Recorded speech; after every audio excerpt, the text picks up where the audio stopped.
Sense and Sensibility by Jane Austen. Chapter 1. The family of Dashwood had long been settled in Sussex. Their estate was large, and their residence was at Norland Park, in the center of their property, where, for many generations, they had lived in so respectable a manner as to engage the general good opinion of their surrounding acquaintance.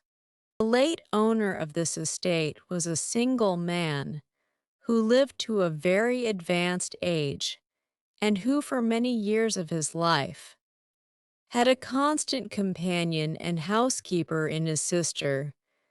But her death, which happened 10 years before his own, produced a great alteration in his home, for to supply her loss, he invited and received into his house the family of his nephew Mr.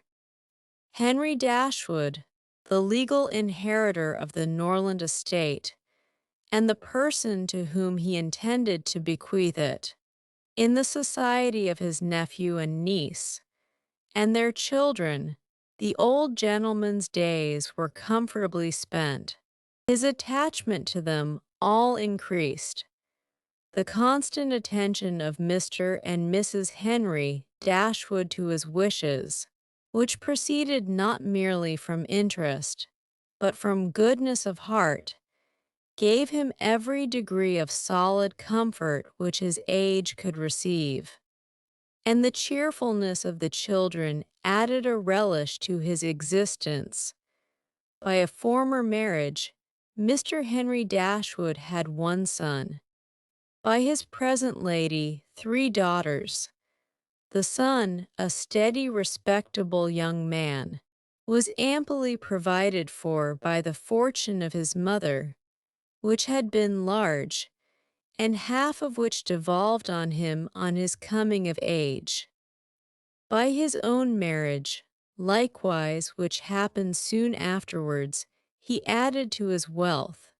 To him, therefore, the succession to the Norland estate was not so really important as to his sisters, for their fortune, independent of what might arise to them from their fathers inheriting that property, could be but small.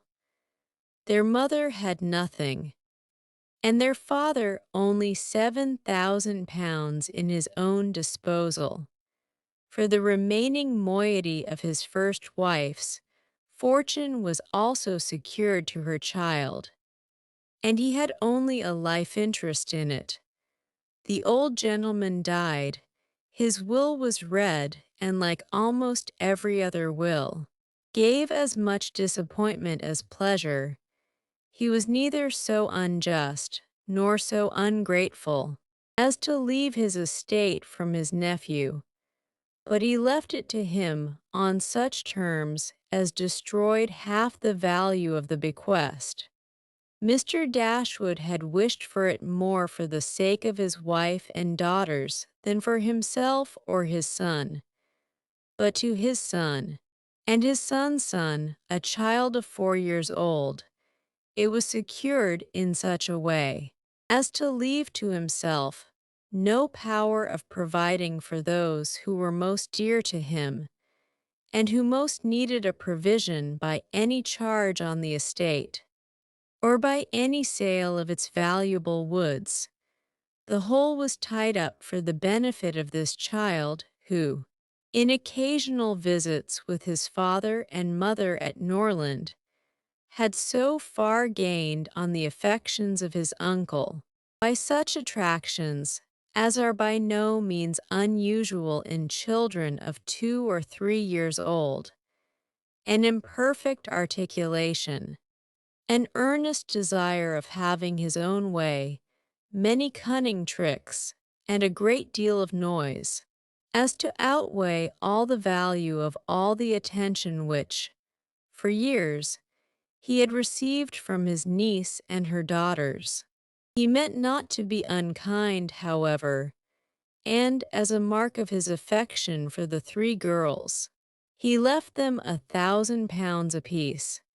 Mr. Dashwood's disappointment was, at first, severe, but his temper was cheerful and sanguine, and he might reasonably hope to live many years, and by living economically, lay by a considerable sum from the produce of an estate already large and capable of almost immediate improvement. But the fortune which had been so tardy in coming was his only 1/12-month. He survived his uncle no longer, and £10,000, including the late legacies, was all that remained for his widow and daughters. His son was sent for as soon as his danger was known, and to him Mr. Dashwood recommended, with all the strength and urgency which illness could command, the interest of his mother-in-law and sisters. Mr. John Dashwood had not the strong feelings of the rest of the family, but he was affected by a recommendation of such a nature at such a time, and he promised to do everything in his power to make them comfortable. His father was rendered easy by such an assurance, and Mr. John Dashwood had then leisure to consider how much there might prudently be in his power to do for them. He was not an ill-disposed young man, unless to be rather cold-hearted and rather selfish is to be ill-disposed, but he was, in general, well respected, for he conducted himself with propriety in the discharge of his ordinary duties. Had he married a more amiable woman, he might have been made still more respectable than he was.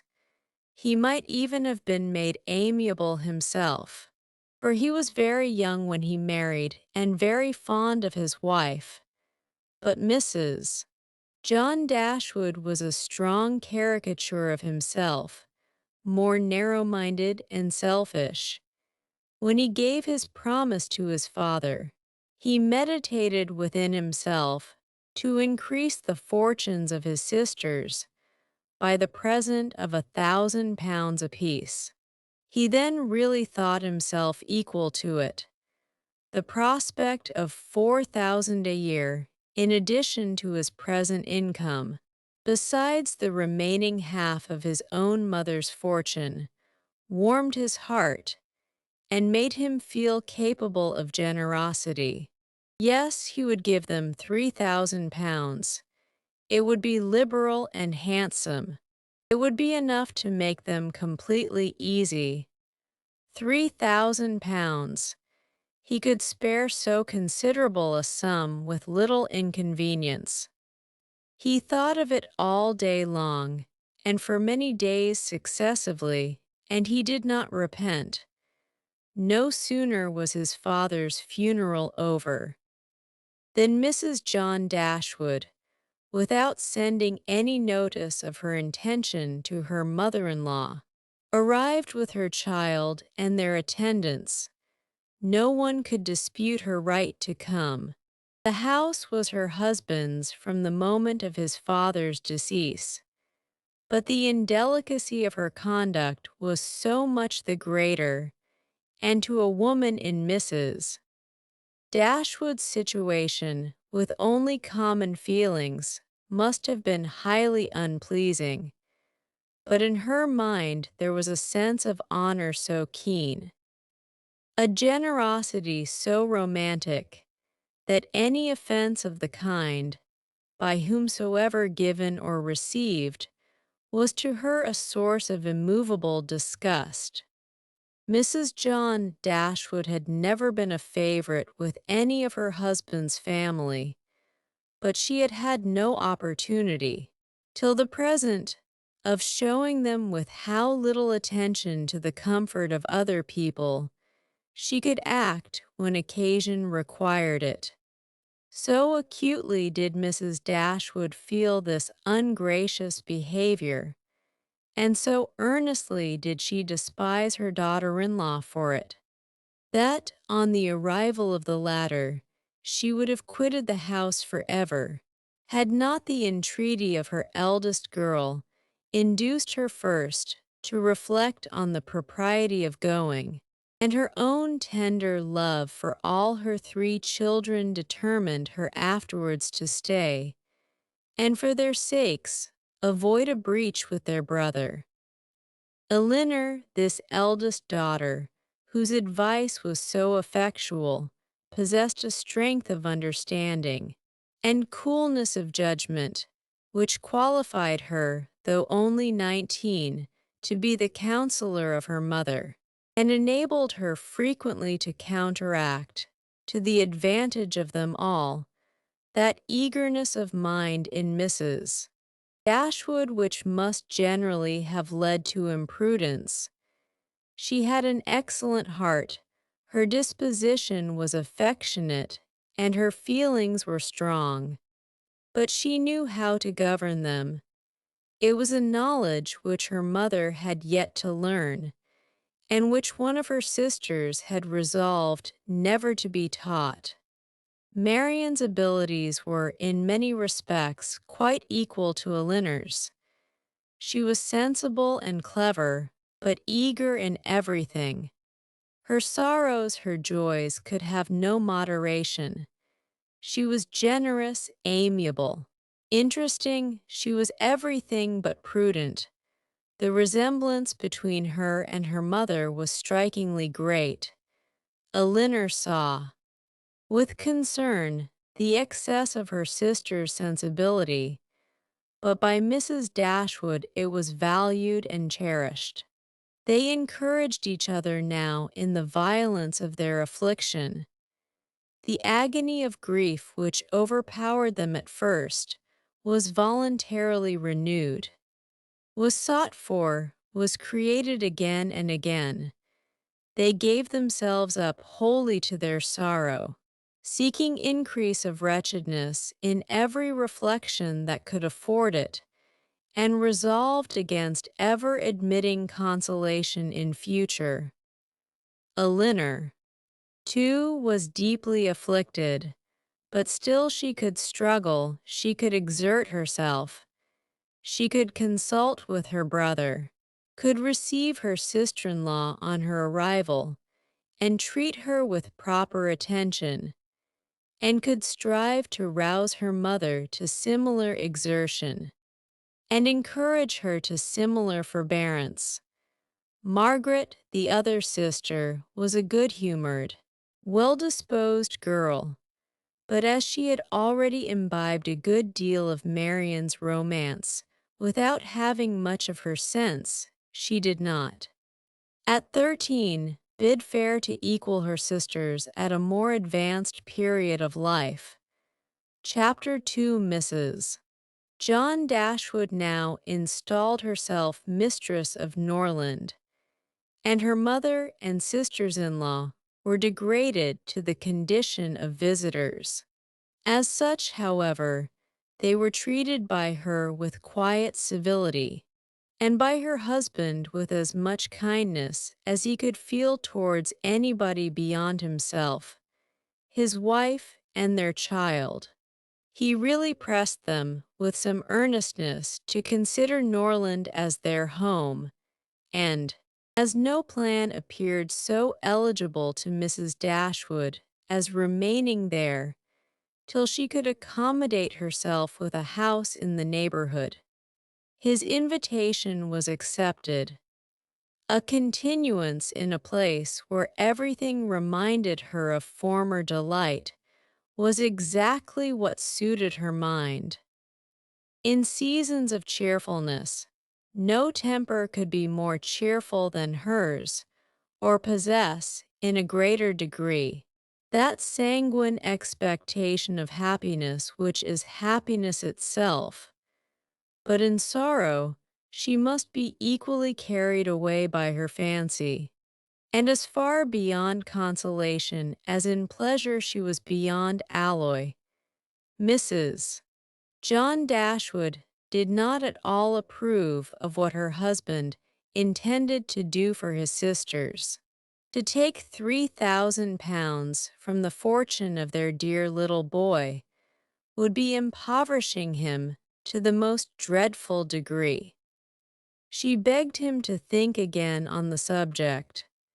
How could he answer it to himself to rob his child, and his only child too, of so large a sum? And what possible claim could the Miss Dashwoods, who were related to him only by half-blood, which she considered as no relationship at all, have on his generosity to so large an amount? It was very well known that no affection was ever supposed to exist between the children of any man by different marriages, and why was he to ruin himself and their poor little Harry by giving away all his money to his half-sisters? "It was my father's last request to me," replied her husband, "that I should assist his widow and daughters. He did not know what he was talking of, I dare say. 10 to 1, but he was light-headed at the time. Had he been in his right senses, he could not have thought of such a thing as begging you to give away half your fortune from your own child. He did not stipulate for any particular sum. My dear Fanny, he only requested me in general terms to assist them and make their situation more comfortable than it was in his power to do. Perhaps it would have been as well if he had left it wholly to myself. He could hardly suppose I should neglect them, but as he required the promise, I could not do less than give it. At least I thought so at the time. The promise, therefore, was given and must be performed. Something must be done for them whenever they leave Norland and settle in a new home. Well then, let something be done for them, but that something need not be £3,000. Consider," she added, "that when the money is once parted with, it never can return. Your sisters will marry, and it will be gone forever, if, indeed, it could be restored to our poor little boy. Why, to be sure," said her husband very gravely, "that would make great difference. The time may come when Harry will regret that so large a sum was parted with if he should have a numerous family. For instance, it would be a very convenient addition. To be sure it would, perhaps. Then it would be better for all parties if the sum were diminished one half.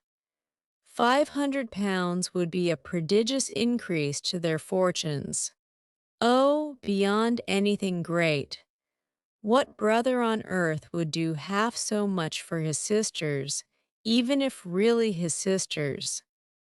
And as it is only half-blood, but you have such a generous spirit, I would not wish to do anything mean," he replied. "One had rather, on such occasions, do too much than too little. No one, at least, can think I have not done enough for them. Even themselves, they can hardly expect more." "There is no knowing what they may expect," said the lady, "but we are not to think of their expectations. The question is, what you can afford to do." "Certainly, and I think I may afford to give them £500 apiece. As it is, without any addition of mine, they will each have about £3,000 on their mother's death, a very comfortable fortune for any young woman." "To be sure it is, and indeed it strikes me that they can want no addition at all. They will have £10,000 divided amongst them. If they marry, they will be sure of doing well, and if they do not, they may all live very comfortably together on the interest of £10,000. "That is very true, end. Therefore, I do not know whether, upon the whole, it would not be more advisable to do something for their mother while she lives, rather than for them something of the annuity kind I mean. My sisters would feel the good effects of it as well as herself. 100 a year would make them all perfectly comfortable. His wife hesitated a little, however, in giving her consent to this plan. To be sure, said she, it is better than parting with £1,500 at once. But, then, if Mrs. Dashwood should live 15 years, we shall be completely taken in. 15 years. My dear Fanny, her life cannot be worth half that purchase. Certainly not, but if you observe, people always live forever when there is an annuity to be paid them, and she is very stout and healthy, and hardly 40. An annuity is a very serious business. It comes over and over every year, and there is no getting rid of it. You are not aware of what you are doing. I have known a great deal of the trouble of annuities, for my mother was clogged with the payment of 3 to old superannuated servants by my father's will, and it is amazing how disagreeable she found it. Twice every year these annuities were to be paid, and then there was the trouble of getting it to them, and then one of them was said to have died, and afterwards it turned out to be no such thing. My mother was quite sick of it. Her income was not her own, she said, with such perpetual claims on it, and it was the more unkind in my father, because otherwise the money would have been entirely at my mother's disposal, without any restriction whatever. It has given me such an abhorrence of annuities that I am sure I would not pin myself down to the payment of one for all the world. It is certainly an unpleasant thing, replied Mr. Dashwood, to have those kind of yearly drains on one's income. One's fortune, as your mother justly says, is not one's own. To be tied down to the regular payment of such a sum on every rent day is by no means desirable. It takes away one's independence. Undoubtedly, and after all you have no thanks for it, they think themselves secure. You do no more than what is expected, and it raises no gratitude at all. If I were you, whatever I did should be done at my own discretion entirely.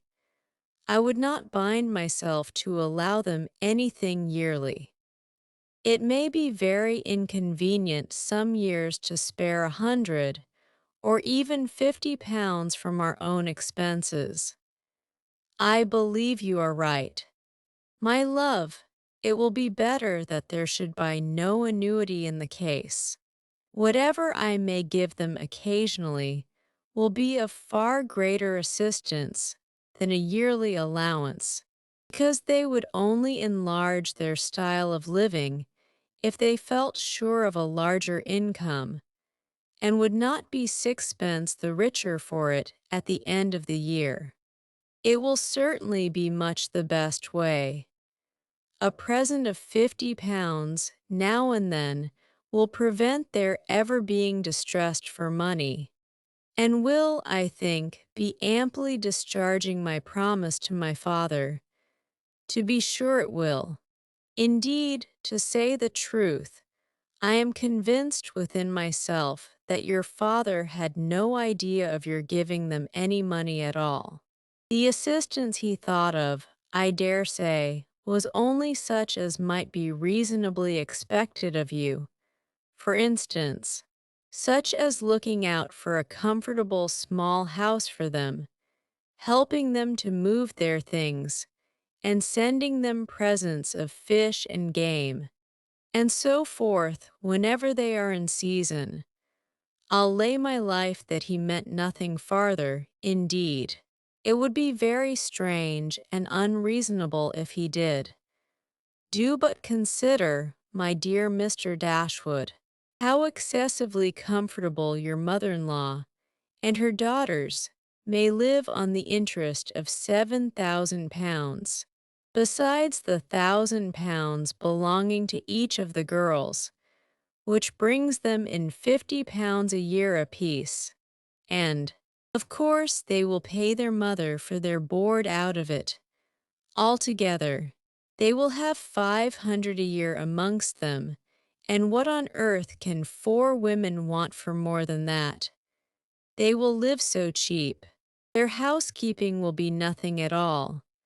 They will have no carriage, no horses, and hardly any servants. They will keep no company, and can have no expenses of any kind. Only conceive how comfortable they will be. 500 a year. I am sure I cannot imagine how they will spend half of it. And as to your giving them more, it is quite absurd to think of it. They will be much more able to give you something. Upon my word, said Mr. Dashwood, I believe you are perfectly right. My father certainly could mean nothing more by his request to me than what you say. I clearly understand it now, and I will strictly fulfill my engagement by such acts of assistance and kindness to them as you have described. When my mother removes into another house, my services shall be readily given to accommodate her as far as I can. Some little present of furniture, too, may be acceptable then. Certainly, returned Mrs. John Dashwood. But, however, one thing must be considered. When your father and mother moved to Norland, though the furniture of Stanhill was sold, all the china, plate, and linen was saved, and is now left to your mother. Her house will therefore be almost completely fitted up as soon as she takes it. That is a material consideration, undoubtedly. A valuable legacy indeed. And yet some of the plate would have been a very pleasant addition to our own stock here.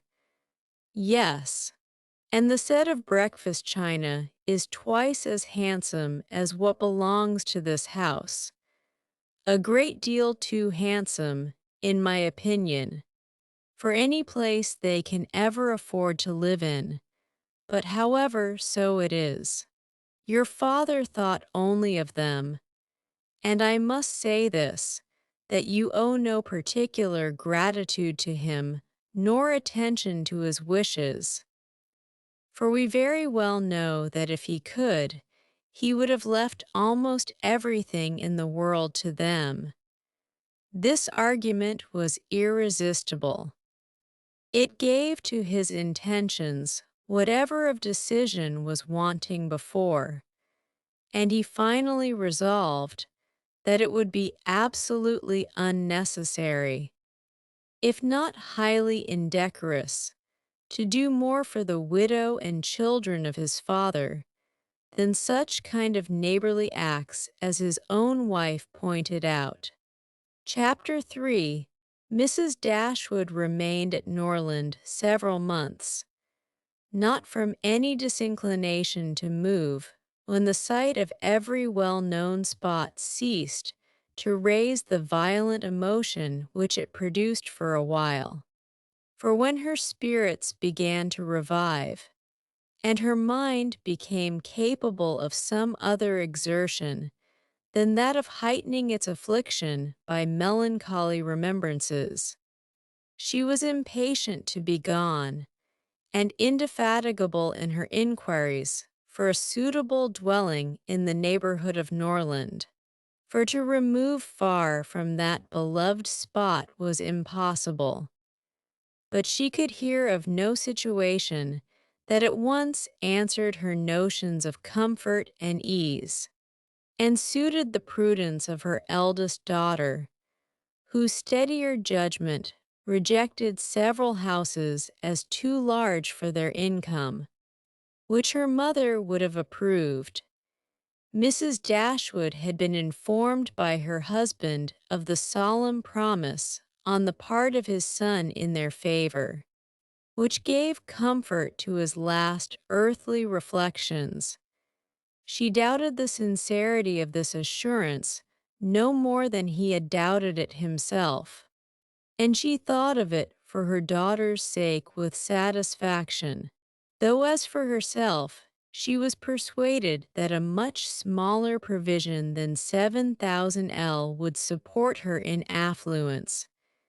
For their brother's sake, too, for the sake of his own heart, she rejoiced, and she reproached herself for being unjust to his merit before, in believing him incapable of generosity. His attentive behavior to herself and his sisters convinced her that their welfare was dear to him, and for a long time she firmly relied on the liberality of his intentions. The contempt which she had, very early in their acquaintance, felt for her daughter-in-law was very much increased by the farther knowledge of her character, which half a year's residence in her family afforded, and perhaps in spite of every consideration of politeness or maternal affection on the side of the former. The two ladies might have found it impossible to have lived together so long, had not a particular circumstance occurred to give still greater eligibility, according to the opinions of Mrs. Dashwood, to her daughter's continuance at Norland.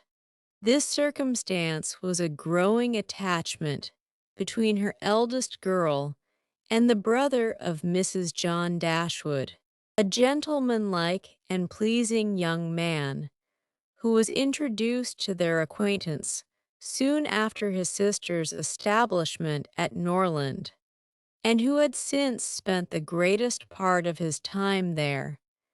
Some mothers might have encouraged the intimacy from motives of interest, for Edward Ferrars was the eldest son of a man who had died very rich, and some might have repressed it from motives of prudence, for, except a trifling sum, the whole of his fortune depended on the will of his mother. But Mrs. Dashwood was alike uninfluenced by either consideration. It was enough for her that he appeared to be amiable, that he loved her daughter, and that Elinor returned the partiality. It was contrary to every doctrine of hers that difference of fortune should keep any couple asunder who were attracted by resemblance of disposition, and that Elinor's merit should not be acknowledged by every one who knew her, was to her comprehension impossible. Edward Ferrars was not recommended to their good opinion by any peculiar graces of person or address. He was not handsome, and his manners required intimacy to make them pleasing. He was too diffident to do justice to himself, but when his natural shyness was overcome, his behavior gave every indication of an open, affectionate heart.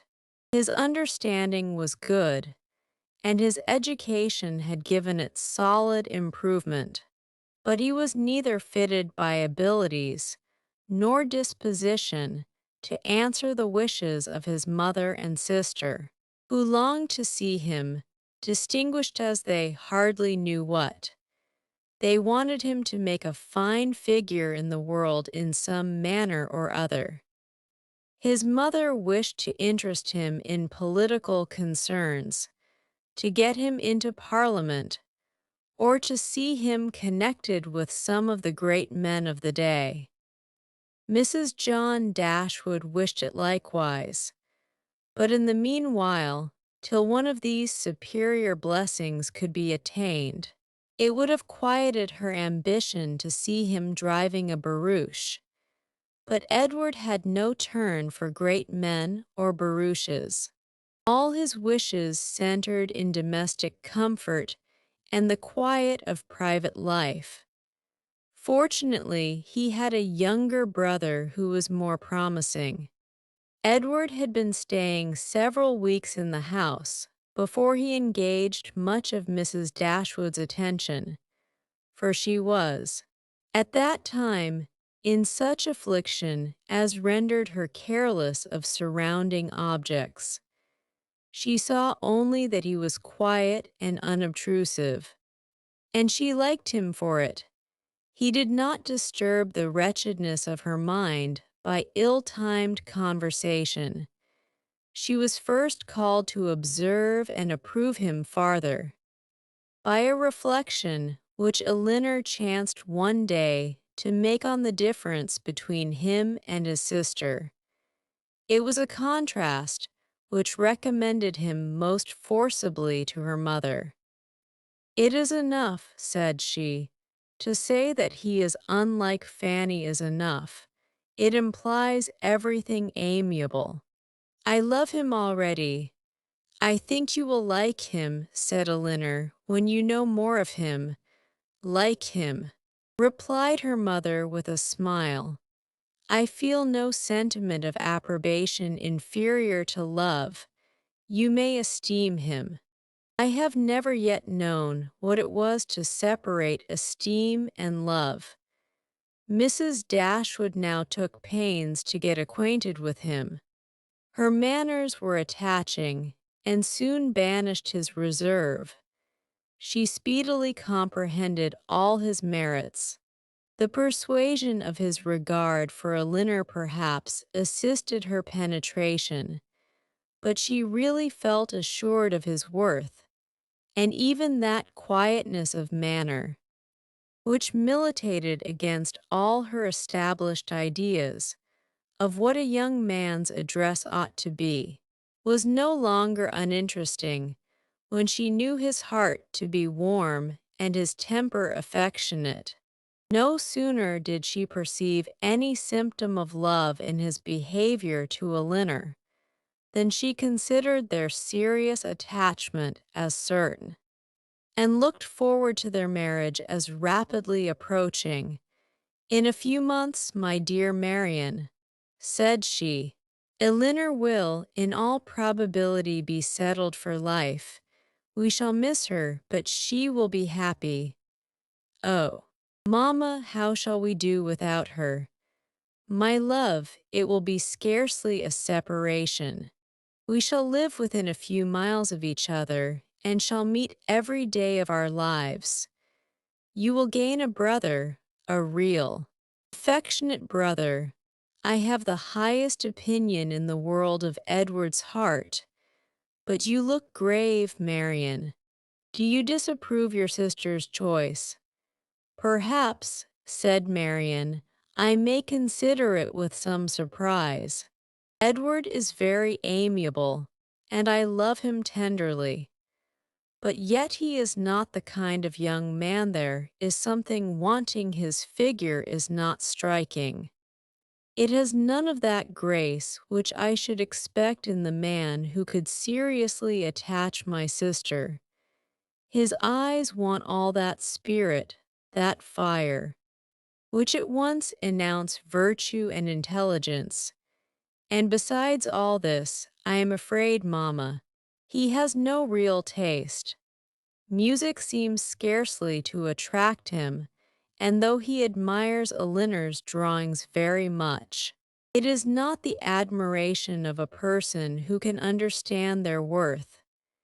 It is evident, in spite of his frequent attention to her while she draws, that in fact he knows nothing of the matter. He admires as a lover, not as a connoisseur. To satisfy me, those characters must be united. I could not be happy with a man whose taste did not in every point coincide with my own. He must enter into all my feelings. The same books, the same music must charm us both. Oh, mamma, how spiritless! How tame was Edward's manner in reading to us last night. I felt for my sister most severely, yet she bore it with so much composure. She seemed scarcely to notice it. I could hardly keep my seat. To hear those beautiful lines which have frequently almost driven me wild, pronounced with such impenetrable calmness, such dreadful indifference, he would certainly have done more justice to simple and elegant prose. I thought so at the time, but you would give him Cowper. Nay, mamma, if he is not to be animated by Cowper. But we must allow for difference of taste. Elinor has not my feelings, and therefore she may overlook it, and be happy with him. But it would have broken my heart, had I loved him, to hear him read with so little sensibility. Mamma, the more I know of the world, the more am I convinced that I shall never see a man whom I can really love. I require so much. He must have all Edward's virtues, and his person and manners must ornament his goodness with every possible charm. Remember, my love, that you are not 17. It is yet too early in life to despair of such a happiness. Why should you be less fortunate than your mother? In one circumstance only, my Marian. May your destiny be different from hers. Chapter 4. What a pity it is, Elinor, said Marian, that Edward should have no taste for drawing. No taste for drawing, replied Elinor. Why should you think so? He does not draw himself, indeed, but he has great pleasure in seeing the performances of other people, and I assure you he is by no means deficient in natural taste, though he has not had opportunities of improving it. Had he ever been in the way of learning, I think he would have drawn very well. He distrusts his own judgment in such matters so much that he is always unwilling to give his opinion on any picture, but he has an innate propriety and simplicity of taste, which in general direct him perfectly right. Marian was afraid of offending, and said no more on the subject, but the kind of approbation which Elinor described as excited in him by the drawings of other people was very far from that rapturous delight, which in her opinion could alone be called taste. Yet, though smiling within herself at the mistake, she honored her sister for that blind partiality to Edward which produced it. I hope, Marian, continued Elinor, you do not consider him as deficient in general taste. Indeed, I think I may say that you cannot, for your behavior to him is perfectly cordial, and if that were your opinion, I am sure you could never be civil to him. Marian hardly knew what to say. She would not wound the feelings of her sister on any account, and yet to say what she did not believe was impossible. At length she replied, do not be offended, Elinor, if my praise of him is not in everything equal to your sense of his merits. I have not had so many opportunities of estimating the minuter propensities of his mind, his inclinations and tastes, as you have.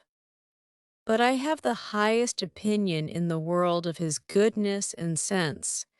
I think him everything that is worthy and amiable, I am sure, replied Elinor with a smile. that his dearest friends could not be dissatisfied with such commendation as that. I do not perceive how you could express yourself more warmly. Marian was rejoiced to find her sister so easily pleased of his sense and his goodness. Continued Elinor, no one can, I think, be in doubt, who has seen him often enough to engage him in unreserved conversation. The excellence of his understanding and his principles can be concealed only by that shyness which too often keeps him silent. You know enough of him to do justice to his solid worth, but of his minuter propensities, as you call them, you have from peculiar circumstances been kept more ignorant than myself. He and I have been at times thrown a good deal together. While you have been wholly engrossed on the most affectionate principle by my mother, I have seen a great deal of him, have studied his sentiments, and heard his opinion on subjects of literature and taste, and upon the whole, I venture to pronounce that his mind is well informed, enjoyment of books exceedingly great, his imagination lively, his observation just and correct, and his taste delicate and pure. His abilities in every respect improve as much upon acquaintance as his manners and person.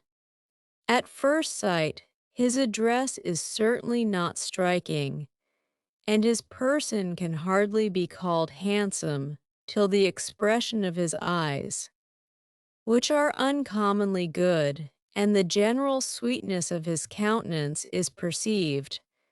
At present, I know him so well that I think him really handsome, or at least almost so. What say you? Marian, I shall very soon think him handsome, Elinor, if I do not now. When you tell me to love him as a brother, I shall no more see imperfection in his face than I now do in his heart. Elinor started at this declaration, and was sorry for the warmth she had been betrayed into in speaking of him. She felt that Edward stood very high in her opinion.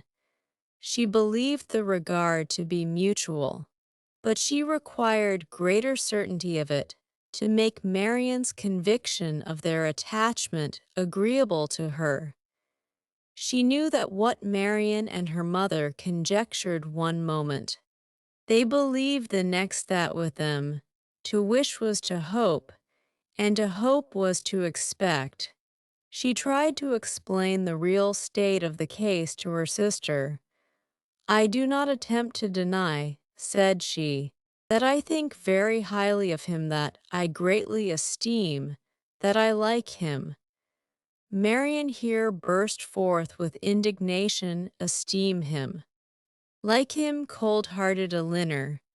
Oh, worse than cold-hearted, ashamed of being otherwise.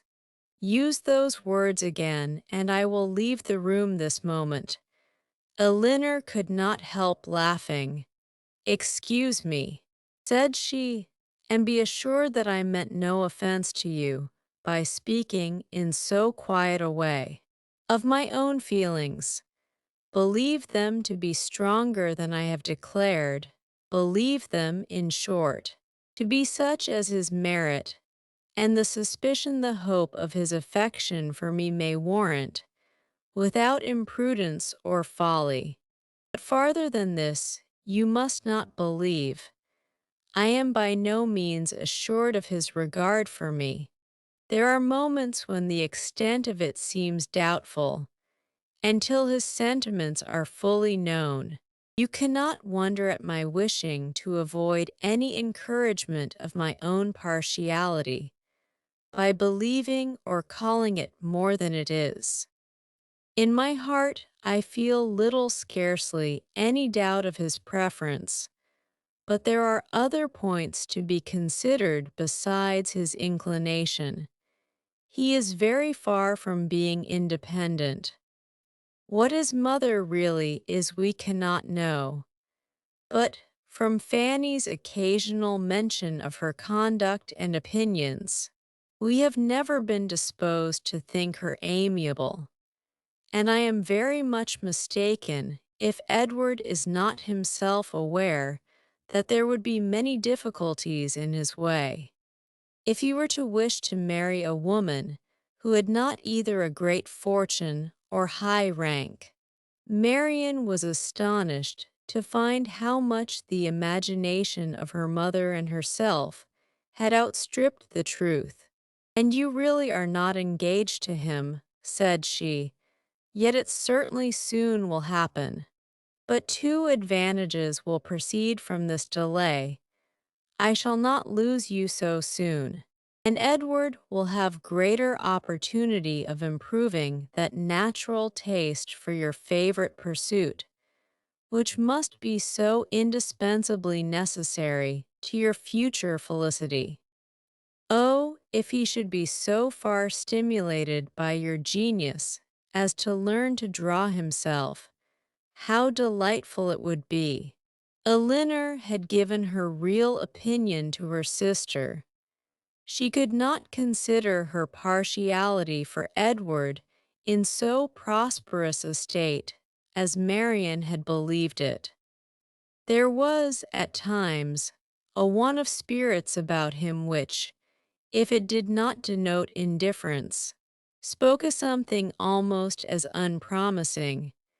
A doubt of her regard, supposing him to feel it, need not give him more than inquietude. It would not be likely to produce that dejection of mind which frequently attended him. A more reasonable cause might be found in the dependent situation which forbade the indulgence of his affection. She knew that his mother neither behaved to him so as to make his home comfortable at present, nor to give him any assurance that he might form a home for himself, without strictly attending to her views for his aggrandizement. With such a knowledge as this, it was impossible for Elinor to feel easy on the subject. She was far from depending on that result of his preference of her, which her mother and sister still considered as certain. Nay, the longer they were together, the more doubtful seemed the nature of his regard, and sometimes, for a few painful minutes, she believed it to be no more than friendship. But whatever might really be its limits, it was enough, when perceived by his sister, to make her uneasy, and at the same time, which was still more common, to make her uncivil. She took the first opportunity of affronting her mother-in-law on the occasion, talking to her so expressively of her brother's great expectations, of Mrs. Ferrars's resolution that both her sons should marry well, and of the danger attending any young woman who attempted to draw him in, that Mrs. Dashwood could neither pretend to be unconscious, nor endeavor to be calm. She gave her an answer which marked her contempt, and instantly left the room, resolving that, whatever might be the inconvenience or expense of so sudden a removal, her beloved Elinor should not be exposed another week to such insinuations. In this state of her spirits, a letter was delivered to her from the post, which contained a proposal particularly well timed. It was the offer of a small house, on very easy terms, belonging to a relation of her own, a gentleman of consequence and property in Devonshire. The letter was from this gentleman himself, and written in the true spirit of friendly accommodation. He understood that she was in need of a dwelling, and though the house he now offered her was merely a cottage, he assured her that everything should be done to it which she might think necessary if the situation pleased her.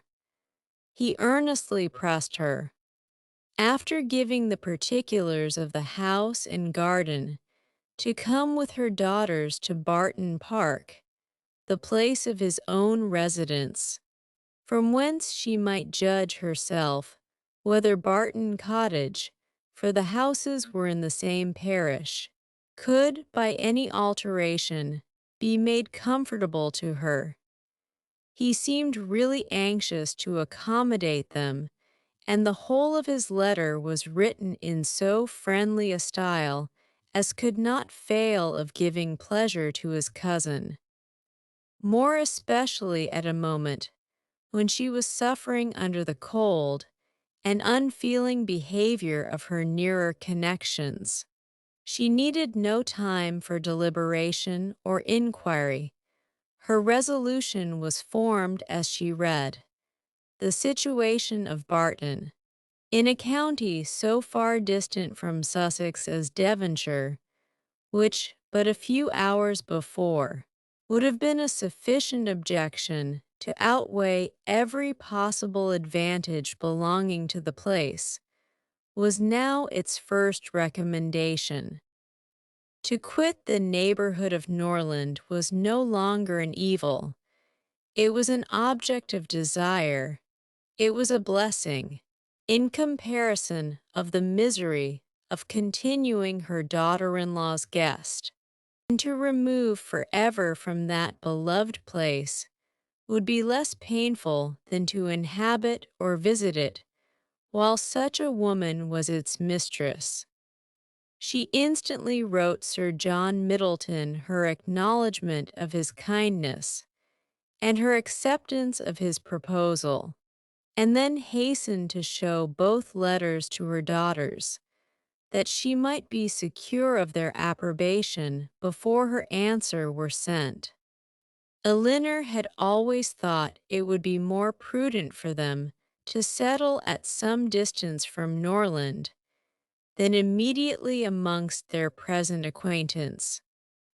On that head, therefore, it was not for her to oppose her mother's intention of removing into Devonshire. The house, too, as described by Sir John, was on so simple a scale, and the rent so uncommonly moderate, as to leave her no right of objection on either point, and, therefore, though it was not a plan which brought any charm to her fancy, though it was a removal from the vicinity of Norland beyond her wishes, she made no attempt to dissuade her mother from sending a letter of acquiescence. Chapter 5. No sooner was her answer dispatched than Mrs. Dashwood indulged herself in the pleasure of announcing to her son-in-law and his wife that she was provided with a house, and should incommode them no longer than till everything were ready for her inhabiting it. They heard her with surprise. Mrs. John Dashwood said nothing, but her husband civilly hoped that she would not be settled far from Norland. She had great satisfaction in replying that she was going into Devonshire. Edward turned hastily towards her on hearing this, and, in a voice of surprise and concern, which required no explanation to her, repeated, "Devonshire. Are you, indeed, going there, so far from hence, and to what part of it?" She explained the situation. It was within 4 miles northward of Exeter. "It is but a cottage," she continued, "but I hope to see many of my friends in it. A room or two can easily be added, and if my friends find no difficulty in traveling so far to see me, I am sure I will find none in accommodating them." She concluded with a very kind invitation to Mr. and Mrs. John Dashwood to visit her at Barton, and to Edward she gave one with still greater affection. Though her late conversation with her daughter-in-law had made her resolve on remaining at Norland no longer than was unavoidable, it had not produced the smallest effect on her in that point to which it principally tended. To separate Edward and Elinor was as far from being her object as ever, and she wished to show Mrs. John Dashwood, by this pointed invitation to her brother, how totally she disregarded her disapprobation of the match. Mr. John Dashwood told his mother again and again how exceedingly sorry he was that she had taken a house at such a distance from Norland as to prevent his being of any service to her in removing her furniture. He really felt conscientiously vexed on the occasion, for the very exertion to which he had limited the performance of his promise to his father was by this arrangement rendered impracticable. The furniture was all sent around by water. It chiefly consisted of household linen, plate, china, and books, with a handsome pianoforte of Marian's. Mrs. John Dashwood saw the packages depart with a sigh. She could not help feeling it hard that as Mrs. Dashwood's income would be so trifling in comparison with their own, she should have any handsome article of furniture. Mrs. Dashwood took the house for a 12-month. It was ready furnished, and she might have immediate possession. No difficulty arose on either side in the agreement, and she waited only for the disposal of her effects at Norland and to determine her future household before she set off for the West. And this, as she was exceedingly rapid in the performance of everything that interested her, was soon done. The horses which were left her by her husband had been sold soon after his death, and an opportunity now offering of disposing of her carriage. She agreed to sell that likewise at the earnest advice of her eldest daughter. For the comfort of her children, had she consulted only her own wishes, she would have kept it, but the discretion of Elinor prevailed. Her wisdom, too, limited the number of their servants to 3, 2 maids and a man, with whom they were speedily provided from amongst those who had formed their establishment at Norland.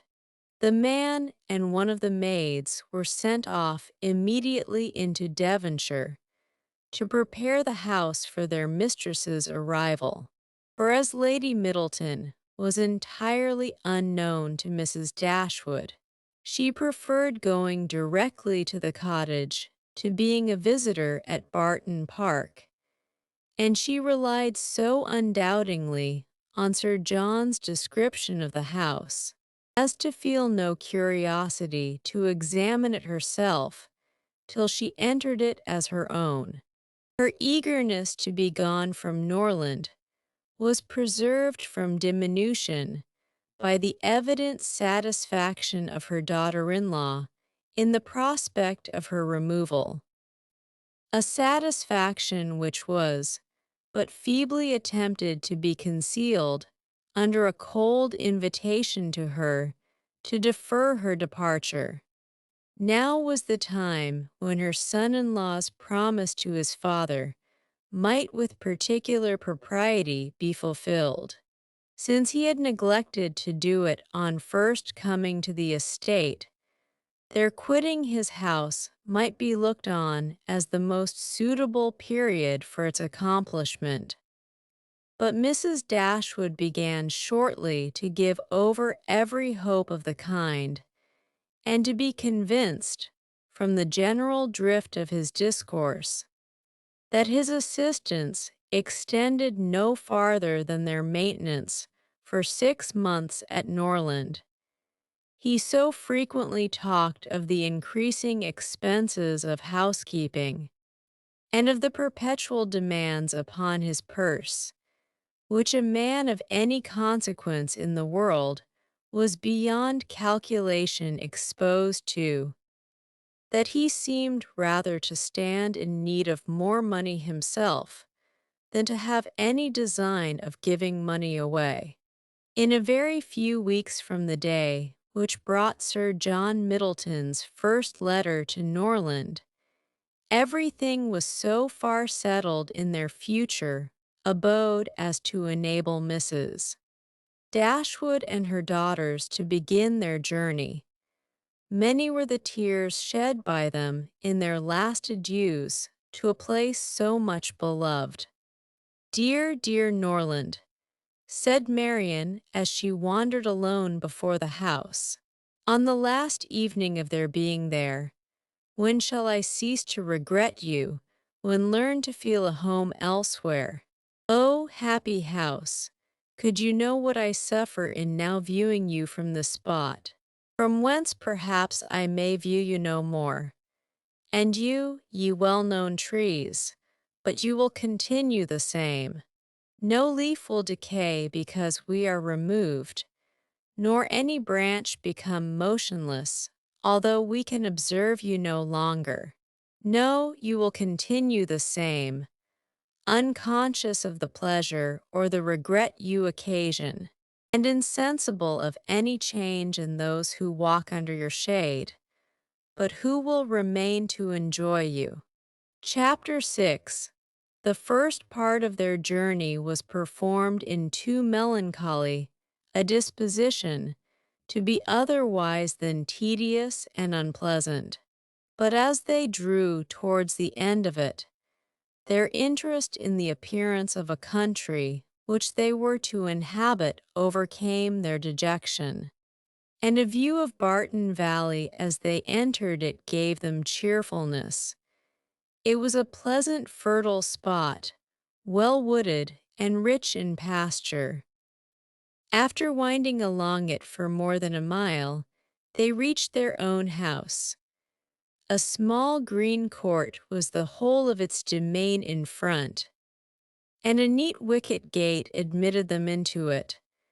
As a house, Barton Cottage, though small, was comfortable and compact, but as a cottage it was defective, for the building was regular, the roof was tiled, the window shutters were not painted green, nor were the walls covered with honeysuckles. A narrow passage led directly through the house into the garden behind. On each side of the entrance was a sitting room about 16 feet square, and beyond them were the offices and the stairs. 4 bedrooms and 2 garrets formed the rest of the house. It had not been built many years and was in good repair. In comparison of Norland, it was poor and small indeed. But the tears which recollection called forth as they entered the house were soon dried away. They were cheered by the joy of the servants on their arrival, and each for the sake of the others resolved to appear happy. It was very early in September, the season was fine, and from first seeing the place, under the advantage of good weather, they received an impression in its favor which was of material service in recommending it to their lasting approbation. The situation of the house was good. High hills rose immediately behind and at no great distance on each side, some of which were open downs, the others cultivated and woody. The village of Barton was chiefly on one of these hills, and formed a pleasant view from the cottage windows. The prospect in front was more extensive. It commanded the whole of the valley and reached into the country beyond. The hills which surrounded the cottage terminated the valley in that direction, under another name and in another course. It branched out again between two of the steepest of them, with the size and furniture of the house misses. Dashwood was upon the whole well satisfied, for though her former style of life rendered many additions to the latter indispensable, yet to add and improve was a delight to her, and she had at this time ready money enough to supply all that was wanted of greater elegance to the apartments. As for the house itself, to be sure, said she, it is too small for our family, but we will make ourselves tolerably comfortable for the present, as it is too late in the year for improvements. Perhaps in the spring, if I have plenty of money, as I dare say I shall, we may think about building. These parlors are both too small for such parties of our friends as I hope to see often collected here, and I have some thoughts of throwing the passage into one of them with perhaps a part of the other, and so leave the remainder of that other for an entrance.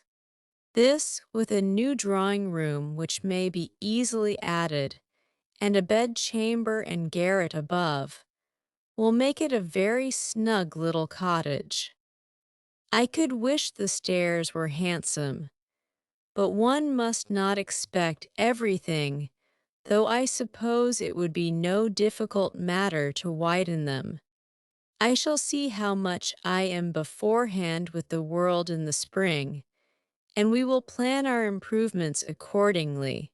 In the meantime, till all these alterations could be made from the savings of an income of 500 a year by a woman who never saved in her life, they were wise enough to be contented with the house as it was, and each of them was busy in arranging their particular concerns, and endeavoring, by placing around them books and other possessions, to form themselves a home. Marian's pianoforte was unpacked and properly disposed of, and Elinor's drawings were affixed to the walls of their sitting-room. In such employments as these they were interrupted soon after breakfast the next day by the entrance of their landlord, who called to welcome them to Barton, and to offer them every accommodation from his own house and garden in which theirs might at present be deficient. Sir John Middleton was a good-looking man about 40. He had formerly visited at Stanhill, but it was too long for his young cousins to remember him. His countenance was thoroughly good-humored, and his manners were as friendly as the style of his letter. Their arrival seemed to afford him real satisfaction, and their comfort to be an object of real solicitude to him. He said much of his earnest desire of their living in the most sociable terms with his family, and pressed them so cordially to dine at Barton Park every day till they were better settled at home, that, though his entreaties were carried to a point of perseverance beyond civility, they could not give offense. His kindness was not confined to words, for within an hour after he left them, a large basket full of garden stuff and fruit arrived from the park, which was followed before the end of the day by a present of game. He insisted, moreover, on conveying all their letters to and from the post for them, and would not be denied the satisfaction of sending them his newspaper every day. Lady Middleton had sent a very civil message by him, denoting her intention of waiting on Mrs. Dashwood as soon as she could be assured that her visit would be no inconvenience. And as this message was answered by an invitation equally polite, her ladyship was introduced to them the next day. They were, of course, very anxious to see a person on whom so much of their comfort at Barton must depend, and the elegance of her appearance was favorable to their wishes. Lady Middleton was not more than 6 or 7 and 20. Her face was handsome, her figure tall and striking, and her address graceful. Her manners had all the elegance which her husband's wanted, but they would have been improved by some share of his frankness and warmth. And her visit was long enough to detract something from their first admiration, by showing that, though perfectly well bred, she was reserved, cold, and had nothing to say for herself beyond the most commonplace inquiry or remark.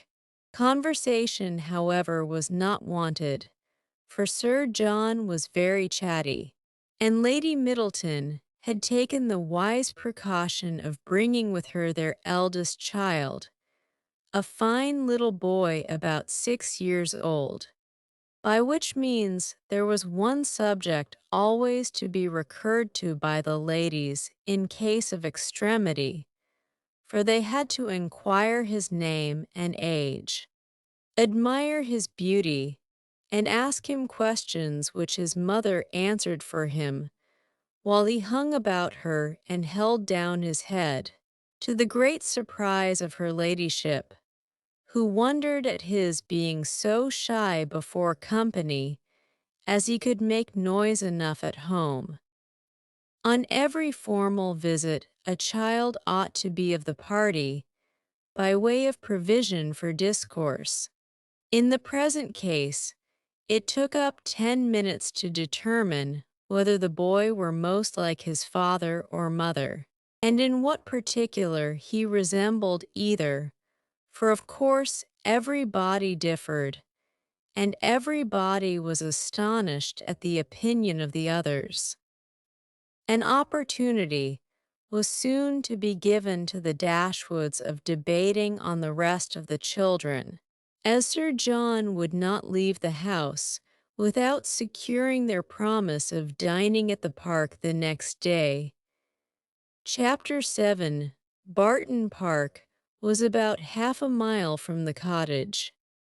The ladies had passed near it in their way along the valley, but it was screened from their view at home by the projection of a hill. The house was large and handsome, and the Middletons lived in a style of equal hospitality and elegance. The former was for Sir John's gratification, the latter for that of his lady.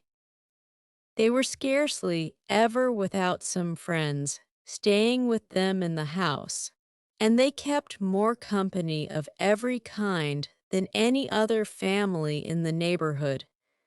It was necessary to the happiness of both, for however dissimilar in temper and outward behavior, they strongly resembled each other in that total want of talent and taste which confined their employments. Unconnected with such as society produced, within a very narrow compass, Sir John was a sportsman, Lady Middleton a mother. He hunted and shot, and she humored her children, and these were their only resources. Lady Middleton had the advantage of being able to spoil her children all the year round, while Sir John's independent employments were in existence only half the time. Continual engagements at home and abroad, however, supplied all the deficiencies of nature and education, supported the good spirits of Sir John, and gave exercise to the good breeding of his wife. Lady Middleton piqued herself upon the elegance of her table and of all her domestic arrangements, and from this kind of vanity was her greatest enjoyment in any of their parties. But Sir John's satisfaction in society was much more real. He delighted in collecting about him more young people than his house would hold, and the noisier they were the better was he pleased. He was a blessing to all the juvenile part of the neighborhood, for in summer he was forever forming parties to eat cold ham and chicken out of doors, and in winter his private balls were numerous enough for any young lady who was not suffering under the unsatiable appetite of 15. The arrival of a new family in the country was always a matter of joy to him, and in every point of view he was charmed with the inhabitants he had now procured for his cottage at Barton. The Miss Dashwoods were young, pretty, and unaffected. It was enough to secure his good opinion, for to be unaffected was all that a pretty girl could want to make her mind as captivating as her person. The friendliness of his disposition made him happy in accommodating those whose situation might be considered, in comparison with the past, as unfortunate.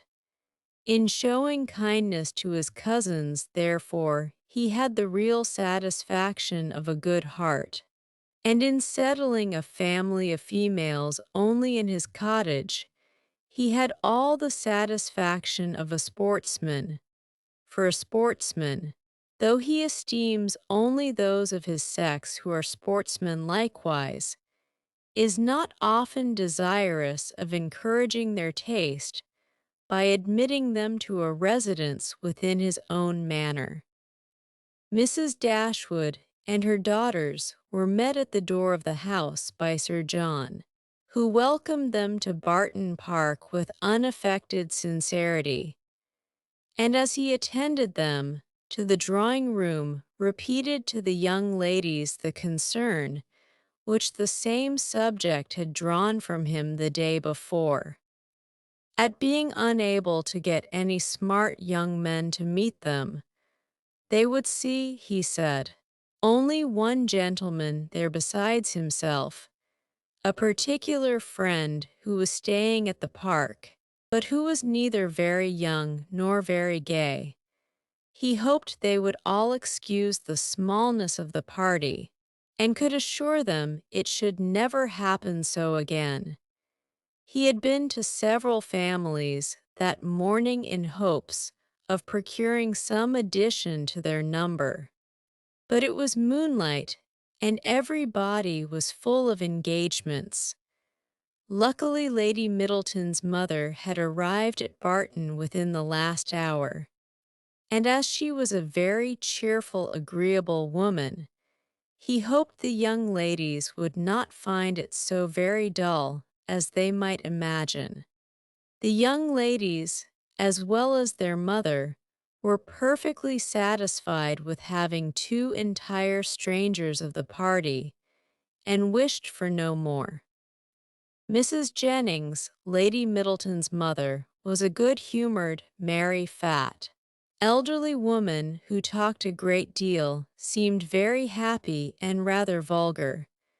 She was full of jokes and laughter, and before dinner was over had said many witty things on the subject of lovers and husbands, hoped they had not left their hearts behind them in Sussex, and pretended to see them blush whether they did or not. Marian was vexed at it for her sister's sake, and turned her eyes towards Elinor to see how she bore these attacks, with an earnestness which gave Elinor far more pain than could arise from such commonplace raillery as Mrs. Jennings's. Colonel Brandon, the friend of Sir John, seemed no more adapted by resemblance of manner to be his friend than Lady Middleton was to be his wife, or Mrs. Jennings to be Lady Middleton's mother. He was silent and grave. His appearance, however, was not unpleasing, in spite of his being in the opinion of Marian and Margaret an absolute old bachelor, for he was on the wrong side of 35. But though his face was not handsome, his countenance was sensible, and his address was particularly gentlemanlike. There was nothing in any of the party which could recommend them as companions to the Dashwoods.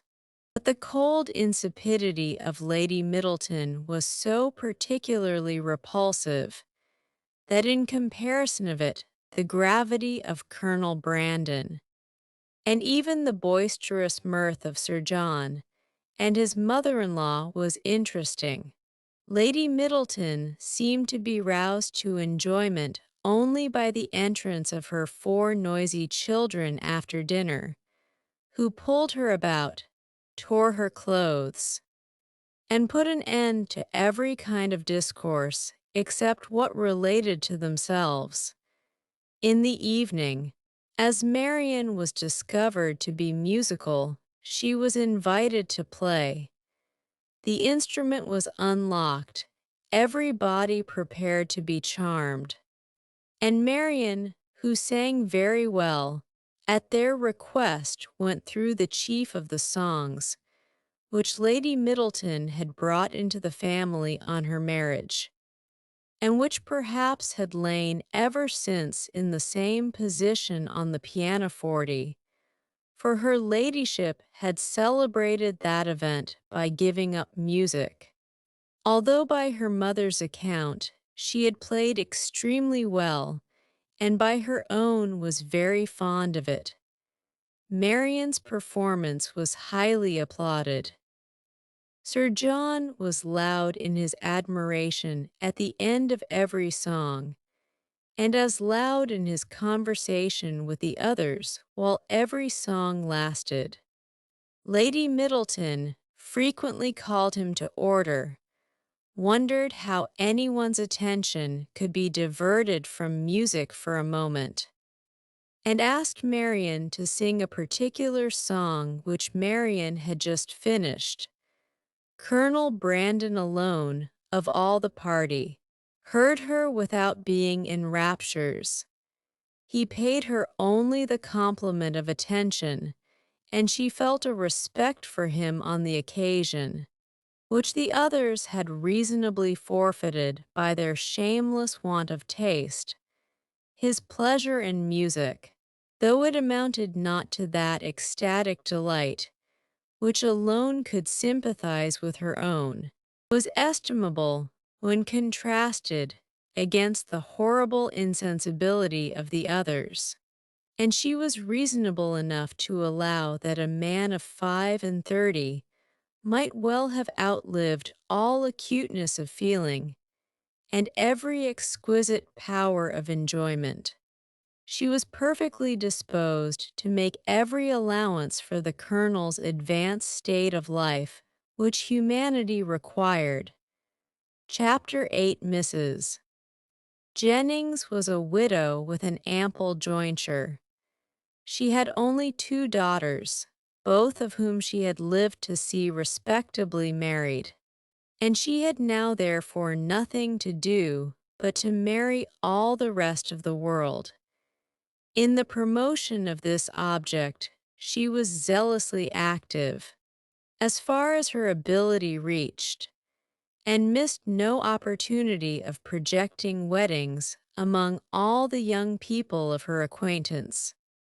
She was remarkably quick in the discovery of attachments, and had enjoyed the advantage of raising the blushes and the vanity of many a young lady by insinuations of her power over such a young man. And this kind of discernment enabled her soon after her arrival at Barton decisively to pronounce that Colonel Brandon was very much in love with Marion Dashwood. She rather suspected it to be so, on the very first evening of their being together, from his listening so attentively while she sang to them. And when the visit was returned by the Middletons dining at the cottage, the fact was ascertained by his listening to her again. It must be so. She was perfectly convinced of it. It would be an excellent match, for he was rich and SHE was handsome. Mrs. Jennings had been anxious to see Colonel Brandon well married, ever since her connection with Sir John first brought him to her knowledge.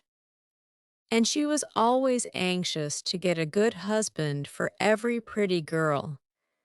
The immediate advantage to herself was by no means inconsiderable, for it supplied her with endless jokes against them both.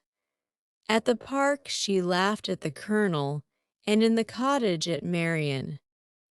To the former her raillery was probably, as far as it regarded only himself, perfectly indifferent, but to the latter it was at first incomprehensible, and when its object was understood, she hardly knew whether most to laugh at its absurdity or censure its impertinence, for she considered it as an unfeeling reflection on the Colonel's advanced years, and on his forlorn condition as an old bachelor. Mrs. Dashwood, who could not think a man 5 years younger than herself, so exceedingly ancient as he appeared to the youthful fancy of her daughter, ventured to clear Mrs. Jennings from the probability of wishing to throw ridicule on his age. But at least, mamma, you cannot deny the absurdity of the accusation, though you may not think it intentionally ill-natured. Colonel Brandon is certainly younger than Mrs. Jennings, but he is old enough to be my father, and if he were ever animated enough to be in love, must have long outlived every sensation of the kind. It is too ridiculous. When is a man to be safe from such wit, if age and infirmity will not protect him? Infirmity, said Elinor. Do you call Colonel Brandon infirm? I can easily suppose that his age may appear much greater to you than to my mother. But you can hardly deceive yourself as to his having the use of his limbs. Did not you hear him complain of the rheumatism? And is not that the commonest infirmity of declining life?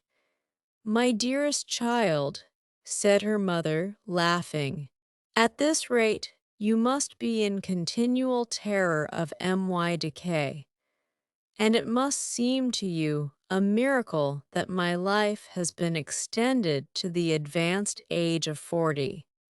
Mamma, you are not doing me justice. I know very well that Colonel Brandon is not old enough to make his friends, yet apprehensive of losing him in the course of nature. He may live 20 years longer, but 35 has nothing to do with matrimony. Perhaps, said Elinor, 35 and 17 had better not have anything to do with matrimony together. But if there should by any chance happen to be a woman who is single at 27, I should not think Colonel Brandon's being 35 any objection to his marrying her.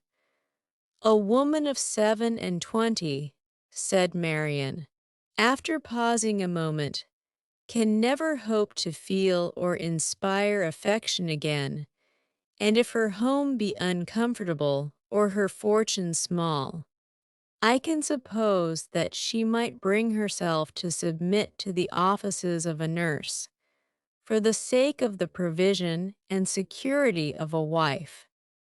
In his marrying such a woman, therefore, there would be nothing unsuitable. It would be a compact of convenience, and the world would be satisfied. In my eyes, it would be no marriage at all, but that would be nothing. To me, it would seem only a commercial exchange, in which each wished to be benefited at the expense of the other. It would be impossible, I know, replied Elinor, to convince you that a woman of 27 could feel for a man of 35 anything near enough to love, to make him a desirable companion to her. But I must object to your dooming Colonel Brandon and his wife to the constant confinement of a sick chamber, merely because he chanced to complain yesterday, a very cold, damp day, of a slight rheumatic feel in one of his shoulders. But he talked of flannel waistcoats, said Marian, and with me a flannel waistcoat is invariably connected with aches, cramps, rheumatisms, and every species of ailment that can afflict the old and the feeble. Had he been only in a violent fever, you would not have despised him half so much. Confess, Marian, is not there something interesting to you in the flushed cheek, hollow eye, and quick pulse of a fever? Soon after this, upon Elinor's leaving the room, "Mamma," said Marian, "I have an alarm on the subject of illness which I cannot conceal from you. I am sure Edward Ferrars is not well. We have now been here almost a fortnight, and yet he does not come. Nothing but real indisposition could occasion this extraordinary delay.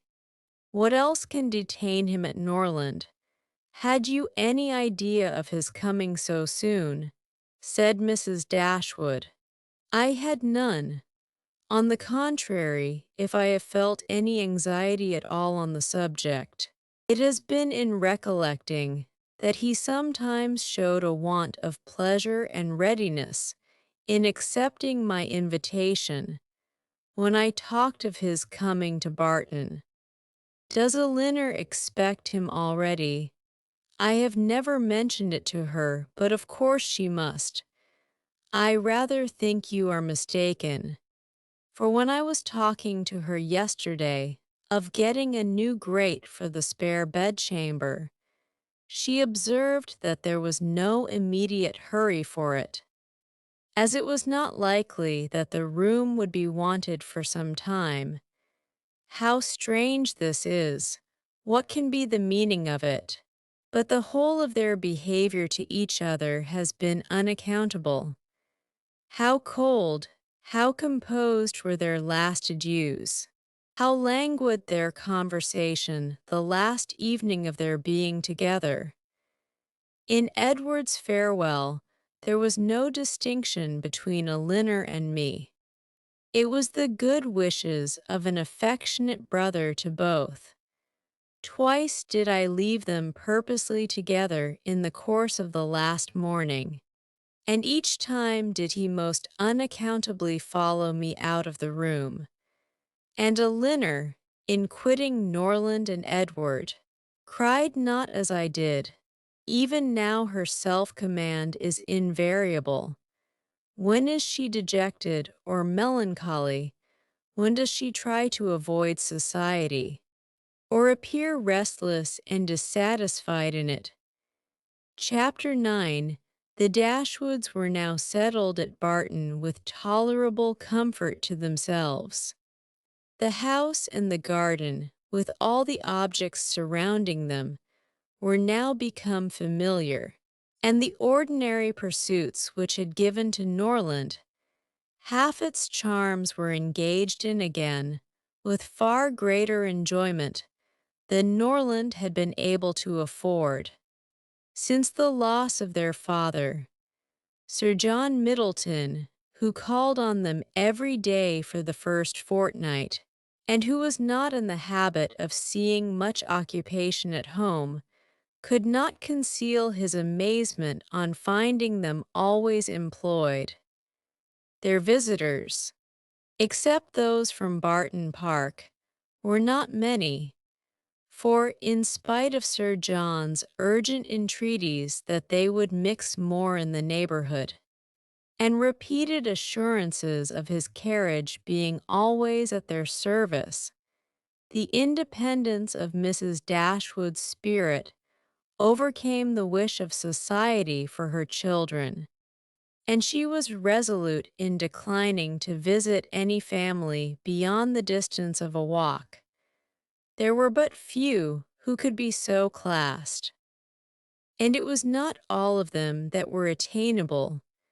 About 1.5 miles from the cottage, along the narrow winding valley of Alenham, which issued from that of Barton, as formerly described, the girls had, in one of their earliest walks, discovered an ancient respectable-looking mansion, which, by reminding them a little of Norland, interested their imagination and made them wish to be better acquainted with it. But they learnt, on inquiry, that its possessor, an elderly lady of very good character, was unfortunately too infirm to mix with the world, and never stirred from home. The whole country about them abounded in beautiful walks. The high downs which invited them from almost every window of the cottage to seek the exquisite enjoyment of air on their summits were a happy alternative when the dirt of the valleys beneath shut up their superior beauties. And towards one of these hills did Marian and Margaret one memorable morning direct their steps, attracted by the partial sunshine of a showery sky, and unable longer to bear the confinement which the settled rain of the 2 preceding days had occasioned. The weather was not tempting enough to draw the 2 others from their pencil and their book, in spite of Marian's declaration that the day would be lastingly fair, and that every threatening cloud would be drawn off from their hills, and the 2 girls set off together. They gaily ascended the downs, rejoicing in their own penetration at every glimpse of blue sky, and when they caught in their faces the animating gales of a high southwesterly wind, they pitied the fears which had prevented their mother and Elinor from sharing such delightful sensations. "Is there a felicity in the world," said Marian, "superior to this? Margaret, we will walk here at least 2 hours." Margaret agreed, and they pursued their way against the wind, resisting it with laughing delight for about 20 minutes longer, when suddenly the clouds united over their heads, and a driving rain set full in their face. Chagrined and surprised, they were obliged, though unwillingly, to turn back, for no shelter was nearer than their own house. One consolation, however, remained for them, to which the exigence of the moment gave more than usual propriety. It was that of running with all possible speed down the steep side of the hill which led immediately to their garden gate. They set off. Marian had at first the advantage, but a false step brought her suddenly to the ground, and Margaret, unable to stop herself to assist her, was involuntarily hurried along and reached the bottom in safety. A gentleman carrying a gun, with 2 pointers playing round him, was passing up the hill and within a few yards of Marian when her accident happened.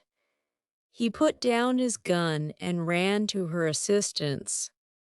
She had raised herself from the ground, but her foot had been twisted in her fall, and she was scarcely able to stand. The gentleman offered his services, and perceiving that her modesty declined what her situation rendered necessary, took her up in his arms without farther delay, and carried her down the hill. Then passing through the garden, the gate of which had been left open by Margaret, he bore her directly into the house, whither Margaret was just arrived, and quitted not his hold till he had seated her in a chair in the parlor. Elinor and her mother rose up in amazement at their entrance, and while the eyes of both were fixed on him with an evident wonder and a secret admiration which equally sprung from his appearance, he apologized for his intrusion by relating its cause, in a manner so frank and so graceful that his person, which was uncommonly handsome, received additional charms from his voice and expression. Had he been even old, ugly, and vulgar, the gratitude and kindness of Mrs. Dashwood would have been secured by any act of attention to her child, but the influence of youth, beauty, and elegance gave an interest to the action which came home to her feelings. She thanked him again and again, and, with a sweetness of address which always attended her, invited him to be seated. But this he declined, as he was dirty and wet. Mrs. Dashwood then begged to know to whom she was obliged. His name, he replied, was Willoughby, and his present home was at Alenham, from whence he hoped she would allow him the honor of calling tomorrow to inquire after Miss Dashwood. The honor was readily granted, and he then departed, to make himself still more interesting, in the midst of an heavy rain. His manly beauty and more than common gracefulness were instantly the theme of general admiration, and the laugh which his gallantry raised against Marian received particular spirit from his exterior attractions.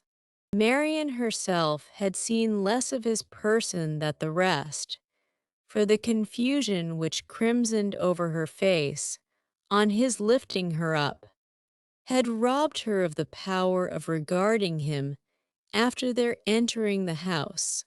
But she had seen enough of him to join in all the admiration of the others, and with an energy which always adorned her praise. His person and air were equal to what her fancy had ever drawn for the hero of a favorite story, and in his carrying her into the house with so little previous formality, there was a rapidity of thought which particularly recommended the action to her. Every circumstance belonging to him was interesting. His name was good, his residence was in their favorite village, and she soon found out that of all manly dresses, a shooting jacket was the most becoming. Her imagination was busy, her reflections were pleasant, and the pain of a sprained ankle was disregarded. Sir John called on them as soon as the next interval of fare, whether that morning allowed him to get out of doors. And Marian's accident being related to him, he was eagerly asked whether he knew any gentleman of the name of Willoughby at Alenham. "Willoughby," cried Sir John, "what is he in the country? That is good news, however. I will ride over tomorrow and ask him to dinner on Thursday."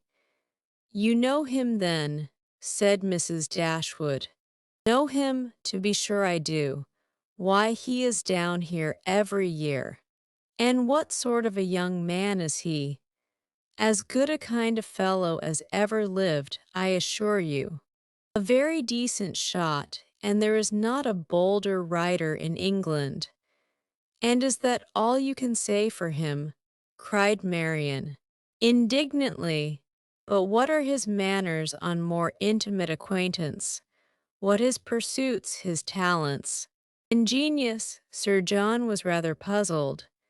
Upon my soul, said he, I do not know much about him as to all that, but he is a pleasant, good-humored fellow, and has got the nicest little black bitch of a pointer I ever saw.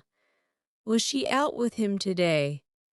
But Marian could no more satisfy him as to the color of Mr. Willoughby's pointer than he could describe to her the shades of his mind. But who is he? Said Elinor. Where does he come from? Has he a house at Alenham? On this point Sir John could give more certain intelligence, and he told them that Mr. Willoughby had no property of his own in the country, that he resided there only while he was visiting the old lady at Alenham Court, to whom he was related and whose possessions he was to inherit, adding, yes, yes, he is very well worth catching, I can tell you, Miss Dashwood. He has a pretty little estate of his own in Somersetshire besides, and if I were you, I would not give him up to my younger sister. In spite of all this tumbling down hills, Miss Marian must not expect to have all the men to herself. Brandon will be jealous if she does not take care. I do not believe, said Mrs. Dashwood with a good-humored smile, that Mr. Willoughby will be incommoded by the attempts of either of my daughters towards what you call catching him. It is not an employment to which they have been brought up. Men are very safe with us, let them be ever so rich. I am glad to find, however, from what you say, that he is a respectable young man, and one whose acquaintance will not be ineligible. He is as good a sort of fellow, I believe, as ever lived, repeated Sir John. I remember last Christmas at a little hop at the park, he danced from 8 o'clock till 4 without once sitting down. Did he indeed? Cried Marian with sparkling eyes, and with elegance with spirit. Yes, and he was up again at 8 to ride to covert. That is what I like, that is what a young man ought to be, whatever be his pursuits. His eagerness in them should know no moderation, and leave him no sense of fatigue.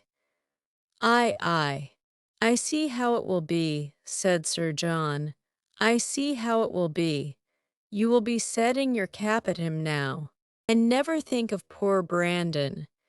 That is an expression, Sir John, said Marian warmly, which I particularly dislike. I abhor every commonplace phrase by which wit is intended, and setting one's cap at a man, or making a conquest, are the most odious of all. Their tendency is gross and illiberal, and if their construction could ever be deemed clever, time has long ago destroyed all its ingenuity. Sir John did not much understand this reproof, but he laughed as heartily as if he did, and then replied, Ay, you will make conquests enough, I dare say, one way or other. Poor Brandon! He is quite smitten already, and he is very well worth setting your cap at, I can tell you. In spite of all this tumbling about and spraining of ankles. Chapter 10. Marian's Preserver, as Margaret, with more elegance than precision, styled Willoughby, called at the cottage early the next morning to make his personal inquiries. He was received by Mrs. Dashwood with more than politeness, with a kindness which Sir John's account of him and her own gratitude prompted. And everything that passed during the visit tended to assure him of the sense, elegance, mutual affection, and domestic comfort of the family to whom accident had now introduced him. Of their personal charms, he had not required a second interview to be convinced. Miss Dashwood had a delicate complexion, regular features, and a remarkably pretty figure. Marian was still handsomer, her form, though not so correct as her sister's, in having the advantage of height, was more striking, and her face was so lovely that when in the common cant of praise, she was called a beautiful girl, truth was less violently outraged than usually happens. Her skin was very brown, but, from its transparency, her complexion was uncommonly brilliant. Her features were all good. Her smile was sweet and attractive. And in her eyes, which were very dark, there was a life, a spirit, and eagerness, which could hardly be seen without delight. From Willoughby, their expression was at first held back by the embarrassment which the remembrance of his assistance created. But when this passed away, when her spirits became collected, when she saw that to the perfect good breeding of the gentleman, he united frankness and vivacity, and above all, when she heard him declare that of music and dancing he was passionately fond, she gave him such a look of approbation as secured the largest share of his discourse to herself for the rest of his stay. It was only necessary to mention any favorite amusement to engage her to talk. She could not be silent when such points were introduced, and she had neither shyness nor reserve in their discussion. They speedily discovered that their enjoyment of dancing and music was mutual, and that it arose from a general conformity of judgment in all that related to either. Encouraged by this, to a further examination of his opinions, she proceeded to question him on the subject of books. Her favorite authors were brought forward and dwelt upon with so rapturous a delight that any young man of 25 must have been insensible indeed, not to become an immediate convert to the excellence of such works. However disregarded before, their taste was strikingly alike. The same books, the same passages were idolized by each, or if any difference appeared, any objection arose, it lasted no longer than till the force of her arguments and the brightness of her eyes could be displayed. He acquiesced in all her decisions, caught all her enthusiasm, and long before his visit concluded, they conversed with the familiarity of a long-established acquaintance. "Well, Marian," said Elinor, as soon as he had left them, "for one morning I think you have done pretty well. You have already ascertained Mr. Willoughby's opinion in almost every matter of importance. You know what he thinks of Cowper and Scott. You are certain of his estimating their beauties as he ought, and you have received every assurance of his admiring Pope, no more than is proper. But how is your acquaintance to be long supported, under such extraordinary dispatch of every subject for discourse? You will soon have exhausted each favorite topic. Another meeting will suffice to explain his sentiments on picturesque beauty and second marriages, and then you can have nothing farther to ask. Elinor, cried Marian, is this fair? Is this just? Are my ideas so scanty? But I see what you mean. I have been too much at my ease, too happy, too frank. I have erred against every commonplace notion of decorum. I have been open and sincere where I ought to have been reserved. Spiritless, dull, and deceitful I talked only of the weather and the roads. And had I spoken only once in 10 minutes, this reproach would have been spared. My love, said her mother, you must not be offended with a Linershi was only in jest. I should scold her myself, if she were capable of wishing to check the delight of your conversation with our new friend. Marian was softened in a moment. Willoughby, on his side, gave every proof of his pleasure in their acquaintance, which an evident wish of improving it could offer. He came to them every day. To inquire after Marian was at first his excuse, but the encouragement of his reception, to which every day gave greater kindness, made such an excuse unnecessary before it had ceased to be possible by Marian's perfect recovery. She was confined for some days to the house, but never had any confinement been less irksome.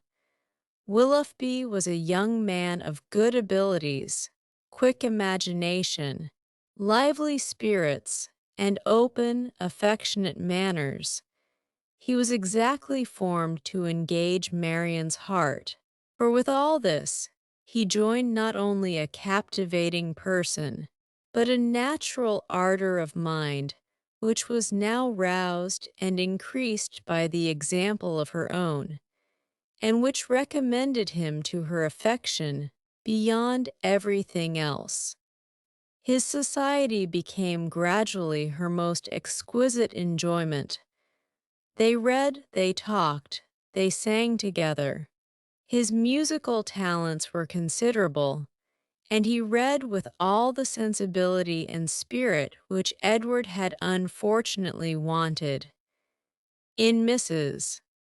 Dashwood's estimation, he was as faultless as in Marian's, and Elinor saw nothing to censure in him but a propensity, in which he strongly resembled and peculiarly delighted her sister, of saying too much what he thought on every occasion, without attention to persons or circumstances, in hastily forming and giving his opinion of other people, in sacrificing general politeness to the enjoyment of undivided attention where his heart was engaged, and in slighting too easily the forms of worldly propriety.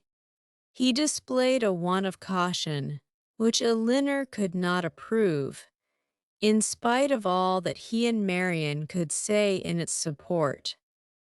Marian began now to perceive that the desperation which had seized her at 16 and a half, of ever seeing a man who could satisfy her ideas of perfection, had been rash and unjustifiable. Willoughby was all that her fancy had delineated in that unhappy hour, and in every brighter period, as capable of attaching her, and his behavior declared his wishes to be in that respect as earnest, as his abilities were strong. Her mother, too, in whose mind not one speculative thought of their marriage had been raised, by his prospect of riches, was led before the end of a week to hope and expect it, and secretly to congratulate herself on having gained two such sons-in-law as Edward and Willoughby. Colonel Brandon's partiality for Marian, which had so early been discovered by his friends, now first became perceptible to Elinor when it ceased to be noticed by them. Their attention and wit were drawn off to his more fortunate rival, and the raillery which the other had incurred before any partiality arose was removed when his feelings began really to call for the ridicule so justly annexed to sensibility. Elinor was obliged, though unwillingly, to believe that the sentiments which Mrs. Jennings had assigned him for her own satisfaction were now actually excited by her sister, and that, however, a general resemblance of disposition between the parties might forward the affection of Mr. Willoughby, an equally striking opposition of character was no hindrance to the regard of Colonel Brandon. She saw it with concern. For what could a silent man of 35 hope, when opposed to a very lively one of 25? And as she could not even wish him successful, she heartily wished him indifferent. She liked him in spite of his gravity and reserve. She beheld in him an object of interest. His manners, though serious, were mild, and his reserve appeared rather the result of some oppression of spirits than of any natural gloominess of temper. Sir John had dropped hints of past injuries and disappointments, which justified her belief of his being an unfortunate man, and she regarded him with respect and compassion. Perhaps she pitied and esteemed him the more because he was slighted by Willoughby and Marian, who, prejudiced against him for being neither lively nor young, seemed resolved to undervalue his merits. "Brandon is just the kind of man," said Willoughby one day when they were talking of him together, "whom everybody speaks well of, and nobody cares about, whom all are delighted to see, and nobody remembers to talk to." "That is exactly what I think of him," cried Marian. "Do not boast of it, however," said Elinor, "for it is injustice in both of you. He is highly esteemed by all the family at the park, and I never see him myself without taking pains to converse with him. That he is patronized by you," replied Willoughby, "is certainly in his favor, but as for the esteem of the others, it is a reproach in itself. Who would submit to the indignity of being approved by such a woman as Lady Middleton and Mrs. Jennings? That could command the indifference of anybody else. But perhaps the abuse of such people as yourself and Marian will make amends for the regard of Lady Middleton and her mother. If their praise is censure, your censure may be praise, for they are not more undiscerning than you are prejudiced and unjust. In defense of your protege, you can even be saucy. My protege, as you call him, is a sensible man, and sense will always have attractions for me. Yes, Marian, even in a man between 30 and 40. He has seen a great deal of the world, has been abroad, has read, and has a thinking mind. I have found him capable of giving me much information on various subjects, and he has always answered my inquiries with readiness of good breeding and good nature. That is to say," cried Marian contemptuously, "he has told you that in the East Indies the climate is hot and the mosquitoes are troublesome. He would have told me so, I doubt not, had I made any such inquiries, but they happened to be points on which I had been previously informed." "Perhaps," said Willoughby, His observations may have extended to the existence of nabobs, gold moors, and palanquins. I may venture to say that his observations have stretched much further than your candor, but why should you dislike him? I do not dislike him. I consider him, on the contrary, as a very respectable man who has everybody's good word and nobody's notice, who has more money than he can spend, more time than he knows how to employ, and 2 new coats every year. Add to which, cried Marian, that he has neither genius, taste, nor spirit, that his understanding has no brilliancy, his feelings no ardor, and his voice no expression. You decide on his imperfections so much in the mass, replied Alinner, and so much on the strength of your own imagination, that the commendation I am able to give of him is comparatively cold and insipid. I can only pronounce him to be a sensible man, well-bred, well-informed, of gentle address, and I believe possessing an amiable heart. Miss Dashwood, cried Willoughby, you are now using me unkindly. You are endeavoring to disarm me by reason, and to convince me against my will. But it will not do.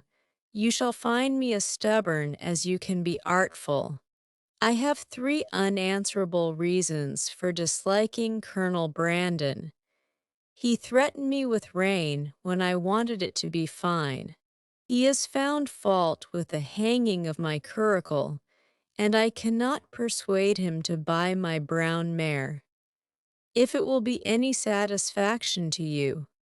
However, to be told that I believe his character to be in other respects irreproachable, I am ready to confess it. And in return for an acknowledgment, which must give me some pain, you cannot deny me the privilege of disliking him as much as ever. Chapter 11. Little had Mrs. Dashwood or her daughters imagined, when they first came into Devonshire, that so many engagements would arise to occupy their time as shortly presented themselves, or that they should have such frequent invitations and such constant visitors as to leave them little leisure for serious employment. Yet such was the case. When Marian was recovered, the schemes of amusement at home and abroad, which Sir John had been previously forming, were put into execution. The private balls of the park then began, and parties on the water were made and accomplished as often as a showery October would allow. In every meeting of the kind, Willoughby was included, and the ease and familiarity which naturally attended these parties were exactly calculated to give increasing intimacy to his acquaintance with the Dashwoods, to afford him opportunity of witnessing the excellencies of Marian, of marking his animated admiration of her, and of receiving, in her behavior to himself, the most pointed assurance of her affection. Alinner could not be surprised at their attachment. She only wished that it were less openly shewn, and once or twice did venture to suggest the propriety of some self-command to Marian. But Marian abhorred all concealment, where no real disgrace could attend unreserve, and to aim at the restraint of sentiments which were not in themselves laudable appeared to her not merely an unnecessary effort, but a disgraceful subjection of reason to commonplace and mistaken notions. Willoughby thought the same, and their behavior at all times was an illustration of their opinions. When he was present, she had no eyes for anyone else. Everything he did was right. Everything he said was clever. If their evenings at the park were concluded with cards, he cheated himself and all the rest of the party to get her a good hand. If dancing formed the amusement of the night, they were partners for half the time. And when obliged to separate for a couple of dances, were careful to stand together and scarcely spoke a word to anybody else. Such conduct made them, of course, most exceedingly laughed at, but ridicule could not shame, and seemed hardly to provoke them. Mrs. Dashwood entered into all their feelings with a warmth which left her no inclination for checking this excessive display of them. To her it was but the natural consequence of a strong affection in a young and ardent mind. This was the season of happiness to Marian. Her heart was devoted to Willoughby, and the fond attachment to Norland, which she brought with her from Sussex, was more likely to be softened than she had thought it possible before by the charms which his society bestowed on her present home. Eleanor's happiness was not so great. Her heart was not so much at ease, nor her satisfaction in their amusements so pure. They afforded her no companion that could make amends for what she had left behind, nor that could teach her to think of Norland with less regret than ever. Neither Lady Middleton nor Mrs. Jennings could supply to her the conversation she missed, although the latter was an everlasting talker, and from the first had regarded her with a kindness which ensured her a large share of her discourse. She had already repeated her own history to Eleanor 3 or 4 times, and had Eleanor's memory been equal to her means of improvement, she might have known very early in their acquaintance all the particulars of Mr. Jennings' last illness, and what he said to his wife a few minutes before he died. Lady Middleton was more agreeable than her mother only in being more silent. Eleanor needed little observation to perceive that her reserve was a mere calmness of manner with which sense had nothing to do. Towards her husband and mother, she was the same as to them, and intimacy was therefore neither to be looked for nor desired. She had nothing to say one day that she had not said the day before. Her insipidity was invariable, for even her spirits were always the same. And though she did not oppose the parties arranged by her husband, provided everything were conducted in style, and her 2 eldest children attended her, she never appeared to receive more enjoyment from them than she might have experienced in sitting at home, and so little did her presence add to the pleasure of the others, by any share in their conversation, that they were sometimes only reminded of her being amongst them by her solicitude about her troublesome boys. In Colonel Brandon alone, of all her new acquaintance, did Eleanor find a person who could in any degree claim the respect of abilities, excite the interest of friendship, or give pleasure as a companion. Willoughby was out of the question. Her admiration and regard, even her sisterly regard, was all his own, but he was a lover. His attentions were wholly Marian's, and a far less agreeable man might have been more generally pleasing. Colonel Brandon, unfortunately for himself, had no such encouragement to think only of Marion, and in conversing with Elinor, he found the greatest consolation for the indifference of her sister. Elinor's compassion for him increased, as she had reason to suspect that the misery of disappointed love had already been known to him. This suspicion was given by some words which accidentally dropped from him one evening at the park, when they were sitting down together by mutual consent, while the others were dancing. His eyes were fixed on Marion, and after a silence of some minutes he said, with a faint smile, "Your sister, I understand, does not approve of second attachments." "No," replied Elinor, "her opinions are all romantic, or rather, as I believe. She considers them impossible to exist. I believe she does. But how she contrives it without reflecting on the character of her own father, who had himself two wives, I know not. A few years, however, will settle her opinions on the reasonable basis of common sense and observation, and then they may be more easy to define and to justify than they now are by anybody but herself. This will probably be the case." He replied, "And yet there is something so amiable in the prejudices of a young mind, that one is sorry to see them give way to the reception of more general opinions." "I cannot agree with you there," said Elinor.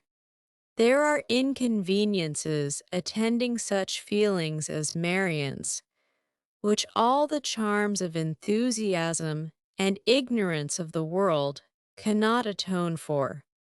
Her systems have all the unfortunate tendency of setting propriety at naught, and a better acquaintance with the world is what I look forward to as her greatest possible advantage." After a short pause, he resumed the conversation by saying, "Does your sister make no distinction in her objections against a second attachment, or is it equally criminal in every body? Are those who have been disappointed in their first choice, whether from the inconstancy of its object or the perverseness of circumstances, to be equally indifferent during the rest of their lives? Upon my word, I am not acquainted with the minutiae of her principles.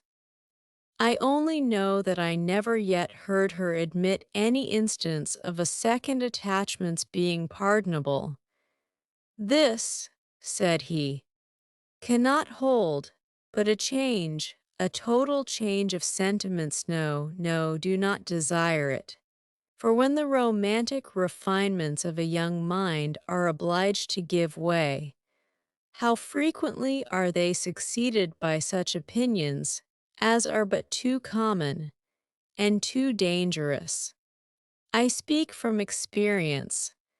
I once knew a lady who in temper and mind greatly resembled your sister, who thought and judged like her, but who from an enforced change from a series of unfortunate circumstances," here he stopped suddenly, "appeared to think that he had said too much, and by his countenance gave rise to conjectures which might not otherwise have entered Elinor's head.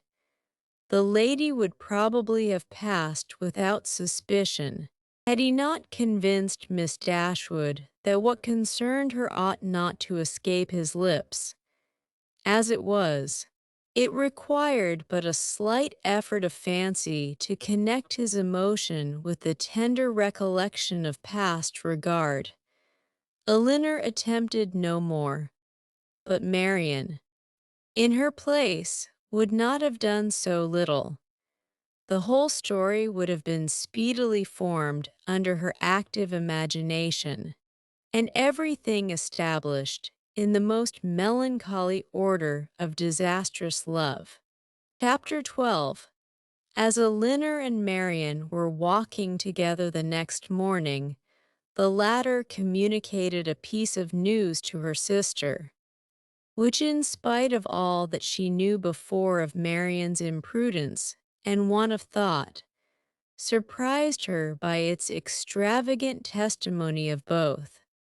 Marian told her, with the greatest delight, that Willoughby had given her a horse, one that he had bred himself on his estate in Somersetshire, and which was exactly calculated to carry a woman, without considering that it was not in her mother's plan to keep any horse, that if she were to alter her resolution in favor of this gift, she must buy another for the servant, and keep a servant to ride it, and after all, build a stable to receive them. She had accepted the present without hesitation, and told her sister of it in raptures. He intends to send his groom into Somersetshire immediately for it, she added, and when it arrives we will ride every day. You shall share its use with me. Imagine to yourself, my dear Elinor, the delight of a gallop on some of these downs. Most unwilling was she to awaken from such a dream of felicity, to comprehend all the unhappy truths which attended the affair, and for some time she refused to submit to them. As to an additional servant, the expense would be a trifle. Mamma, she was sure, would never object to it, and any horse would do for him. He might always get one at the park. As to a stable, the merest shed would be sufficient. Elinor then ventured to doubt the propriety of her receiving such a present from a man so little, or at least so lately known to her. This was too much. You are mistaken, Elinor, said she warmly, in supposing I know very little of Willoughby. I have not known him long indeed, but I am much better acquainted with him than I am with any other creature in the world, except yourself and mamma. It is not time or opportunity that is to determine intimacy. It is disposition alone. 7 years would be insufficient to make some people acquainted with each other, and 7 days are more than enough for others. I should hold myself guilty of greater impropriety in accepting a horse from my brother than from Willoughby. Of John I know very little, though we have lived together for years. But of Willoughby my judgment has long been formed. Elinor thought it wisest to touch that point no more. She knew her sister's temper. Opposition on so tender a subject would only attach her the more to her own opinion, but by an appeal to her affection for her mother, by representing the inconveniences which that indulgent mother must draw on herself, if, as would probably be the case, she consented to this increase of establishment, Marian was shortly subdued, and she promised not to tempt her mother to such imprudent kindness by mentioning the offer, and to tell Willoughby when she saw him next, that it must be declined. She was faithful to her word, and when Willoughby called at the cottage the same day, Elinor heard her express her disappointment to him in a low voice, on being obliged to forego the acceptance of his present. The reasons for this alteration were at the same time related, and they were such as to make further entreaty on his side impossible. His concern, however, was very apparent, and after expressing it with earnestness, he added, in the same low voice, "But Marian, the horse is still yours, though you cannot use it now. I shall keep it only till you can claim it. When you leave Barton to form your own establishment in a more lasting home, Queen Mab shall receive you." This was all overheard by Miss Dashwood, and in the whole of the sentence, in his manner of pronouncing it, and in his addressing her sister by her Christian name alone, she instantly saw an intimacy so decided, a meaning so direct, as marked a perfect agreement between them. From that moment, she doubted not of their being engaged to each other, and the belief of it created no other surprise than that she, or any of their friends, should be left by tempers so frank, to discover it by accident. Margaret related something to her the next day, which placed this matter in a still clearer light.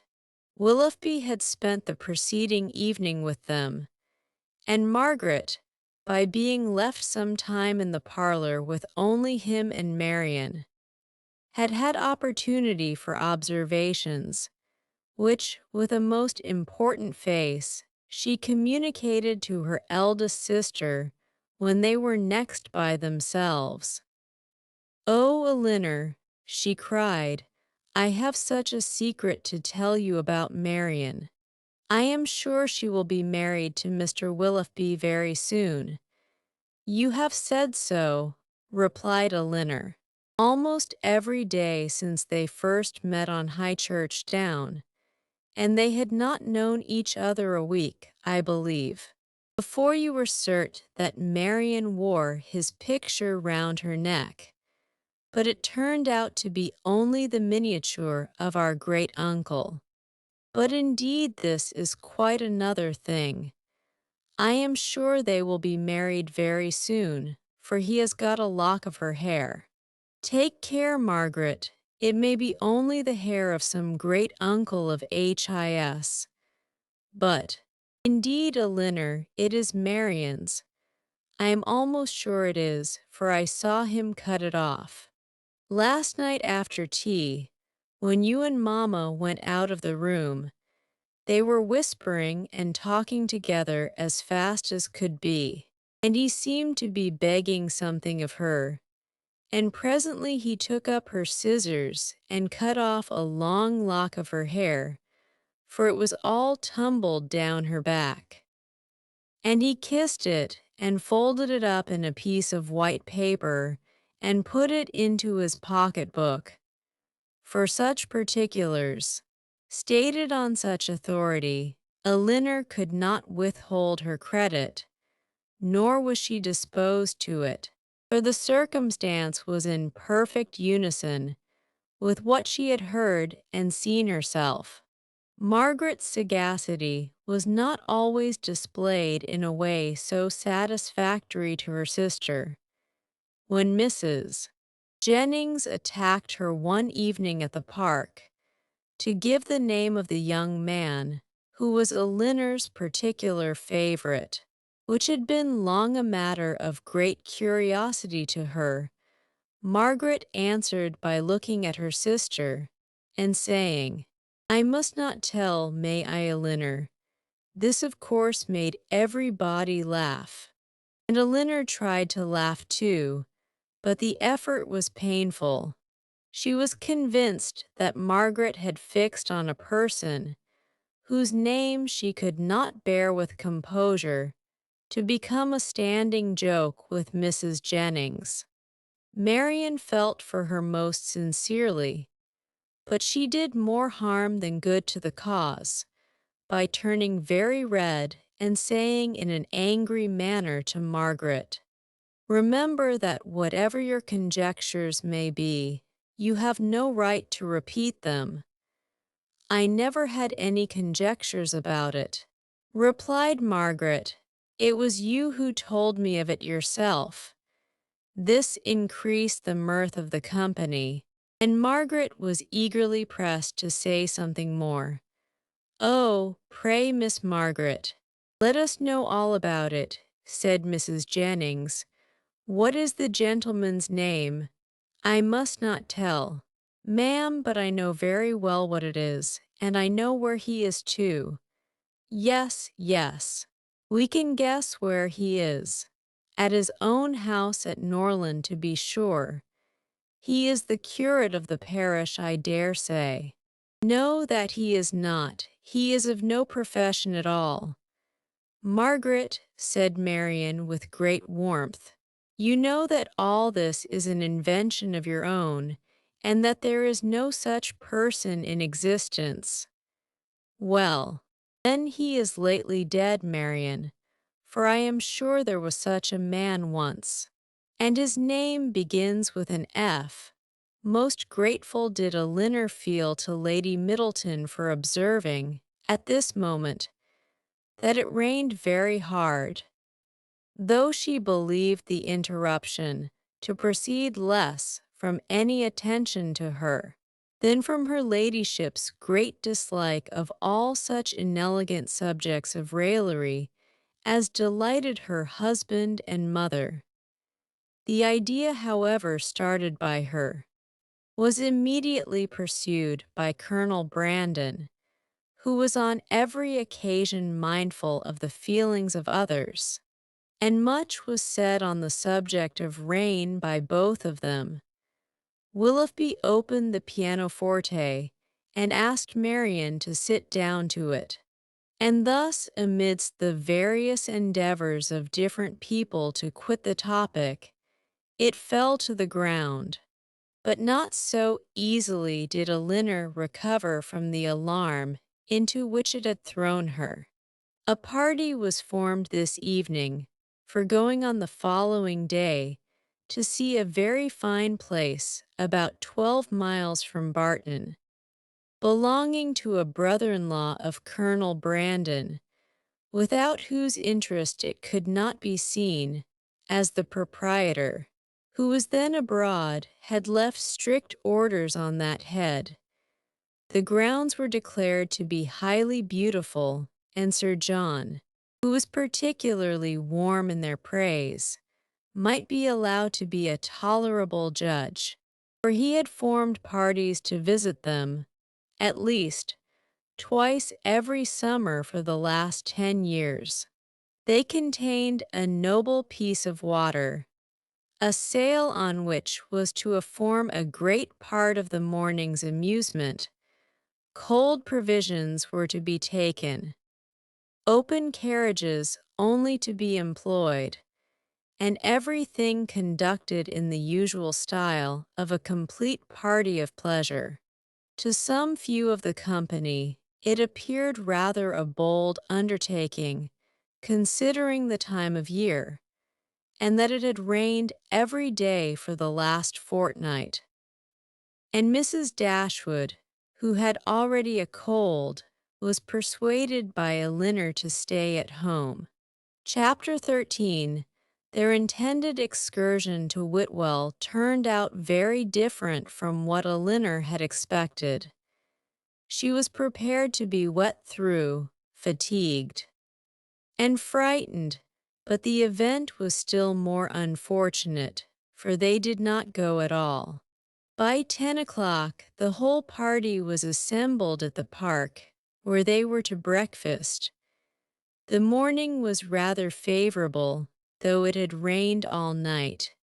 As the clouds were then dispersing across the sky, and the sun frequently appeared, they were all in high spirits and good humor, eager to be happy, and determined to submit to the greatest inconveniences and hardships rather than be otherwise. While they were at breakfast, the letters were brought in. Among the rest there was one for Colonel Brandon. He took it, looked at the direction, changed color, and immediately left the room. "What is the matter with Brandon?" said Sir John. Nobody could tell. "I hope he has had no bad news," said Lady Middleton. "It must be something extraordinary that could make Colonel Brandon leave my breakfast table so suddenly." In about 5 minutes he returned. "No bad news, Colonel, I hope," said Mrs. Jennings as soon as he entered the room. "None at all, ma'am, I thank you. Was it from Avignon? I hope it is not to say that your sister is worse." "No, ma'am, it came from town, and is merely a letter of business. But how came the hand to discompose you so much, if it was only a letter of business? Come, come, this won't do, Colonel, so let us hear the truth of it." "My dear madam," said Lady Middleton, "recollect what you are saying. Perhaps it is to tell you that your cousin Fanny is married," said Mrs. Jennings, without attending to her daughter's reproof. "No, indeed, it is not." "Well, then, I know who it is from Colonel, and I hope she is well." "Whom do you mean, ma'am?" said he, coloring a little. "Oh, you know who I mean. I am particularly sorry, ma'am," said he, addressing Lady Middleton, "that I should receive this letter today, for it is on business which requires my immediate attendance in town." "In town?" cried Mrs. Jennings. "What can you have to do in town at this time of year?" "My own loss is great," he continued, "in being obliged to leave so agreeable a party. But I am the more concerned, as I fear my presence is necessary to gain your admittance at Whitwell." What a blow upon them all was this! "But if you write a note to the housekeeper, Mr. Brandon," said Marian eagerly, "will it not be sufficient?" He shook his head. "We must go," said Sir John. "It shall not be put off when we are so near it. You cannot go to town till tomorrow, Brandon. That is all. I wish it could be so easily settled, but it is not in my power to delay my journey for one day." "If you would but let us know what your business is," said Mrs. Jennings, "we might see whether it could be put off or not." "You would not be 6 hours later," said Willoughby, "if you were to defer your journey till our return. I cannot afford to lose 1 hour." Elinor then heard Willoughby say, in a low voice to Marian, "There are some people who cannot bear a party of pleasure. Brandon is one of them. He was afraid of catching cold, I dare say, and invented this trick for getting out of it. I would lay 50 guineas the letter was of his own writing." "I have no doubt of it," replied Marian. "There is no persuading you to change your mind, Brandon, I know of old," said Sir John, "when once you are determined on anything. But, however, I hope you will think better of it. Consider, here are the 2 Miss Careys come over from Newton. The 3 Miss Dashwoods walked up from the cottage, and Mr. Willoughby got up 2 hours before his usual time, on purpose to go to Whitwell." Colonel Brandon again repeated his sorrow at being the cause of disappointing the party, but at the same time declared it to be unavoidable. "Well, then, when will you come back again?" "I hope we shall see you at Barton," added her ladyship, "as soon as you can conveniently leave town, and we must put off the party to Whitwell till you return. You are very obliging, but it is so uncertain when I may have it in my power to return that I dare not engage for it at all." "Oh, he must and shall come back," cried Sir John. "If he is not here by the end of the week, I shall go after him. Aye, "So do, Sir John," cried Mrs. Jennings, "and then perhaps you may find out what his business is. I do not want to pry into other men's concerns.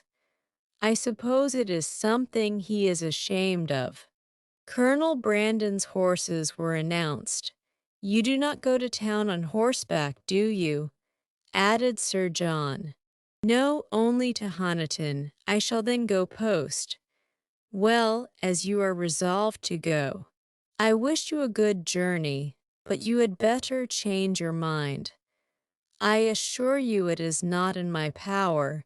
He then took leave of the whole party. "Is there no chance of my seeing you and your sisters in town this winter, Miss Dashwood?" "I am afraid none at all." "Then I must bid you farewell for a longer time than I should wish to do." To Marian, he merely bowed and said nothing. "Come, Colonel," said Mrs. Jennings, "before you go, do let us know what you are going about."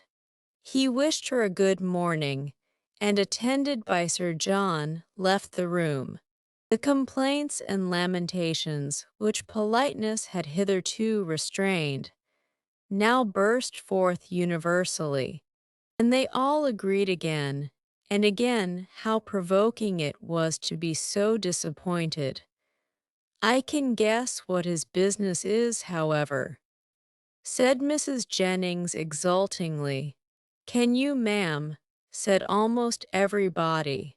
"Yes, it is about Miss Williams, I am sure." "And who is Miss Williams?" asked Marian. "What, do not you know who Miss Williams is? I am sure you must have heard of her before. She is a relation of the Colonel's, my dear, a very near relation. We will not say how near, for fear of shocking the young ladies." Then, lowering her voice a little, she said to Elinor, "She is his natural daughter." "Indeed." "Oh, yes, and as like him as she can stare. I dare say the Colonel will leave her all his fortune." When Sir John returned, he joined most heartily in the general regret on so unfortunate an event, concluding, however, by observing that as they were all got together, they must do something by way of being happy, and after some consultation it was agreed that although happiness could only be enjoyed at Whitwell, they might procure a tolerable composure of mind by driving about the country. The carriages were then ordered. Willoughby's was first, and Marian never looked happier than when she got into it. He drove through the park very fast, and they were soon out of sight, and nothing more of them was seen till their return, which did not happen till after the return of all the rest. They both seemed delighted with their drive, but said only in general terms that they had kept in the lanes, while the others went on the downs. It was settled that there should be a dance in the evening, and that everybody should be extremely merry all day long. Some more of the Careys came to dinner, and they had the pleasure of sitting down nearly 20 to table, which Sir John observed with great contentment. Willoughby took his usual place between the two elder Miss Dashwoods. Mrs. Jennings sat on Elinor's right hand, and they had not been long seated before she leant behind her and Willoughby, and said to Marian, loud enough for them both to hear, "I have found you out in spite of all your tricks. I know where you spent the morning." Marian colored and replied very hastily, "Where, pray? Did not you know?" Said Willoughby that we had been out in my curricle. "Yes, yes, Mr. Impudence, I know that very well, and I was determined to find out where you had been too. I hope you like your house. Miss Marian, It is a very large one, I know, and when I come to see you, I hope you will have new furnished it. For it wanted it very much when I was there 6 years ago. Marian turned away in great confusion. Mrs. Jennings laughed heartily, and Elinor found that in her resolution to know where they had been, she had actually made her own woman enquire of Mr. Willoughby's groom, and that she had by that method been informed that they had gone to Alenham, and spent a considerable time there in walking about the garden and going all over the house. Elinor could hardly believe this to be true, as it seemed very unlikely that Willoughby should propose, or Marian consent, to enter the house while Mrs. Smith was in it, with whom Marian had not the smallest acquaintance. As soon as they left the dining-room, Elinor inquired of her about it, and great was her surprise when she found that every circumstance related by Mrs. Jennings was perfectly true. Marian was quite angry with her for doubting it. Why should you imagine, Elinor, that we did not go there, or that we did not see the house? Is not it what you have often wished to do yourself? Yes, Marian, but I would not go while Mrs. Smith was there, and with no other companion than Mr. Willoughby. Mr. Willoughby, however, is the only person who can have a right to show that house, and as he went in an open carriage, it was impossible to have any other companion. I never spent a pleasanter morning in my life. I am afraid, replied Elinor, that the pleasantness of an employment does not always evince its propriety. On the contrary, nothing can be a stronger proof of it, Elinor, for if there had been any real impropriety in what I did, I should have been sensible of it at the time, for we always know when we are acting wrong, and with such a conviction I could have had no pleasure. But, my dear Marian, as it has already exposed you to some very impertinent remarks, do you not now begin to doubt the discretion of your own conduct? If the impertinent remarks of Mrs. Jennings are to be the proof of impropriety in conduct, we are all offending every moment of our lives. I value not her censure any more than I should do her commendation. I am not sensible of having done anything wrong in walking over Mrs. Smith's grounds, or in seeing her house. They will one day be Mr. Willoughby's, and if they were one day to be your own, Marian, you would not be justified in what you have done.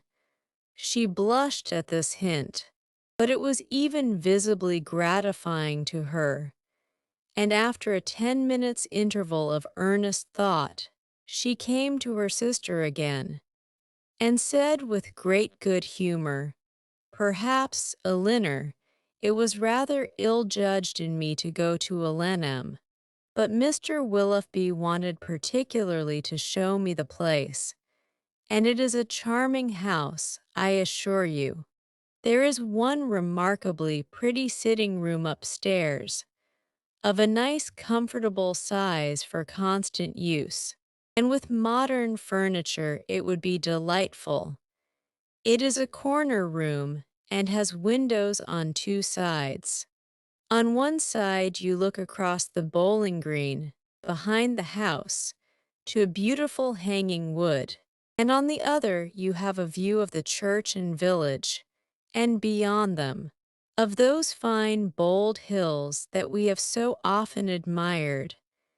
I did not see it to advantage, for nothing could be more forlorn than the furniture, but if it were newly fitted up a couple of £100, Willoughby says, would make it one of the pleasantest summer rooms in England. Could a Linner have listened to her without interruption from the others, she would have described every room in the house with equal delight. Chapter 14. The sudden termination of Colonel Brandon's visit at the park, with his steadiness in concealing its cause, filled the mind, and raised the wonder of Mrs. Jennings for 2 or 3 days.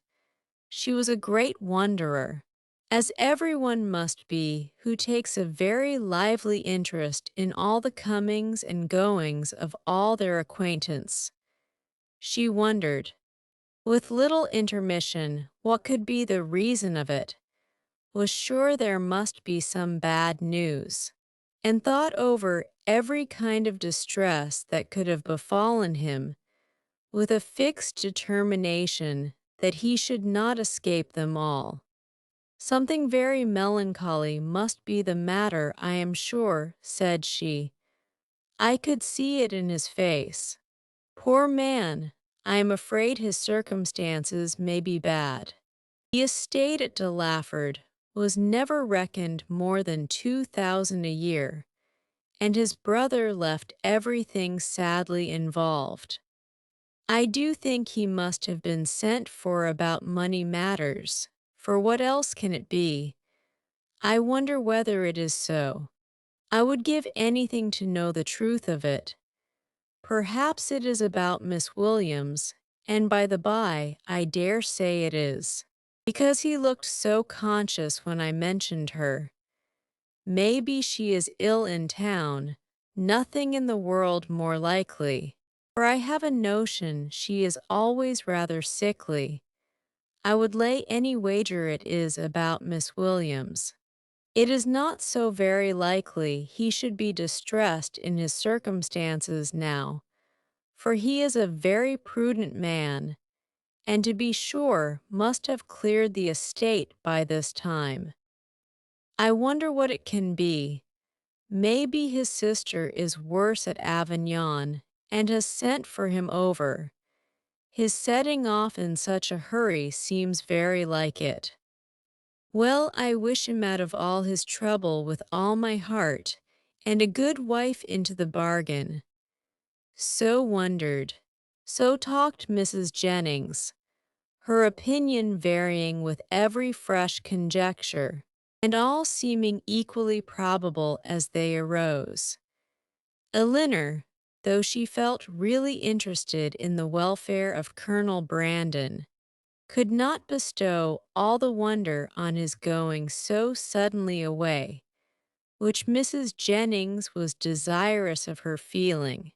For besides that the circumstance did not in her opinion justify such lasting amazement or variety of speculation, her wonder was otherwise disposed of.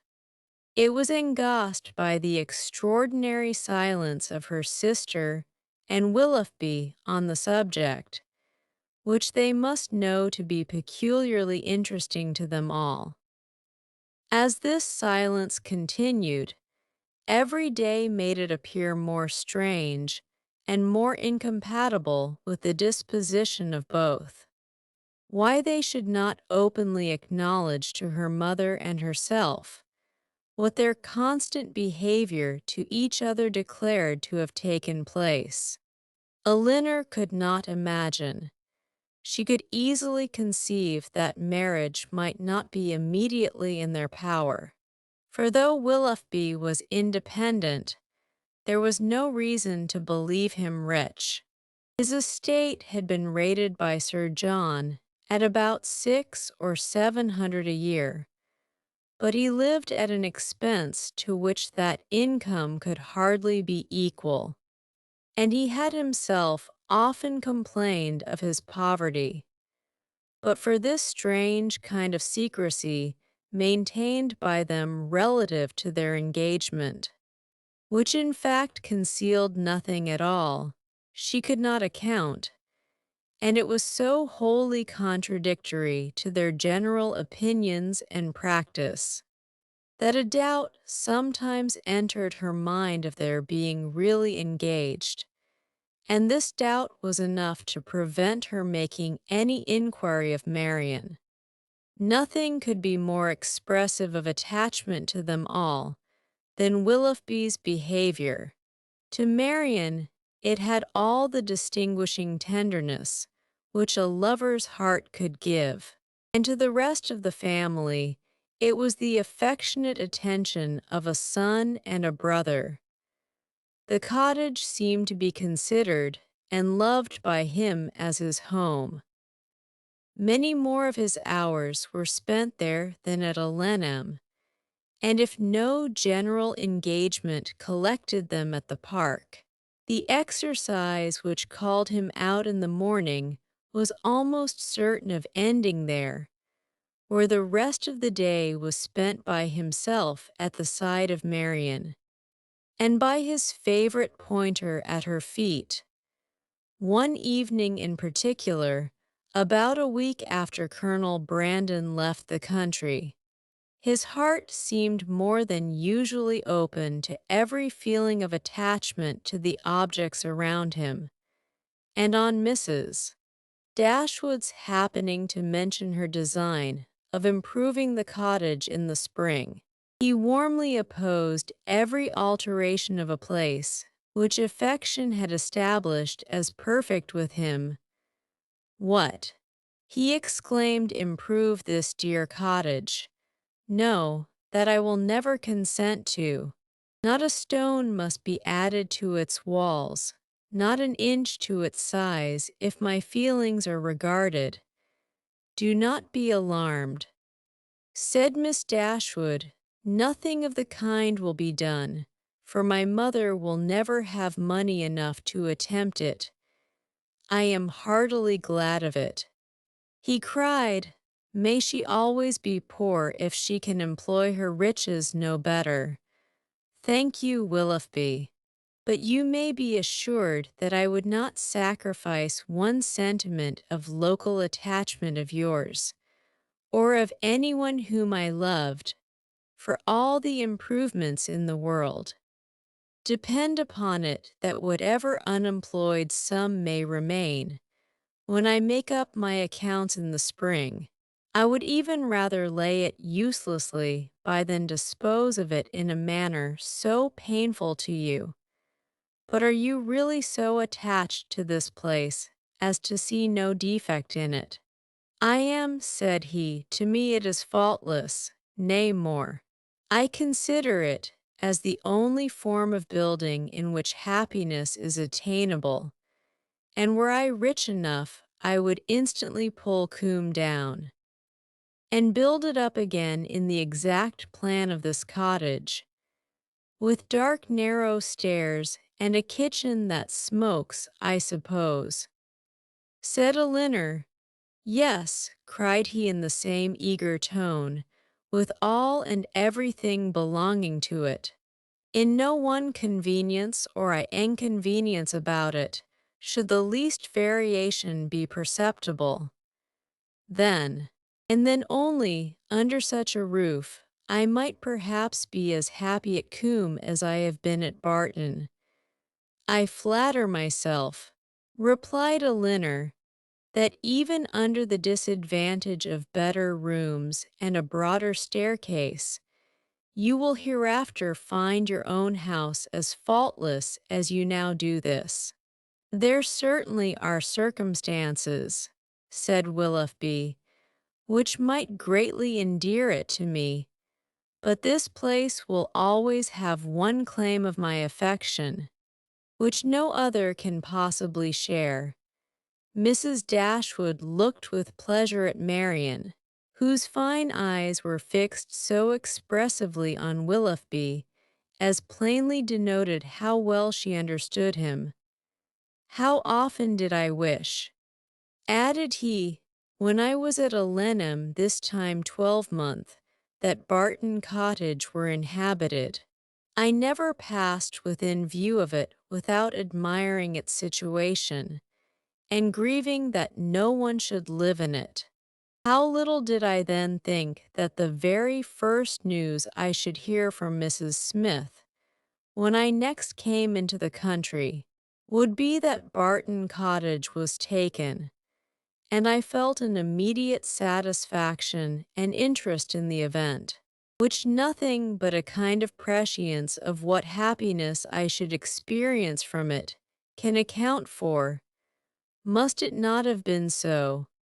Marian, speaking to her in a lowered voice, then continuing his former tone, he said, "And yet this house you would spoil. Mrs. Dashwood, you would rob it of its simplicity by imaginary improvement.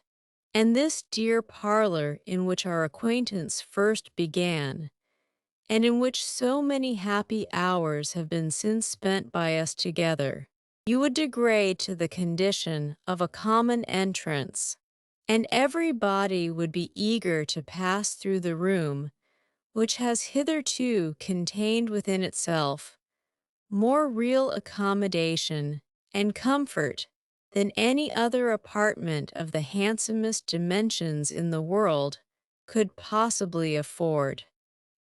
Mrs. Dashwood again assured him that no alteration of the kind should be attempted. "You are a good woman," he warmly replied. "Your promise makes me easy. Extend it a little farther, and it will make me happy.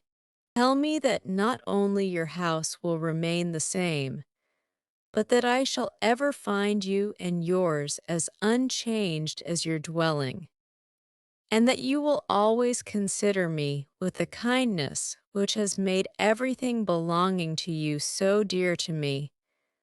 The promise was readily given, and Willoughby's behavior during the whole of the evening declared at once his affection and happiness. "Shall we see you tomorrow to dinner?" said Mrs. Dashwood when he was leaving them. "I do not ask you to come in the morning, for we must walk to the park to call on Lady Middleton." He engaged to be with them by 4 o'clock. Chapter 15. Mrs. Dashwood's visit to Lady Middleton took place the next day, and 2 of her daughters went with her. But Marian excused herself from being of the party under some trifling pretext of employment, and her mother, who concluded that a promise had been made by Willoughby the night before of calling on her while they were absent, was perfectly satisfied with her remaining at home. On their return from the park, they found Willoughby's curricle and servant in waiting at the cottage, and Mrs. Dashwood was convinced that her conjecture had been just. So far it was all as she had foreseen, but on entering the house, she beheld what no foresight had taught her to expect. They were no sooner in the passage than Marian came hastily out of the parlor, apparently in violent affliction, with her handkerchief at her eyes, and without noticing them ran upstairs. Surprised and alarmed, they proceeded directly into the room she had just quitted, where they found only Willoughby, who was leaning against the mantelpiece with his back towards them. He turned round on their coming in, and his countenance showed that he strongly partook of the emotion which overpowered Marian.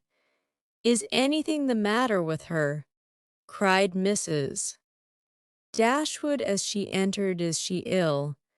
"I hope not," he replied, trying to look cheerful, and with a forced smile presently added, "It is I who may rather expect to be ill, for I am now suffering under a very heavy disappointment."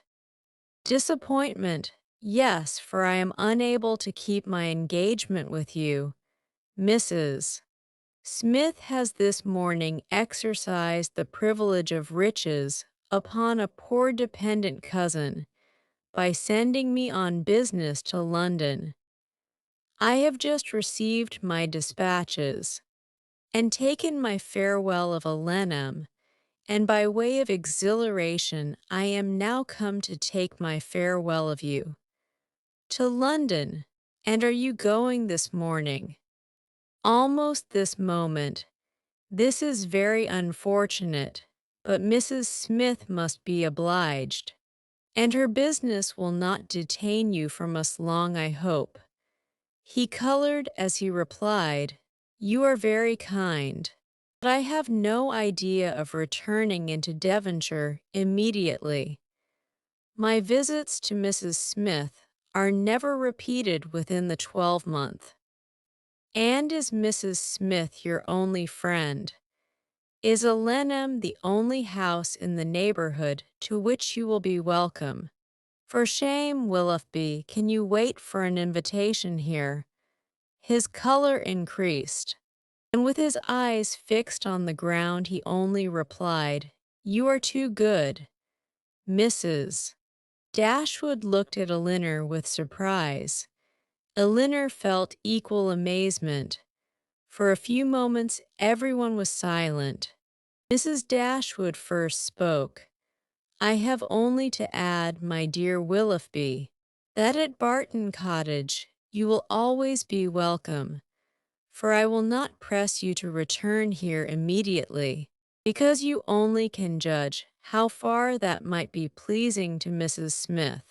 And on this head I shall be no more disposed to question your judgment than to doubt your inclination."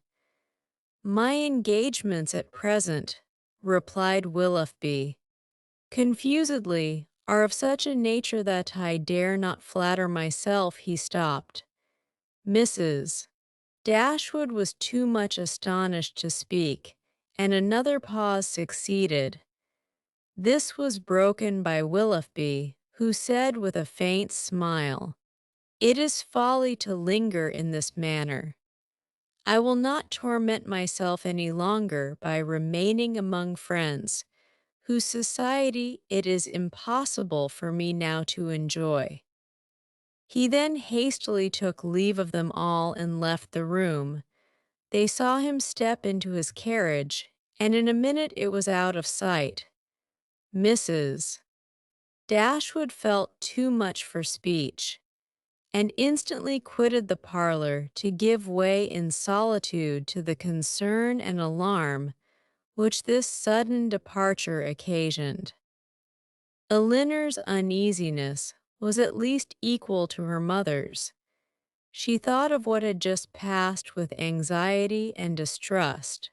Willoughby's behavior in taking leave of them, his embarrassment and affectation of cheerfulness, and, above all, his unwillingness to accept her mother's invitation, a backwardness so unlike a lover, so unlike himself, greatly disturbed her. One moment she feared that no serious design had ever been formed on his side, and the next that some unfortunate quarrel had taken place between him and her sister.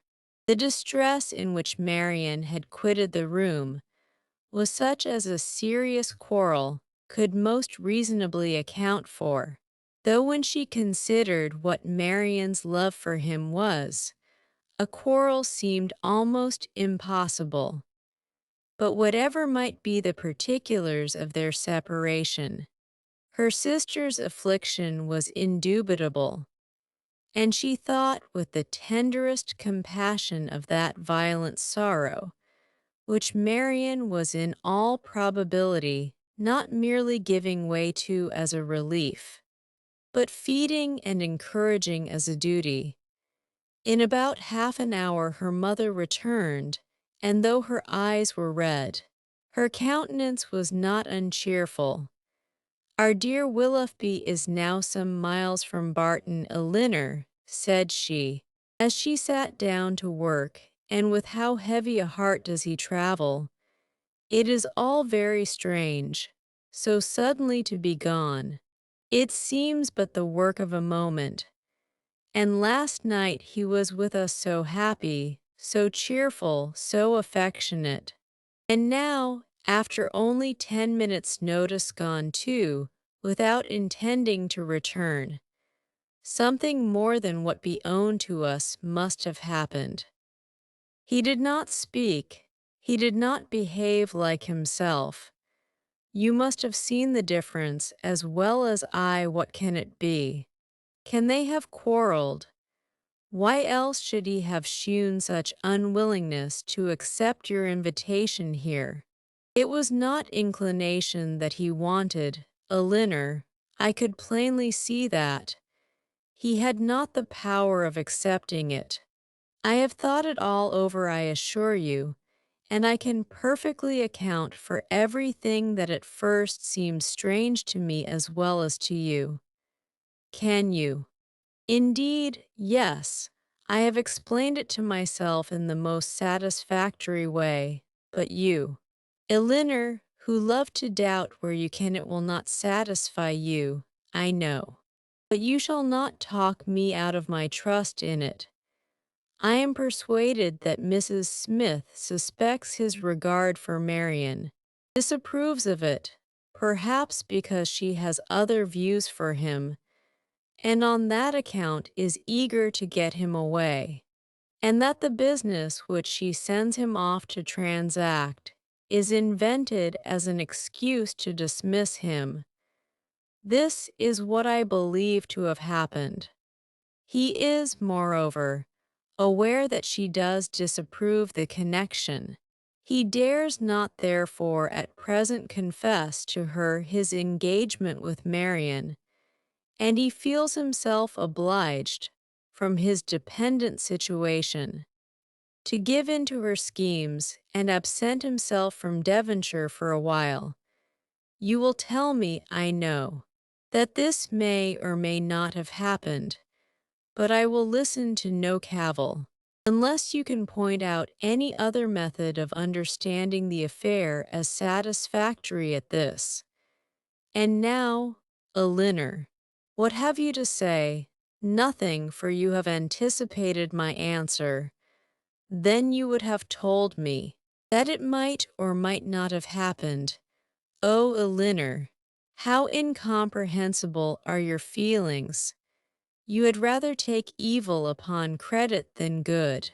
You had rather look out for misery for Marian, and guilt for poor Willoughby, than an apology for the latter. You are resolved to think him blamable, because he took leave of us with less affection than his usual behavior has shewn, and is no allowance to be made for inadvertence, or for spirits depressed by recent disappointment. Are no probabilities to be accepted, merely because they are not certainties? Is nothing due to the man whom we have all such reason to love, and no reason in the world to think ill of, to the possibility of motives unanswerable in themselves, though unavoidably secret for a while? And after all, what is it you suspect him of? I can hardly tell myself, but suspicion of something unpleasant is the inevitable consequence of such an alteration as we just witnessed in him. There is great truth, however, in what you have now urged of the allowances which ought to be made for him, and it is my wish to be candid in my judgment of every body. Willoughby may undoubtedly have very sufficient reasons for his conduct, and I will hope that he has.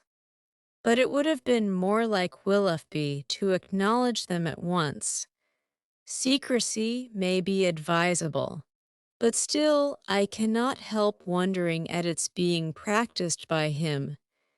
Do not blame him, however, for departing from his character, where the deviation is necessary, but you really do admit the justice of what I have said in his defense. I am happy and he is acquitted. Not entirely. It may be proper to conceal their engagement, if they are engaged, from Mrs. Smith, and if that is the case, it must be highly expedient for Willoughby to be but little in Devonshire at present. But this is no excuse for their concealing it from us. concealing it from us. My dear child, do you accuse Willoughby and Marian of concealment? This is strange indeed. When your eyes have been reproaching them every day for incautiousness. I want no proof of their affection, said Elinor, but of their engagement I do. I am perfectly satisfied of both, yet not a syllable has been said to you on the subject by either of them. I have not wanted syllables where actions have spoken so plainly. Has not his behavior to Marian and to all of us, for at least the last fortnight, declared that he loved and considered her as his future wife, and that he felt for us the attachment of the nearest relation? Have we not perfectly understood each other? Has not my consent been daily asked by his looks, his manner, his attentive and affectionate respect? My Elinor, is it possible to doubt their engagement? How could such a thought occur to you?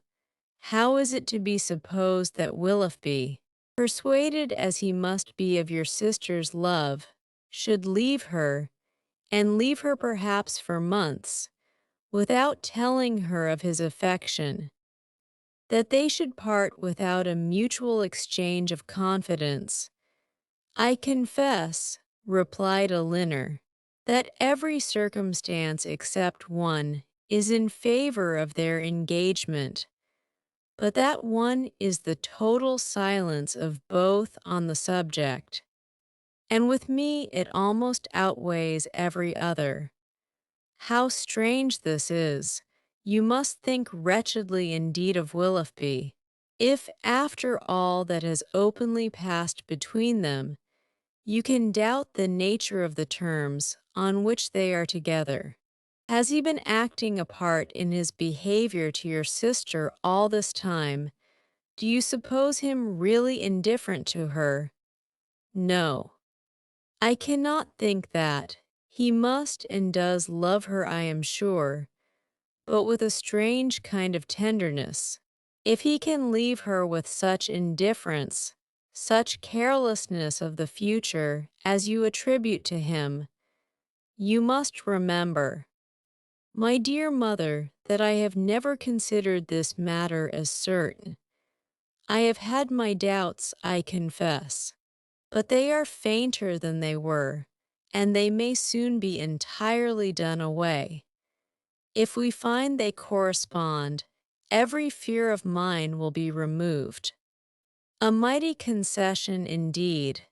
If you were to see them at the altar, you would suppose they were going to be married. Ungracious girl, but I require no such proof. Nothing in my opinion has ever passed to justify doubt. No secrecy has been attempted. All has been uniformly open and unreserved. You cannot doubt your sister's wishes.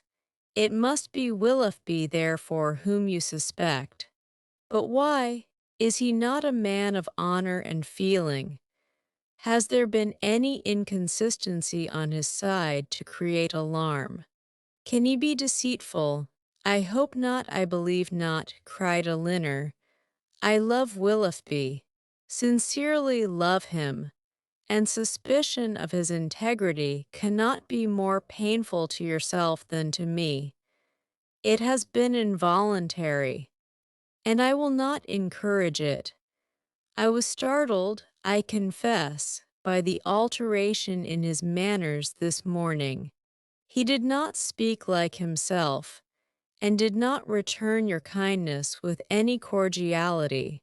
But all this may be explained by such a situation of his affairs as you have supposed. He had just parted from my sister, had seen her leave him in the greatest affliction, and if he felt obliged, from a fear of offending Mrs. Smith, to resist the temptation of returning here soon, and yet aware that by declining your invitation, By saying that he was going away for some time, he should seem to act an ungenerous, a suspicious part by our family. We might well be embarrassed and disturbed. In such a case, a plain and open avowal of his difficulties would have been more to his honor, I think, as well as more consistent with his general character. But I will not raise objections against anyone's conduct on so illiberal a foundation as a difference in judgment from myself, or a deviation from what I may think right and consistent. You speak very properly. Willoughby certainly does not deserve to be suspected. Though we have not known him long, he is no stranger in this part of the world, and who has ever spoken to his disadvantage? Had he been in a situation to act independently and marry immediately, it might have been odd that he should leave us without acknowledging everything to me at once. But this is not the case.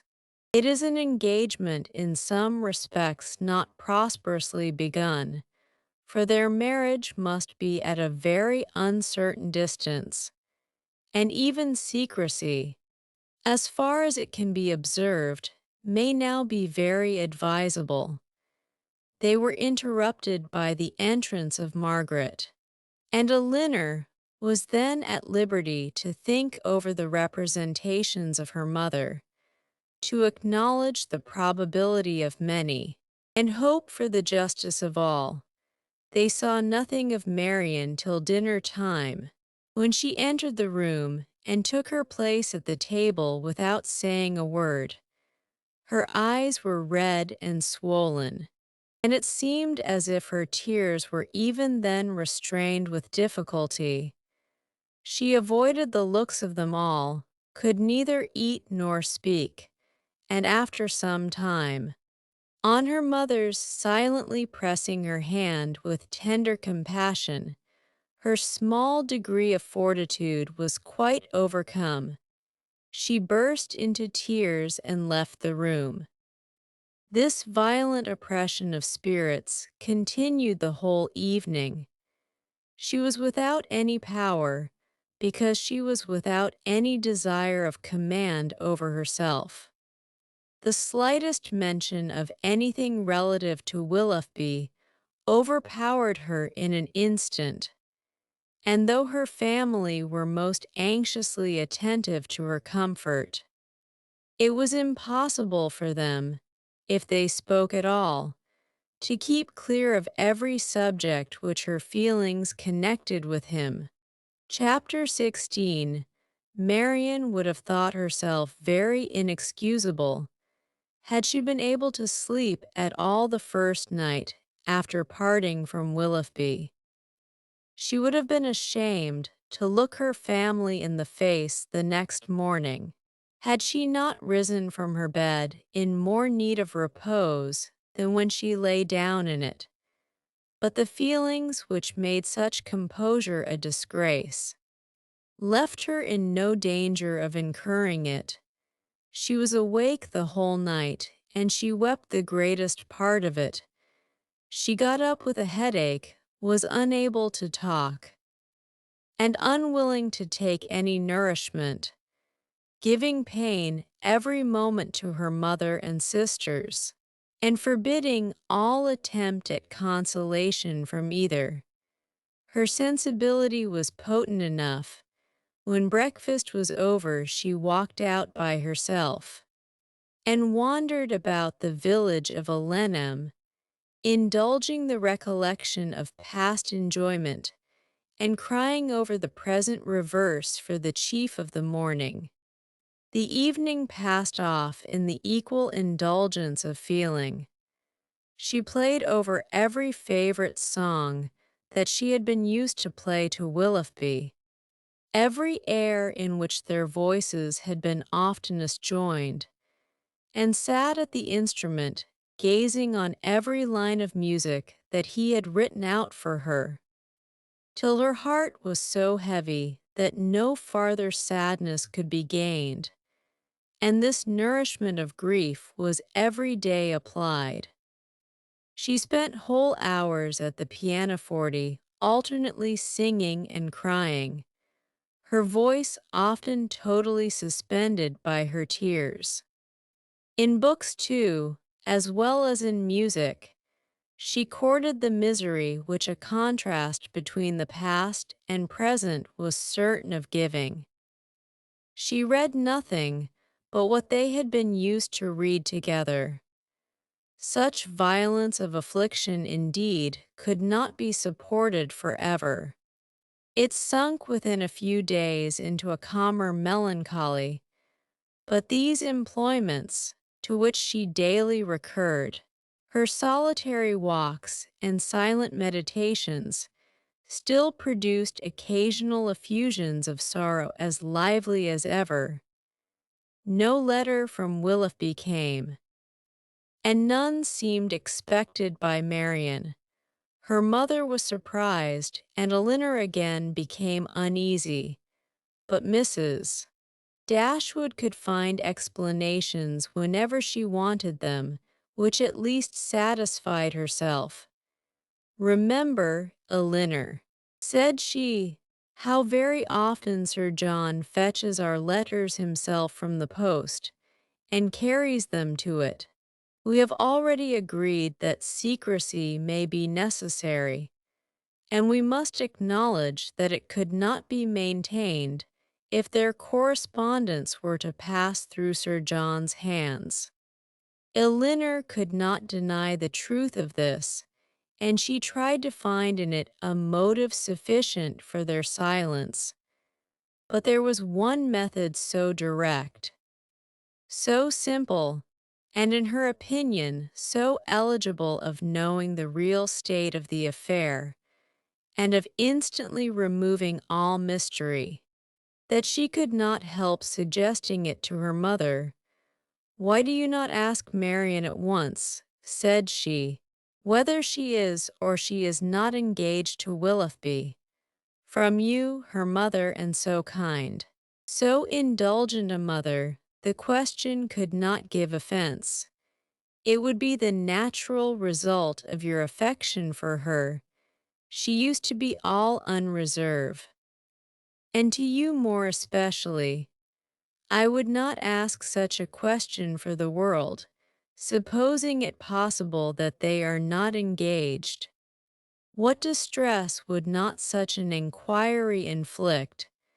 At any rate, it would be most ungenerous. I should never deserve her confidence again, after forcing from her a confession of what is meant at present to be unacknowledged to anyone. I know Marian's heart. I know that she dearly loves me, and that I shall not be the last to whom the affair is made known, when circumstances make the revealment of it eligible. I would not attempt to force the confidence of anyone, of a child much less, because a sense of duty would prevent the denial which her wishes might direct." Elinor thought this generosity overstrained, considering her sister's youth, and urged the matter farther, but in vain. Common sense, common care, common prudence were all sunk in Mrs. Dashwood's romantic delicacy. It was several days before Willoughby's name was mentioned before Marian by any of her family. Sir John and Mrs. Jennings, indeed, were not so nice. Their witticisms added pain to many a painful hour, but one evening, Mrs. Dashwood, accidentally taking up a volume of Shakespeare, exclaimed, "We have never finished Hamlet, Marian. Our dear Willoughby went away before we could get through it. We will put it by, that when he comes again, but it may be months, perhaps, before that happens." "Months," cried Marian with strong surprise. "No, nor many weeks. Mrs. Dashwood was sorry for what she had said, but it gave Elinor pleasure, as it produced a reply from Marian so expressive of confidence in Willoughby and knowledge of his intentions. One morning, about a week after his leaving the country, Marian was prevailed on to join her sisters in their usual walk, instead of wandering away by herself. Hitherto, she had carefully avoided every companion in her rambles. If her sisters intended to walk on the downs, she directly stole away towards the lanes. If they talked of the valley, she was as speedy in climbing the hills, and could never be found when the others set off. But at length she was secured by the exertions of Elinor, who greatly disapproved such continual seclusion. They walked along the road through the valley, and chiefly in silence, for Marian's mind could not be controlled, and Elinor, satisfied with gaining one point, would not then attempt more. Beyond the entrance of the valley, where the country, though still rich, was less wild and more open, a long stretch of the road which they had traveled on first coming to Barton lay before them, and on reaching that point, they stopped to look around them and examine a prospect which formed the distance of their view from the cottage. From a spot which they had never happened to reach in any of their walks before, amongst the objects in the scene, they soon discovered an animated one. It was a man on horseback riding towards them. In a few minutes they could distinguish him to be a gentleman, and in a moment afterwards Marian rapturously exclaimed, "It is he! It is indeed, I know it is," and was hastening to meet him when Elinor cried out, "Indeed, Marian, I think you are mistaken. It is not Willoughby. The person is not tall enough for him and has not his air." He has," cried Marian, "I am sure he has. His air, his coat, his horse, I knew how soon he would come." She walked eagerly on as she spoke, and Elinor, to screen Marian from particularity, as she felt almost certain of its not being Willoughby, quickened her pace and kept up with her. They were soon within 30 yards of the gentleman. Marian looked again, her heart sunk within her, and abruptly turning round, she was hurrying back, when the voices of both her sisters were raised to detain her. A third, almost as well known as Willoughby's, joined them in begging her to stop, and she turned round with surprise to see and welcome Edward Ferrars. He was the only person in the world who could at that moment be forgiven for not being Willoughby, the only one who could have gained a smile from her. But she dispersed her tears to smile on Him, and in her sister's happiness forgot for a time her own disappointment. He dismounted, and giving his horse to his servant, walked back with them to Barton, whither he was purposely coming to visit them. He was welcomed by them all with great cordiality, but especially by Marian, who showed more warmth of regard in her reception of him than even Elinor herself. To Marian, indeed, the meeting between Edward and her sister was but a continuation of that unaccountable coldness which she had often observed at Norland in their mutual behavior. On Edward's side, more particularly, there was a deficiency of all that a lover ought to look and say on such an occasion. He was confused, seemed scarcely sensible of pleasure in seeing them, looked neither rapturous nor gay. said little but what was forced from him by questions, and distinguished Elinor by no mark of affection. Marian saw and listened with increasing surprise. She began almost to feel a dislike of Edward, and it ended, as every feeling must end with her, by carrying back her thoughts to Willoughby, whose manners formed a contrast sufficiently striking to those of his brother-elect. After a short silence which succeeded the first surprise and inquiries of meeting, Marian asked Edward if he came directly from London. No, he had been in Devonshire a fortnight. A fortnight, she repeated, surprised at his being so long in the same county with Elinor without seeing her before. He looked rather distressed as he added that he had been staying with some friends near Plymouth.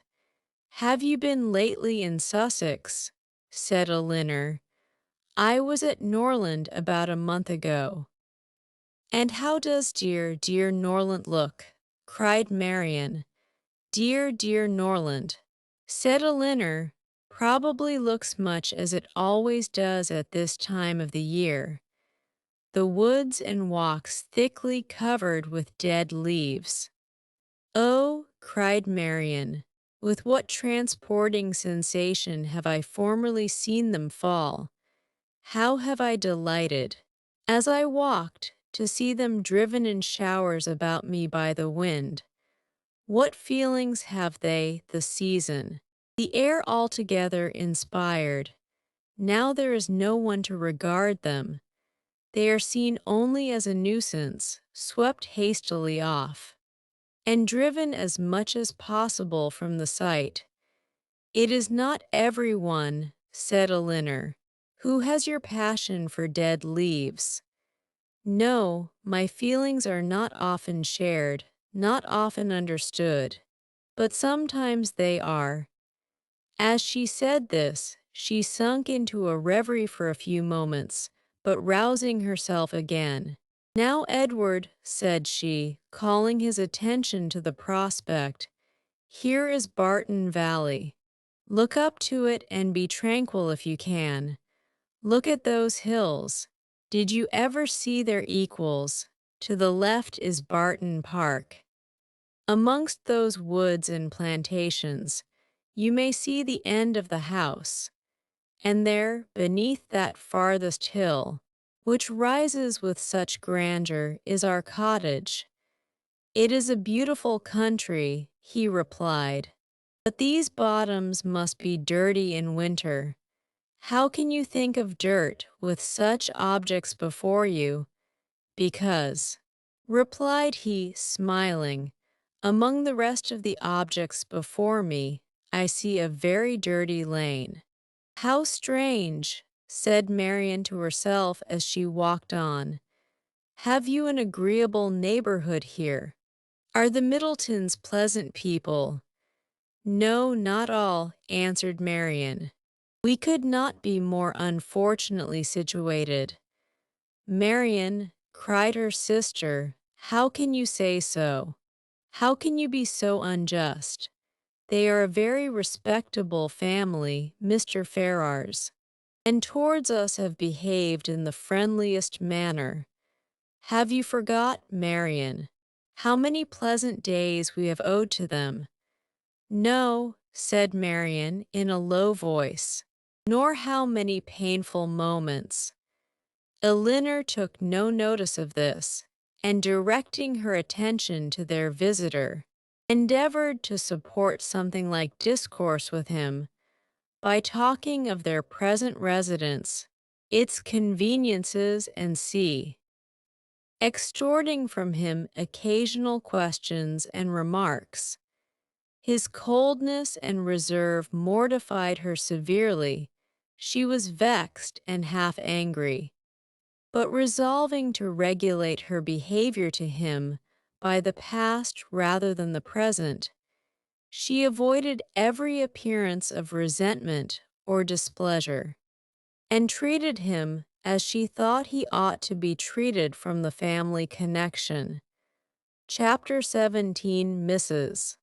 Dashwood was surprised only for a moment at seeing him, for his coming to Barton was, in her opinion, of all things the most natural. Her joy and expression of regard long outlived her wonder.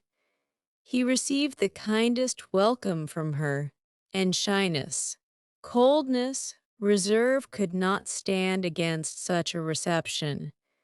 They had begun to fail him before he entered the house, and they were quite overcome by the captivating manners of Mrs. Dashwood. Indeed, a man could not very well be in love with either of her daughters without extending the passion to her, and Elinor had the satisfaction of seeing him soon become more like himself. His affections seemed to reanimate towards them all, and his interest in their welfare again became perceptible. He was not in spirits. However, he praised their house, admired its prospect, was attentive and kind. But still he was not in spirits. The whole family perceived it, and Mrs. Dashwood, attributing it to some want of liberality in his mother, sat down to table indignant against all selfish parents. "What are Mrs. Ferrars's views for you at present, Edward?" said she, when dinner was over and they had drawn round the fire. "Are you still to be a great orator in spite of yourself?" "No. I hope my mother is now convinced that I have no more talents than inclination for a public life. But how is your fame to be established? For famous you must be to satisfy all your family, and with no inclination for expense, no affection for strangers, no profession, and no assurance, you may find it a difficult matter. I shall not attempt it. I have no wish to be distinguished, and have every reason to hope I never shall. Thank Heaven, I cannot be forced into genius and eloquence. You have no ambition, I well know. Your wishes are all moderate, as moderate as those of the rest of the world. I believe, I wish as well as everybody else to be perfectly happy, but, like everybody else, it must be in my own way. Greatness will not make me so. Strange that it would, cried Marian. What have wealth or grandeur to do with happiness? Grandeur has but little, said Elinor, but wealth has much to do with it.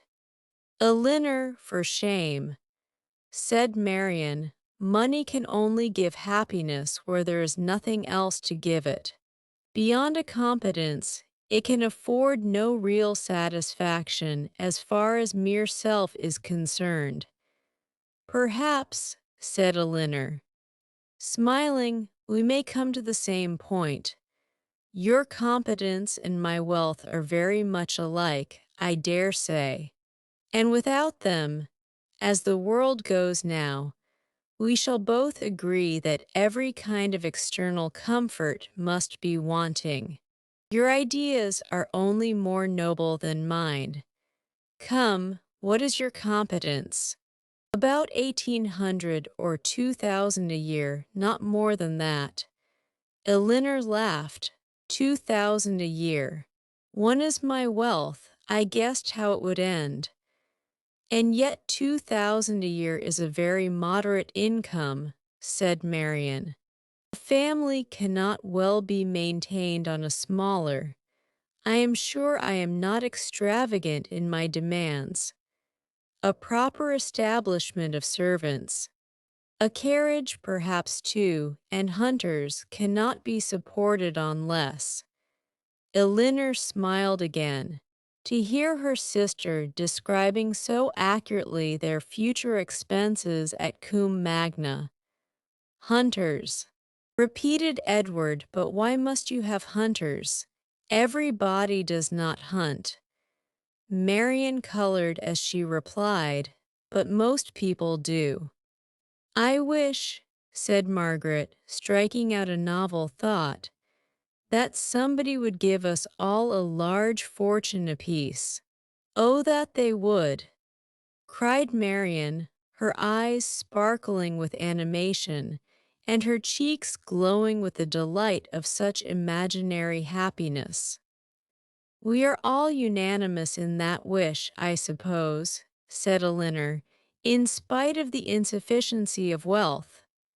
Oh dear, cried Margaret, how happy I should be.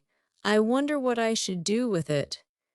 Marian looked as if she had no doubt on that point. I should be puzzled to spend so large a fortune myself, said Mrs. Dashwood. If my children were all to be rich, my help. You must begin your improvements on this house, observed Elinor, and your difficulties will soon vanish. What magnificent orders would travel from this family to London, said Edward, in such an event. What a happy day for booksellers, music sellers, and print shops. You, Miss Dashwood, would give a general commission for every new print of merit to be sent you, and as for Marian, I know her greatness of soul. There would not be music enough in London to content her, and books, Thomson Cowper, Scotchy would buy them all over and over again.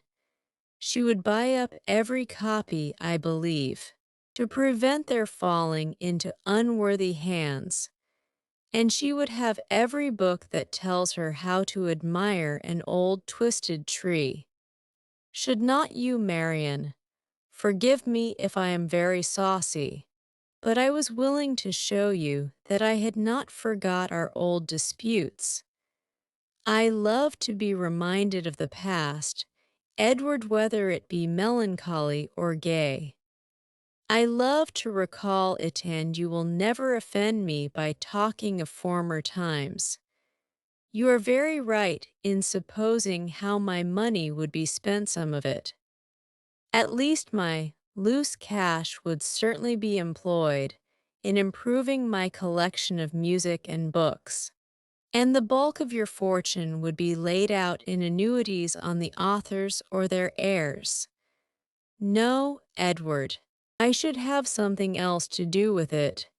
Perhaps, then, you would bestow it as a reward on that person who wrote the ablest defense of your favorite maxim, that no one can ever be in love more than once in their life. Your opinion on that point is unchanged, I presume. Undoubtedly. At my time of life, opinions are tolerably fixed. It is not likely that I should now see or hear anything to change them.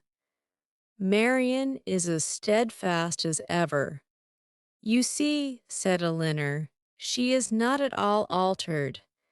She is only grown a little more grave than she was. Nay, Edward, said Marian, you need not reproach me.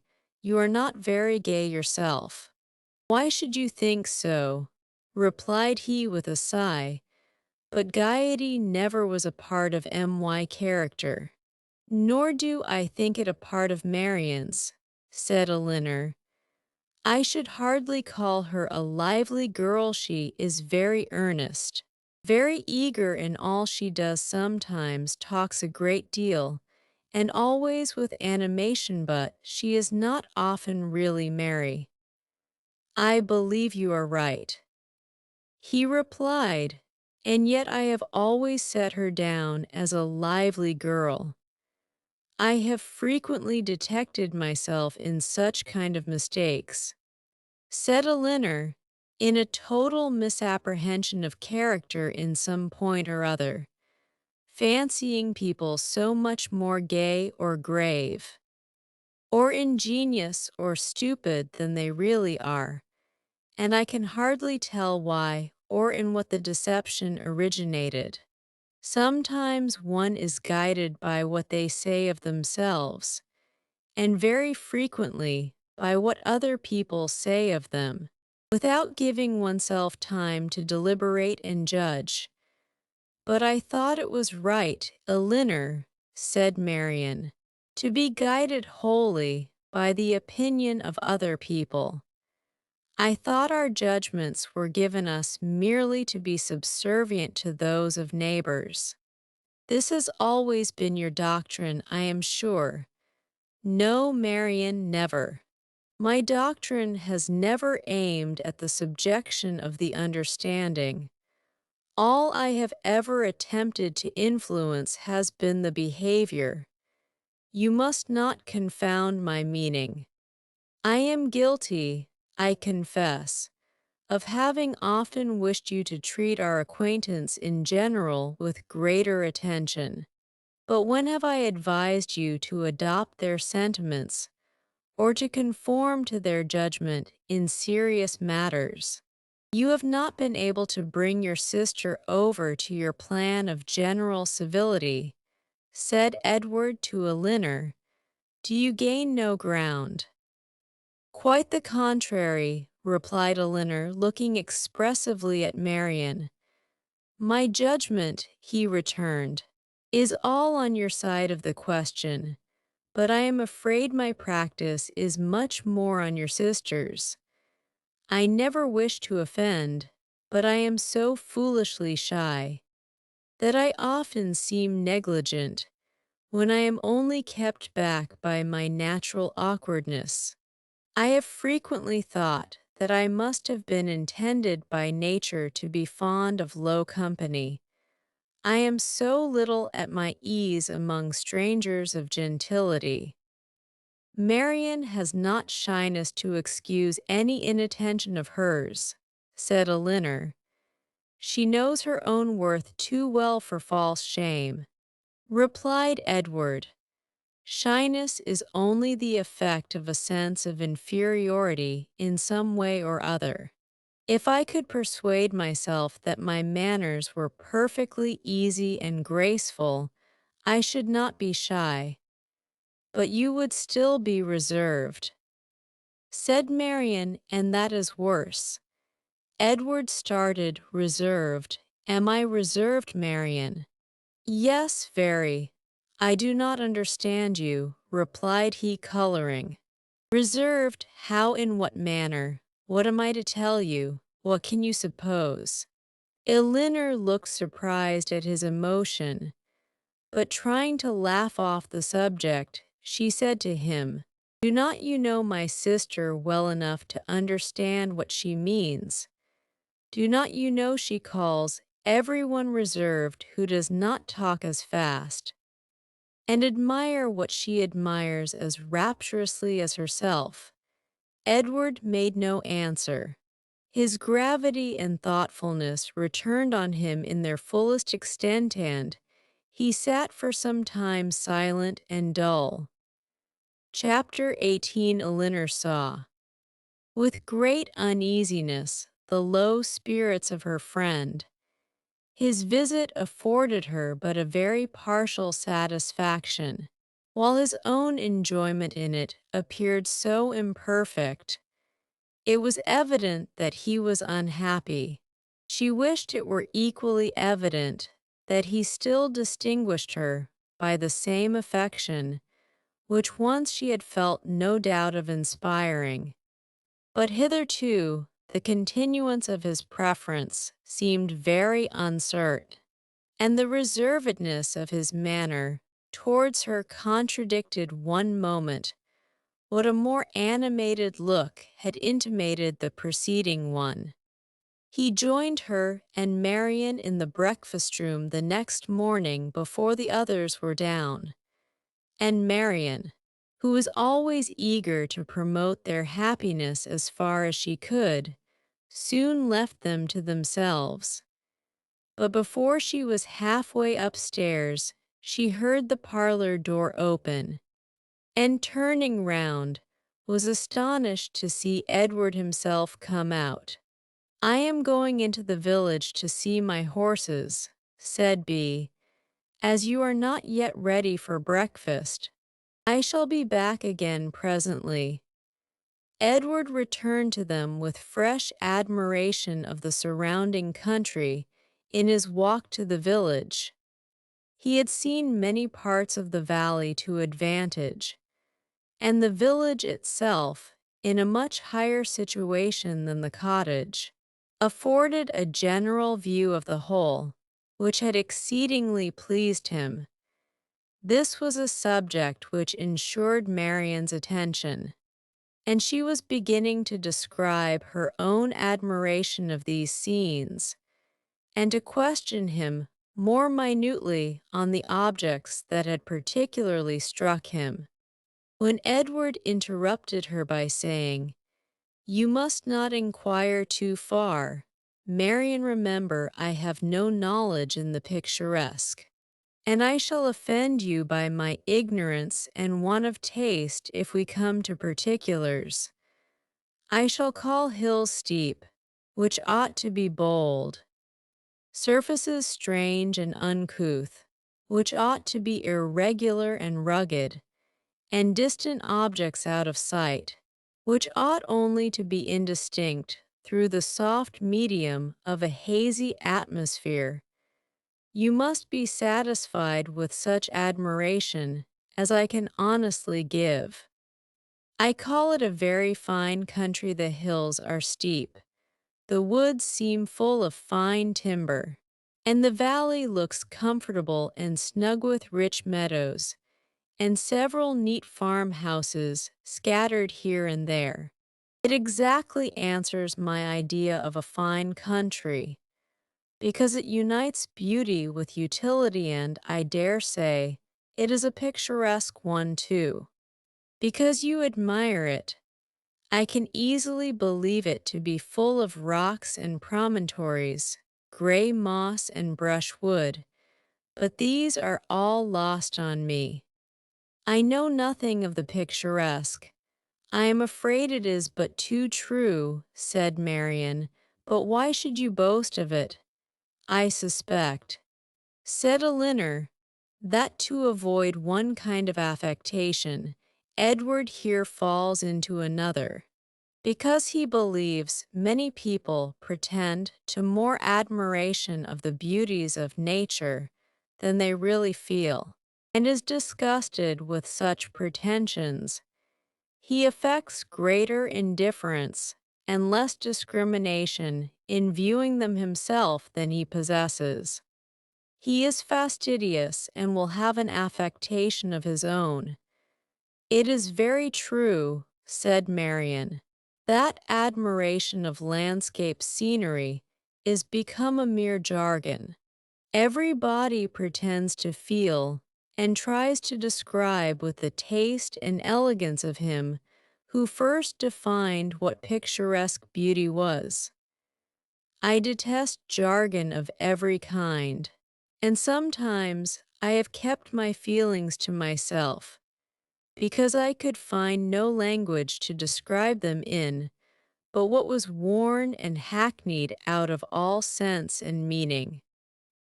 I am convinced, said Edward, that you really feel all the delight in a fine prospect which you profess to feel.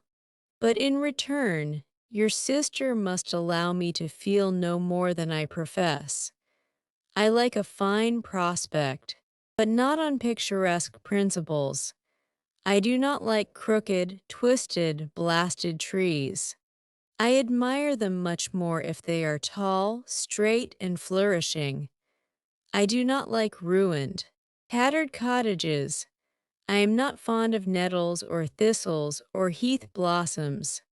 I have more pleasure in a snug farmhouse than a watchtower and a troop of tidy, happy villages please me better than the finest banditti in the world.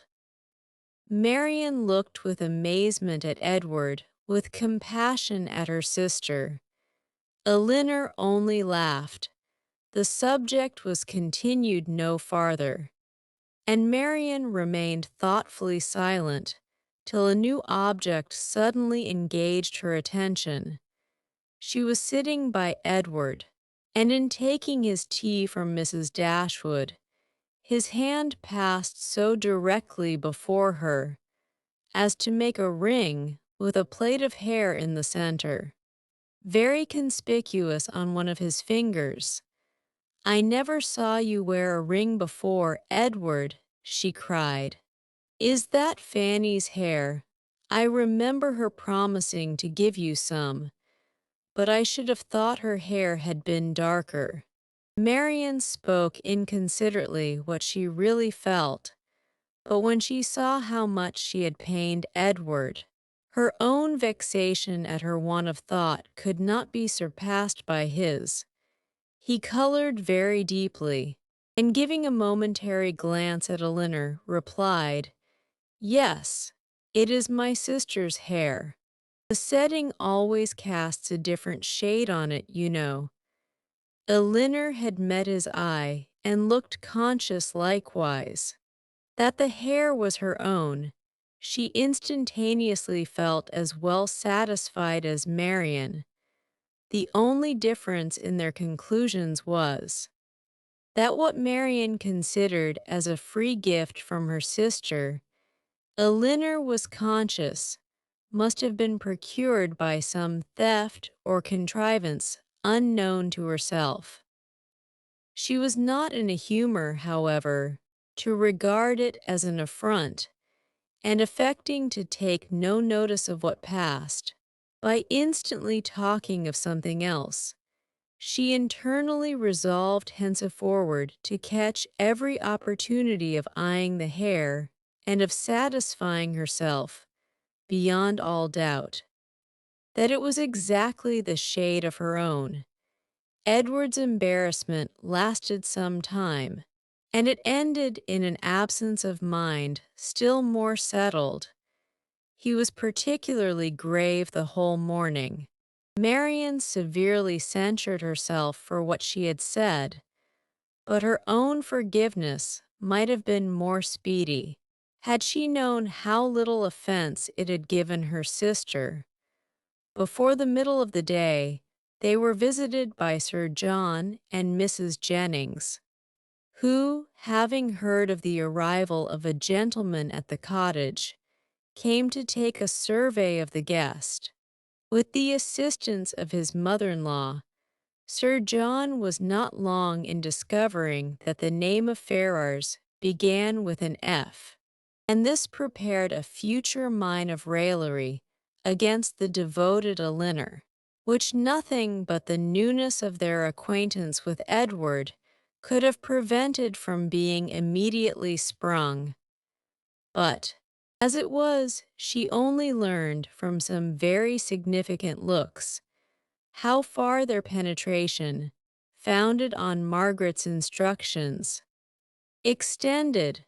Sir John never came to the Dashwoods without either inviting them to dine at the park the next day, or to drink tea with them that evening. On the present occasion, for the better entertainment of their visitor, towards whose amusement he felt himself bound to contribute, he wished to engage them for both. "You must drink tea with us tonight," said he, "for we shall be quite alone, and tomorrow you must absolutely dine with us, for we shall be a large party." Mrs.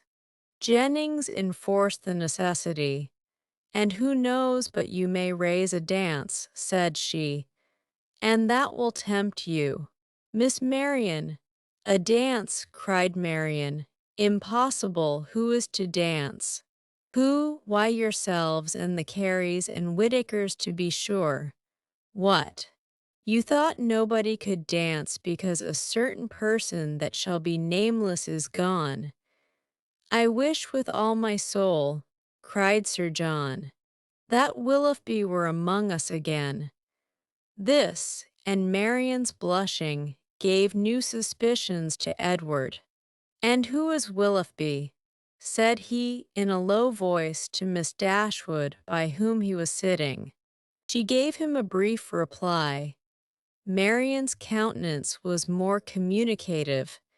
Edward saw enough to comprehend not only the meaning of others, but such of Marian's expressions as had puzzled him before, and when their visitors left them, he went immediately round her and said, "In a whisper, I have been guessing. Shall I tell you my guess?" "What do you mean? Shall I tell you?" "Certainly." "Well then, I guess that Mr. Willoughby hunts." Marian was surprised and confused, yet she could not help smiling at the quiet archness of his manner, and after a moment's silence, said, "Oh, Edward, how can you? But the time will come, I hope. I am sure you will like him." "I do not doubt it," replied he, rather astonished at her earnestness and warmth, for had he not imagined it to be a joke for the good of her acquaintance in general, founded only on a something or a nothing between Mr. Willoughby and herself, he would not have ventured to mention it. Chapter 19. Edward remained a week at the cottage. He was earnestly pressed by Mrs. Dashwood to stay longer, but, as if he were bent only on self-mortification, he seemed resolved to be gone when his enjoyment among his friends was at the height. His spirits during the last 2 or 3 days, though still very unequal, were greatly improved. He grew more and more partial to the house, and environs never spoke of going away. Without a sigh declared his time to be wholly disengaged, even doubted to what place he should go when he left them, but still go he must. Never had any week passed so quickly. He could hardly believe it to be gone. He said so repeatedly. Other things he said, too, which marked the turn of his feelings and gave the lie to his actions. He had no pleasure at Norland. He detested being in town. But either to Norland or London he must go. He valued their kindness beyond anything, and his greatest happiness was in being with them. Yet he must leave them at the end of a week, in spite of their wishes and his own, and without any restraint on his time. Elinor placed all that was astonishing in this way of acting to his mother's account, and it was happy for her that he had a mother whose character was so imperfectly known to her as to be the general excuse for everything strange on the part of her son. Disappointed, however, and vexed as she was, and sometimes displeased with his uncertain behavior to herself, she was very well disposed on the whole to regard his actions with all the candid allowances and generous qualifications which had been rather more painfully extorted from her for Willoughby's service by her mother.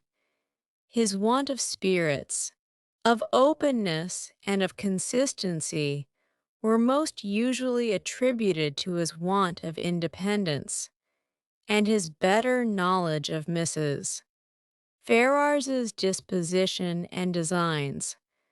The shortness of his visit, the steadiness of his purpose in leaving them, originated in the same fettered inclination, the same inevitable necessity of temporizing with his mother. The old well-established grievance of duty against will, parent against child, was the cause of all. She would have been glad to know when these difficulties were to cease. This opposition was to yield when Mrs. Ferrars would be reformed, and her son be at liberty to be happy.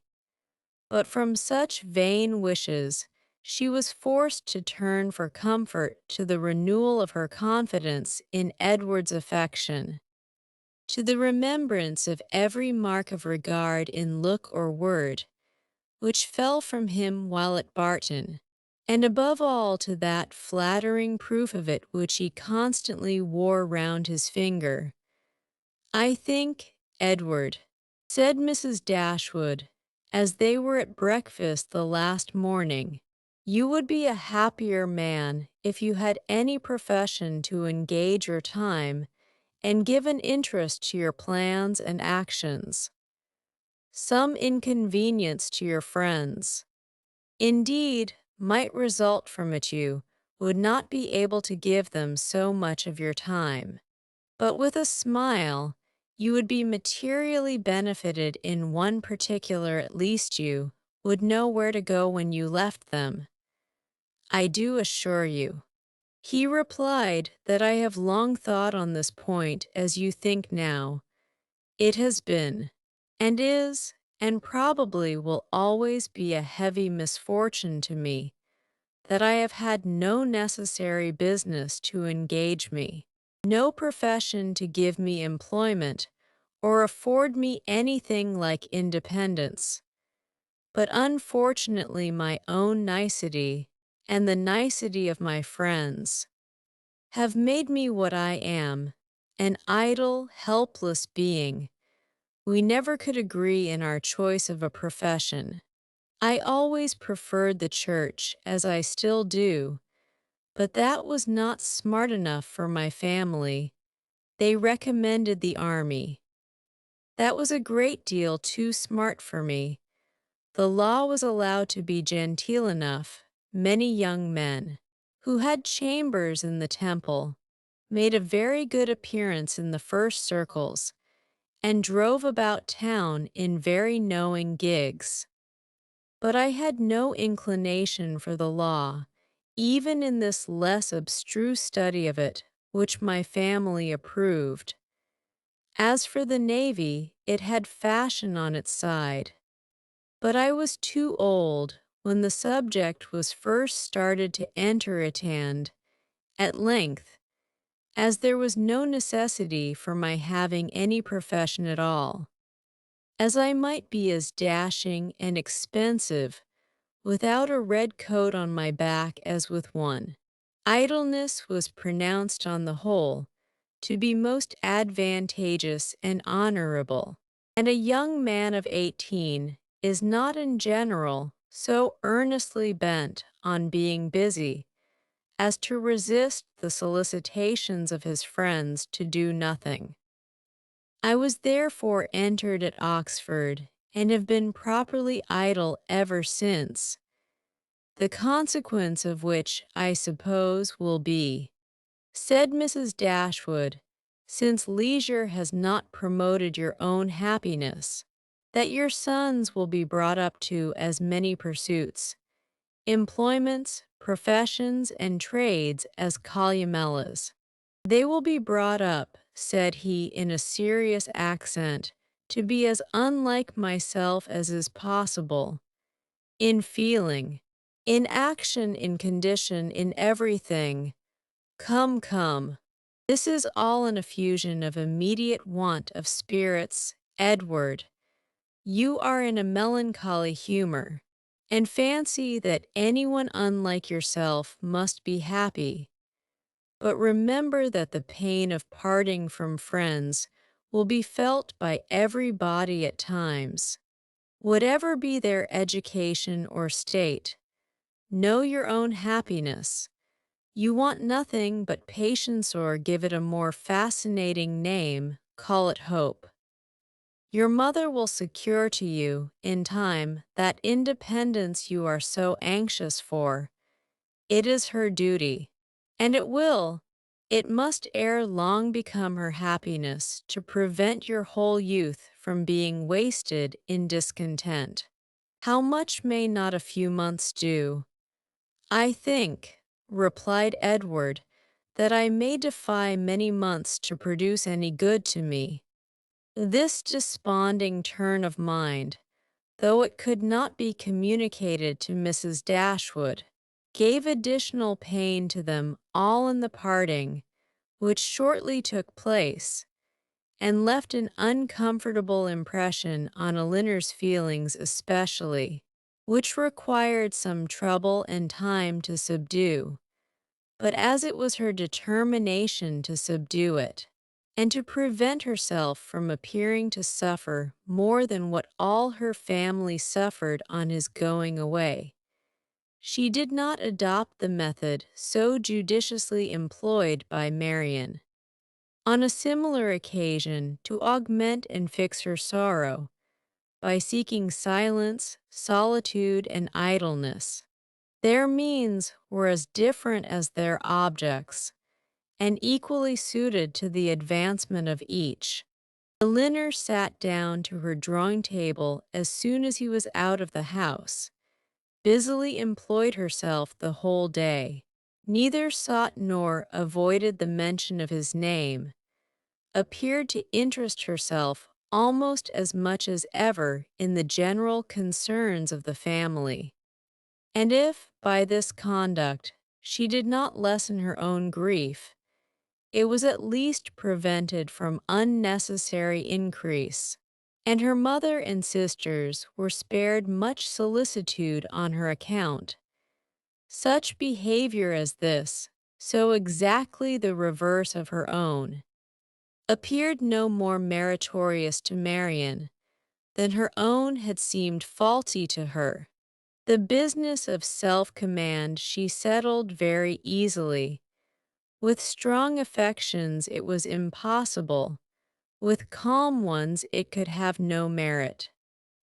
That her sister's affections were calm, she dared not deny, though she blushed to acknowledge it, and of the strength of her own. She gave a very striking proof, by still loving and respecting that sister, in spite of this mortifying conviction, without shutting herself up from her family, or leaving the house in determined solitude to avoid them, or lying awake the whole night to indulge meditation. Elinor found every day afforded her leisure enough to think of Edward, and of Edward's behavior, in every possible variety which the different state of her spirits at different times could produce, with tenderness, pity, approbation, censure, and doubt. There were moments in abundance when, if not by the absence of her mother and sisters, at least by the nature of their employments, conversation was forbidden among them, and every effect of solitude was produced. Her mind was inevitably at liberty. Her thoughts could not be chained elsewhere, and the past and the future, on a subject so interesting, must be before her, must force her attention and engross her memory, her reflection, and her fancy. From a reverie of this kind, as she sat at her drawing table, she was roused one morning, soon after Edward's leaving them, by the arrival of company. She happened to be quite alone. The closing of the little gate, at the entrance of the green court in front of the house, drew her eyes to the window, and she saw a large party walking up to the door. Amongst them were Sir John and Lady Middleton and Mrs. Jennings. But there were two others, a gentleman and lady, who were quite unknown to her. She was sitting near the window, and as soon as Sir John perceived her, he left the rest of the party to the ceremony of knocking at the door, and stepping across the turf, obliged her to open the casement to speak to him. Though the space was so short between the door and the window as to make it hardly possible to speak at one without being heard at the other. "Well," said he, "we have brought you some strangers. How do you like them?" "Hush! They will hear you." "Never mind if they do. It is only the Palmers. Charlotte is very pretty, I can tell you. You may see her if you look this way." As Elinor was certain of seeing her in a couple of minutes, without taking that liberty, she begged to be excused. "Where is Marian? Has she run away because we are come? I see her instrument is open. She is walking." I believe they were now joined by Mrs. Jennings, who had not patience enough to wait till the door was opened before she told her story. She came hallooing to the window. "How do you do? My dear, how does Mrs. Dashwood do? And where are your sisters? What? All alone? You will be glad of a little company to sit with you. I have brought my other son and daughter to see you. Only think of their coming so suddenly. I thought I heard a carriage last night, while we were drinking our tea, but it never entered my head that it could be them. I thought of nothing but whether it might not be Colonel Brandon come back again. So I said to Sir John, I do think I hear a carriage. Perhaps it is Colonel Brandon come back again." Elinor was obliged to turn from her, in the middle of her story, to receive the rest of the party. Lady Middleton introduced the two strangers. Mrs. Dashwood and Margaret came downstairs at the same time, and they all sat down to look at one another, while Mrs. Jennings continued her story as she walked through the passage into the parlor, attended by Sir John. Mrs. Palmer was several years younger than Lady Middleton, and totally unlike her in every respect. She was short and plump, had a very pretty face, and the finest expression of good humor in it that could possibly be. Her manners were by no means so elegant as her sister's, but they were much more prepossessing. She came in with a smile, smiled all the time of her visit, except when she laughed, and smiled when she went away. Her husband was a grave-looking young man of 5 or 6 and 20, with an air of more fashion and sense than his wife, but of less willingness to please or be pleased. He entered the room with a look of self-consequence, slightly bowed to the ladies, without speaking a word, and, after briefly surveying them and their apartments, took up a newspaper from the table, and continued to read it as long as he stayed. Mrs. Palmer, on the contrary, was strongly endowed by nature with a turn for being uniformly civil and happy, was hardly seated before her admiration of the parlor, and everything in it burst forth. "Well, what a delightful room this is! I never saw anything so charming. Only think, mamma, how it is improved since I was here last. I always thought it such a sweet place, ma'am," turning to Mrs. Dashwood, "but you have made it so charming. Only look, sister, how delightful everything is. How I should like such a house for myself. Should not you, Mr. Palmer?" Mr. Palmer made her no answer, and did not even raise his eyes from the newspaper. "Mr. Palmer does not hear me," said she, laughing. "He never does sometimes. It is so ridiculous." This was quite a new idea to Mrs. Dashwood. She had never been used to find wit in the inattention of anyone, and could not help looking with surprise at them both. Mrs. Jennings, in the meantime, talked on as loud as she could, and continued her account of their surprise the evening before on seeing their friends, without ceasing till everything was told. Mrs. Palmer laughed heartily at the recollection of their astonishment, and everybody agreed, 2 or 3 times over, that it had been quite an agreeable surprise. You may believe how glad we all were to see them, added Mrs. Jennings, leaning forward towards Elinor, and speaking in a low voice as if she meant to be heard by no one else. Though they were seated on different sides of the room, but however, I can't help wishing they had not traveled quite so fast, nor made such a long journey of it, for they came all round by London upon account of some business. For you know, nodding significantly and pointing to her daughter, it was wrong in her situation. I wanted her to stay at home and rest this morning, but she would come with us. She longed so much to see you all. Mrs. Palmer laughed and said it would not do her any harm. She expects to be confined in February, continued Mrs. Jennings.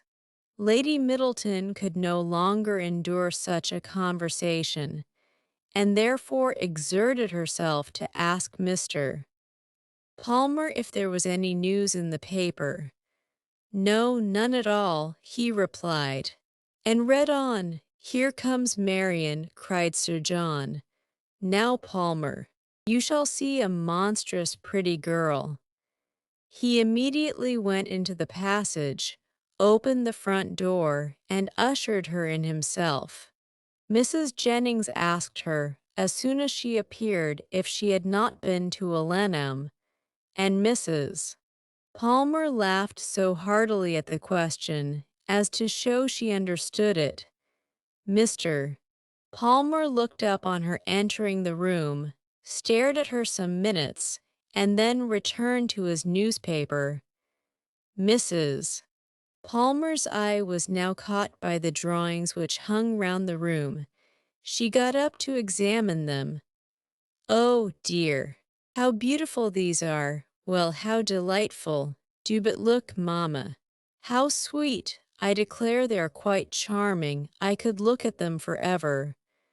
And then sitting down again, she very soon forgot that there were any such things in the room. When Lady Middleton rose to go away, Mr. Palmer rose also, laid down the newspaper, stretched himself, and looked at them all around. My love, have you been asleep? Said his wife, laughing. He made her no answer, and only observed, after again examining the room, that it was very low-pitched, and that the ceiling was crooked. He then made his bow and departed with the rest. Sir John had been very urgent with them all to spend the next day at the park.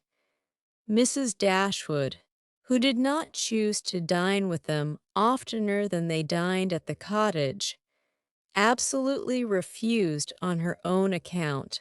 Her daughters might do as they pleased, but they had no curiosity to see how Mr. and Mrs. Palmer ate their dinner, and no expectation of pleasure from them in any other way. They attempted, therefore, likewise to excuse themselves. The weather was uncertain and not likely to be good. But Sir John would not be satisfied the carriage should be sent for them, and they must come. Lady Middleton, too, though she did not press their mother, pressed them. Mrs. Jennings and Mrs. Palmer joined their entreaties. All seemed equally anxious to avoid a family party, and the young ladies were obliged to yield. Why should they ask us? Said Marian, as soon as they were gone. The rent of this cottage is said to be low, but we have it on very hard terms. If we are to dine at the park, whenever anyone is staying either with them or with us, they mean no less to be civil and kind to us now. Said Elinor, by these frequent invitations, than by those which we received from them a few weeks ago. The alteration is not in them. If their parties are grown tedious and dull, We must look for the change elsewhere. Chapter 20. As the Miss Dashwoods entered the drawing room of the park the next day, at one door Mrs. Palmer came running in at the other, looking as good-humored and merry as before. She took them all most affectionately by the hand, and expressed great delight in seeing them again. "I am so glad to see you," said she, seating herself between Elinor and Marian, "for it is so bad a day I was afraid you might not come, which would be a shocking thing. As we go away again tomorrow, we must go, for the Westons come to us next week, you know. It was quite a sudden thing our coming at all, and I knew nothing of it till the carriage was coming to the door, and then Mr. Palmer asked me if I would go with him to Barton. He is so droll. He never tells me anything. I am so sorry we cannot stay longer. However, we shall meet again in town very soon, I hope." They were obliged to put an end to such an expectation. "Not go to town," cried Mrs. Palmer with a laugh. "I shall be quite disappointed if you do not. I could get the nicest house in world for you, next door to ours, in Hanover Square. You must come, indeed. I am sure I shall be very happy to chaperone you at any time till I am confined." If Mrs. Dashwood should not like to go into public, they thanked her, but were obliged to resist all her entreaties. "Oh, my love," cried Mrs. Palmer to her husband, who just then entered the room, "you must help me to persuade the Miss Dashwoods to go to town this winter." Her love made no answer, and after slightly bowing to the ladies, began complaining of the weather. "How horrid all this is," said he. "Such weather makes everything and everybody disgusting. Dullness is as much produced within doors as without by rain. It makes one detest all one's acquaintance. What the devil does Sir John mean by not having a billiard room in his house? How few people know what comfort is. Sir John is as stupid as the weather."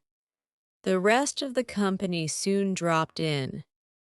"I am afraid, Miss Marian," said Sir John, "you have not been able to take your usual walk to Alenham today." Marian looked very grave and said nothing. "Oh, don't be so sly before us," said Mrs. Palmer, "for we know all about it, I assure you, and I admire your taste very much, for I think he is extremely handsome. We do not live a great way from him in the country, you know. Not above 10 miles, I dare say." "Much nearer 30, said her husband. "Ah, well, there is not much difference. I never was at his house, but they say it is a sweet, pretty place. As vile a spot as I ever saw in my life," said Mr. Palmer. Marian remained perfectly silent, though her countenance betrayed her interest in what was said. "Is it very ugly?" continued Mrs. Palmer. "Then it must be some other place that is so pretty, I suppose." When they were seated in the dining-room, Sir John observed with regret that they were only 8 altogether. "My dear," said he to his lady, "it is very provoking that we should be so few. Why did not you ask the Gilberts to come to us today? Did not I tell you, Sir John, when you spoke to me about it before, that it could not be done? They dined with us last. You and I, Sir John," said Mrs. Jennings, "should not stand upon such ceremony." "Then you would be very ill-bred," cried Mr. Palmer. My love, you contradict everybody, said his wife with her usual laugh. Do you know that you are quite rude? I did not know I contradicted anybody in calling your mother ill-bred. You may abuse me as you please, said the good-natured old lady. You have taken Charlotte off my hands, and cannot give her back again. So there I have the whip hand of you. Charlotte laughed heartily to think that her husband could not get rid of her, and exultingly said, she did not care how cross he was to her, as they must live together. It was impossible for anyone to be more thoroughly good-natured, or more determined to be happy than Mrs. Palmer. The studied indifference, insolence, and discontent of her husband gave her no pain, and when he scolded or abused her, she was highly diverted. Mr. Palmer is so droll, said she in a whisper to Elinor. He is always out of humor. Elinor was not inclined, after a little observation, to give him credit for being so genuinely and unaffectedly ill-natured or ill-bred as he wished to appear. His temper might perhaps be a little soured by finding, like many others of his sex, that through some unaccountable bias in favor of beauty, he was the husband of a very silly woman, but she knew that this kind of blunder was too common for any sensible man to be lastingly hurt by it. It was rather a wish of distinction, she believed, which produced his contemptuous treatment of everybody, and his general abuse of everything before him. It was the desire of appearing superior to other people. The motive was too common to be wondered at, but the means, however they might succeed by establishing his superiority in ill-breeding, were not likely to attach anyone to him except his wife. "Oh, my dear Miss Dashwood," said Mrs. Palmer soon afterwards, "I have got such a favor to ask of you and your sister. Will you come and spend some time at Cleveland this Christmas? Now, pray do, and come while the Westons are with us. You cannot think how happy I shall be. It will be quite delightful. My love," applying to her husband, "don't you long to have the Miss Dashwoods come to Cleveland?" "Certainly," he replied, with a sneer. "I came into Devonshire with no other view." "There now," said his lady, "you see Mr. Palmer expects you, so you cannot refuse to come." They both eagerly and resolutely declined her invitation. "But indeed you must and shall come. I am sure you will like it of all things. The Westons will be with us, and it will be quite delightful. You cannot think what a sweet place Cleveland is, and we are so gay now, for Mr. Palmer is always going about the country canvassing against the election, and so many people came to dine with us that I never saw before. It is quite charming, but poor fellow, it is very fatiguing to him, for he is forced to make everybody like him."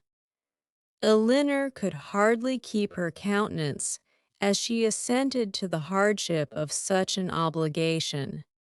"How charming it will be," said Charlotte, "when he is in Parliament, won't it? How I shall laugh. It will be so ridiculous to see all his letters directed to him with an MP. But do you know, he says, he will never frank for me, he declares he won't. Don't you, Mr. Palmer?" Mr. Palmer took no notice of her. "He cannot bear writing, you know," she continued. "He says it is quite shocking." "No," said he, I never said anything so irrational. Don't palm all your abuses of languages upon me. There now, you see how droll he is. This is always the way with him. Sometimes he won't speak to me for half a day together, and then he comes out with something so droll about anything in the world. She surprised Elinor very much as they returned into the drawing room by asking her whether she did not like Mr. Palmer excessively. "Certainly," said Elinor, "he seems very agreeable." "Well, I am so glad you do. I thought you would. He is so pleasant. And Mr. Palmer is excessively pleased with you and your sisters, I can tell you. And you can't think how disappointed he will be if you don't come to Cleveland. I can't imagine why you should object to it."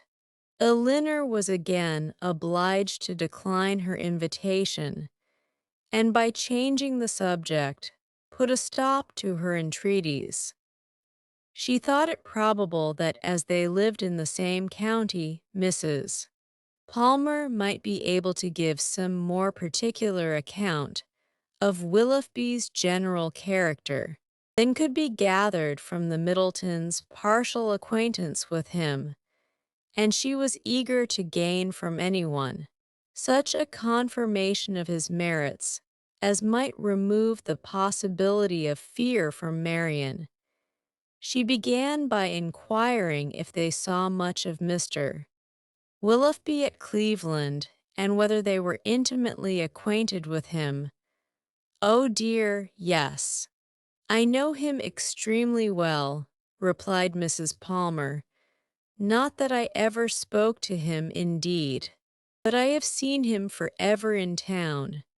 Somehow or other, I never happened to be staying at Barton while he was at Alenham.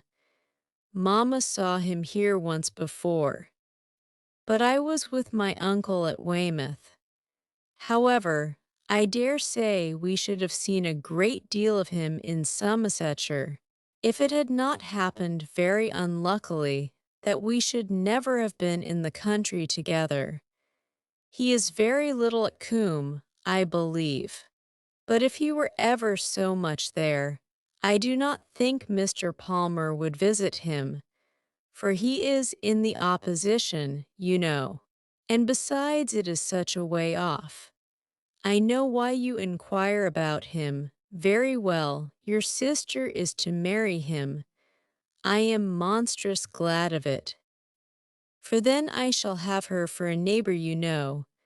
"Upon my word," replied Elinor, "you know much more of the matter than I do, if you have any reason to expect such a match.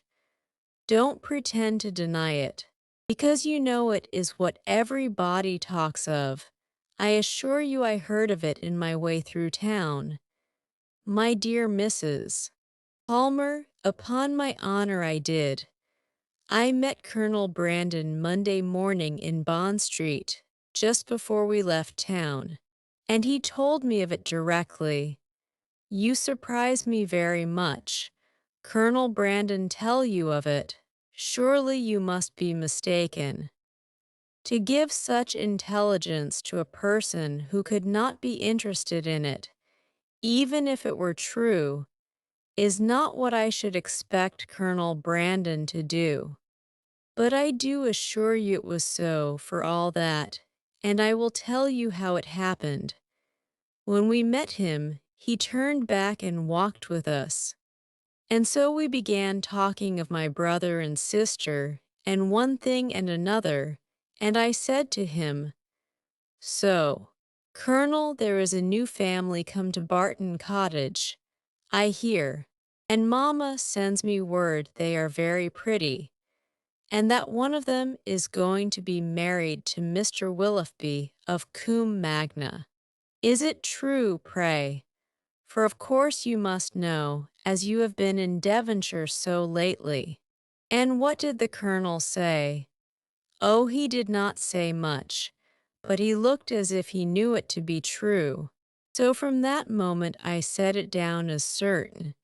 It will be quite delightful, I declare. When is it to take place? Mr. Brandon was very well, I hope. Oh, yes, quite well.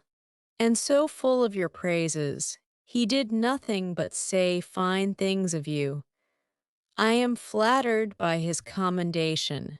He seems an excellent man, and I think him uncommonly pleasing. So do I. He is such a charming man, that it is quite a pity he should be so grave and so dull. Mamma says he was in love with your sister too. I assure you it was a great compliment if he was, for he hardly ever falls in love with anybody. Is Mr. Willoughby much known in your part of Somersetshire? Said a liner. Oh, yes, extremely well. That is, I do not believe many people are acquainted with him, because Combe Magna is so far off. But they all think him extremely agreeable, I assure you. Nobody is more liked than Mr. Willoughby wherever he goes, and so you may tell your sister. She is a monstrous lucky girl to get him, upon my honor, not but that he is much more lucky in getting her, because she is so very handsome and agreeable that nothing can be good enough for her. However, I don't think her hardly at all handsomer than you, I assure you, for I think you both excessively pretty, and so does Mr. Palmer too, I am sure, though we could not get him to own it last night. Mrs. Palmer's information respecting Willoughby was not very material, but any testimony in his favor, however small, was pleasing to her. I am so glad we are got acquainted at last, continued Charlotte, and now I hope we shall always be great friends. You can't think how much I long to see you. It is so delightful that you should live at the cottage. Nothing can be like it, to be sure, and I am so glad your sister is going to be well married. I hope you will be a great deal at Combe Magna. It is a sweet place, by all accounts. You have been long acquainted with Colonel Brandon, have not you? Yes, a great while, ever since my sister married. He was a particular friend of Sir John's. I believe, she added in a low voice, he would have been very glad to have had me if he could. Sir John and Lady Middleton wished it very much, but Mamma did not think the match good enough for me. Otherwise Sir John would have mentioned it to the Colonel, and we should have been married immediately. Did not Colonel Brandon know of Sir John's proposal to your mother before it was made? Had he never owned his affection to yourself? Oh, no, but if Mamma had not objected to it, I dare say he would have liked it of all things. He had not seen me then above twice, for it was before I left school. However, I am much happier as I am. Mr.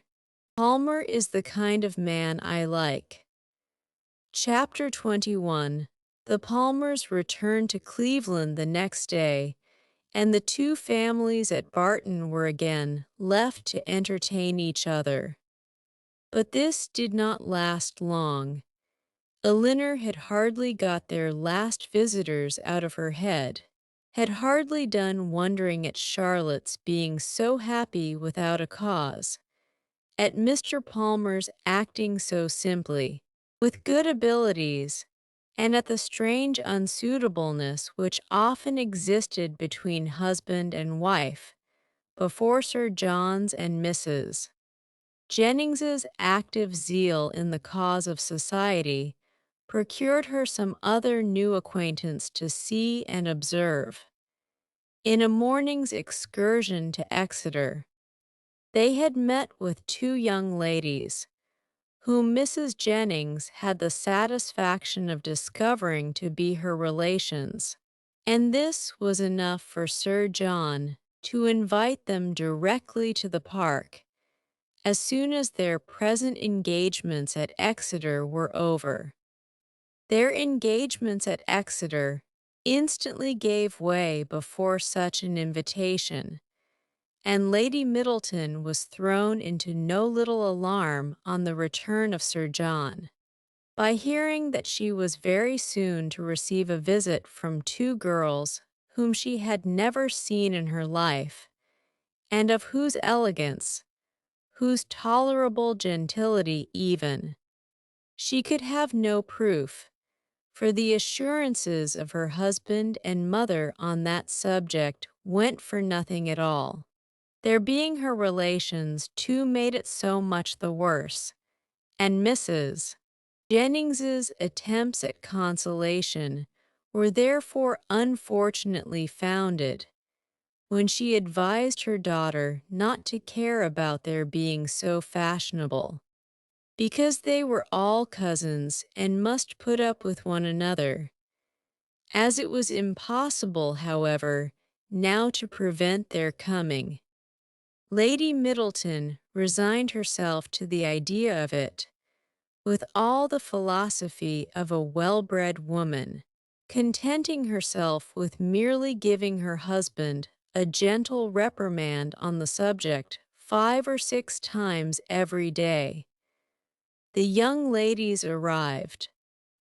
Their appearance was by no means ungenteel or unfashionable.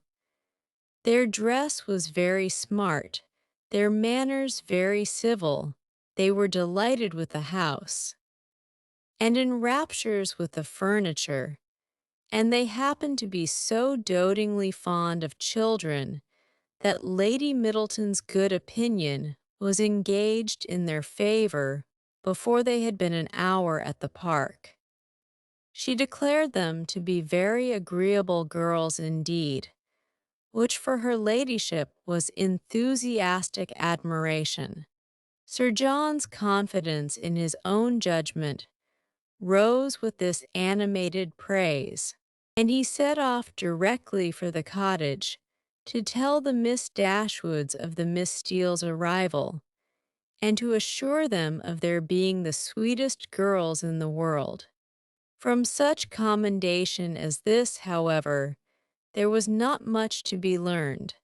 Elinor well knew that the sweetest girls in the world were to be met with in every part of England, under every possible variation of form, face, temper, and understanding.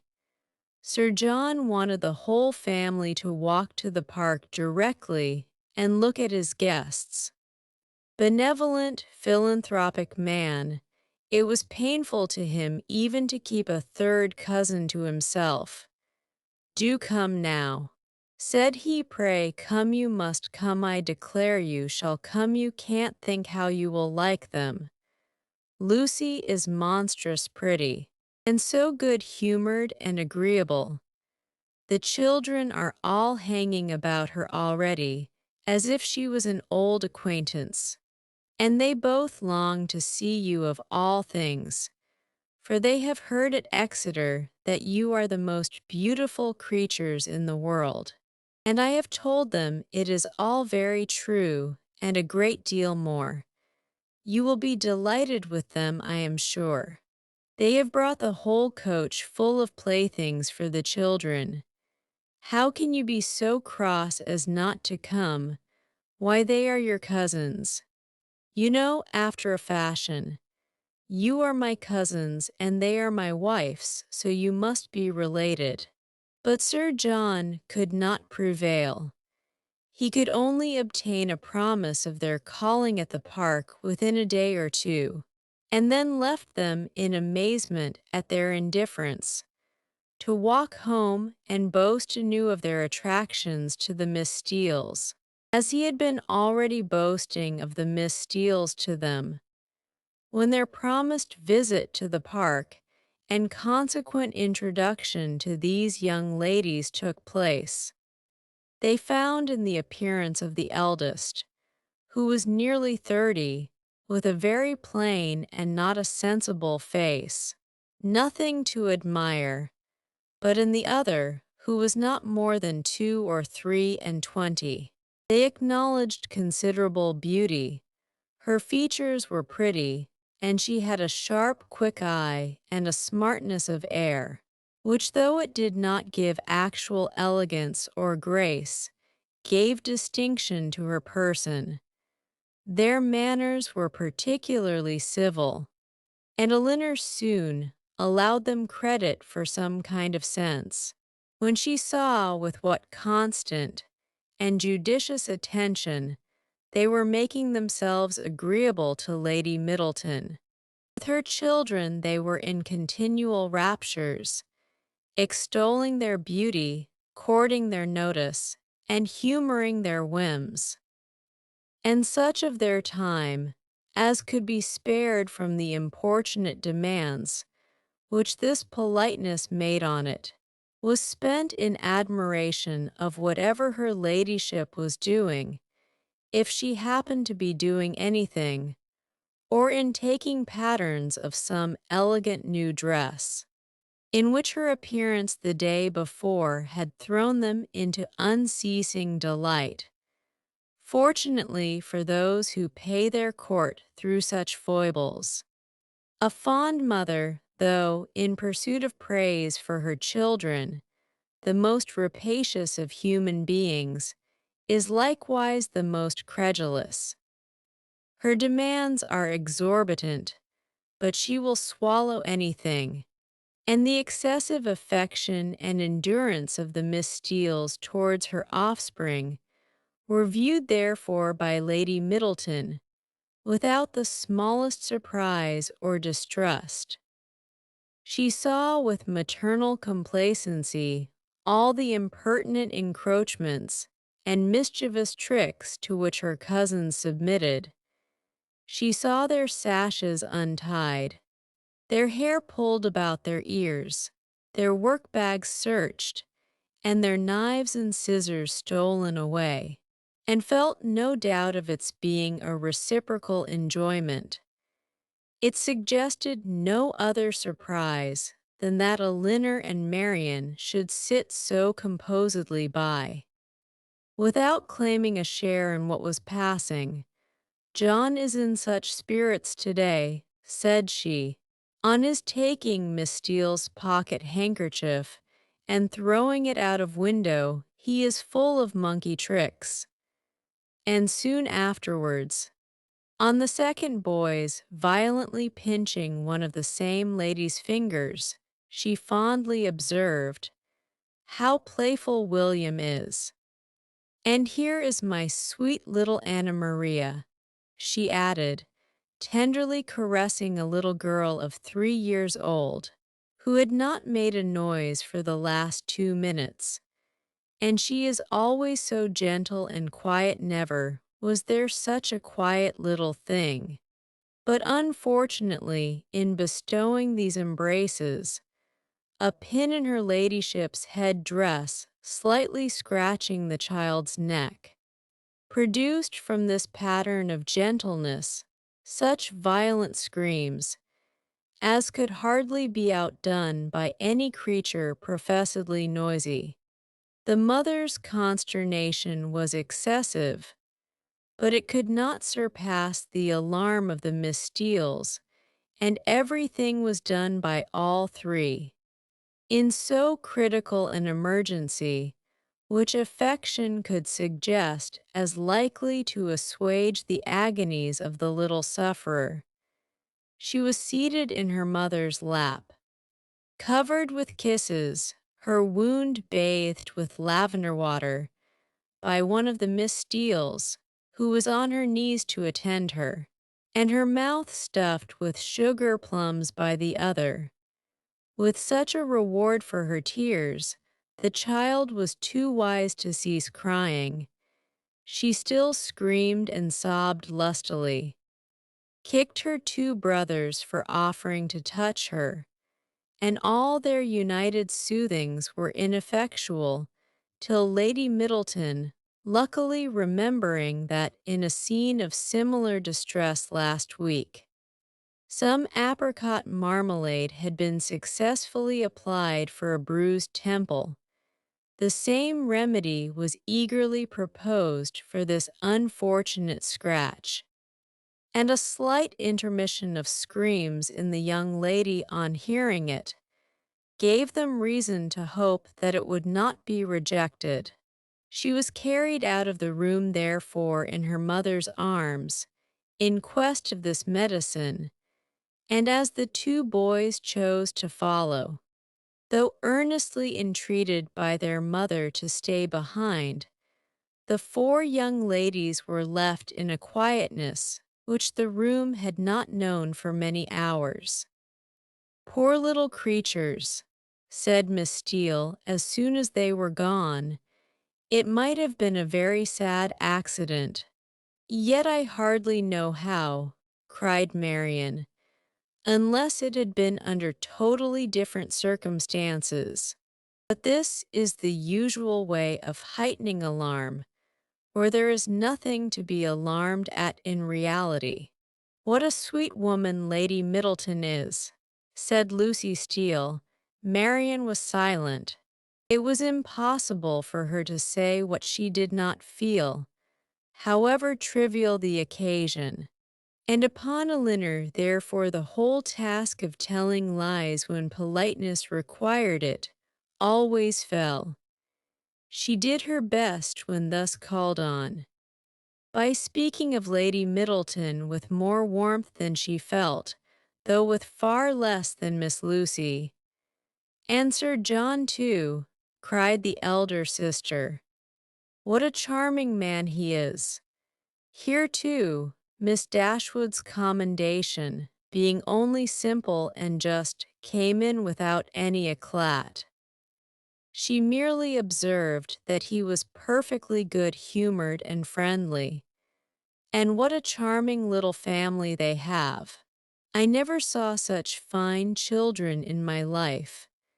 I declare I quite dote upon them already. And indeed I am always distractedly fond of children." "I should guess so," said Elinor with a smile. "From what I have witnessed this morning, I have a notion," said Lucy, "you think the little Middletons rather too much indulged. Perhaps they may be the outside of enough, but it is so natural in Lady Middleton. And for my part, I love to see children full of life and spirits. I cannot bear them if they are tame and quiet." "I confess," replied Elinor, "that while I am at Barton Park, I never think of tame and quiet children with any abhorrence." A short pause succeeded this speech, which was first broken by Miss Steele, who seemed very much disposed for conversation, and who now said rather abruptly, "And how do you like Devonshire, Miss Dashwood? I suppose you were very sorry to leave Sussex." In some surprise at the familiarity of this question, or at least of the manner in which it was spoken, Elinor replied that she was. "Norland is a prodigious beautiful place, is not it?" added Miss Steele. "We have heard Sir John admire it excessively," said Lucy, who seemed to think some apology necessary for the freedom of her sister. "I think every one must admire it," replied Elinor. "Who ever saw the place? Though it is not to be supposed that anyone can estimate its beauties as we do. And had you a great many smart beaux there? I suppose you have not so many in this part of the world. For my part, I think they are a vast addition always." "But why should you think," said Lucy, looking ashamed of her sister, "that there are not as many genteel young men in Devonshire as Sussex? Nay, my dear, I'm sure I don't pretend to say that there ain't. I'm sure there's a vast many smart beaux in Exeter, but how could I tell what smart beau there might be about Norland? And I was only afraid the Miss Dashwoods might find it dull at Barton, if they had not so many as they used to have. But perhaps you young ladies may not care about the beaux, and had as lief be without them as with them. For my part, I think they are vastly agreeable, provided they dress smart and behave civil. But I can't bear to see them dirty and nasty. Now there's Mr.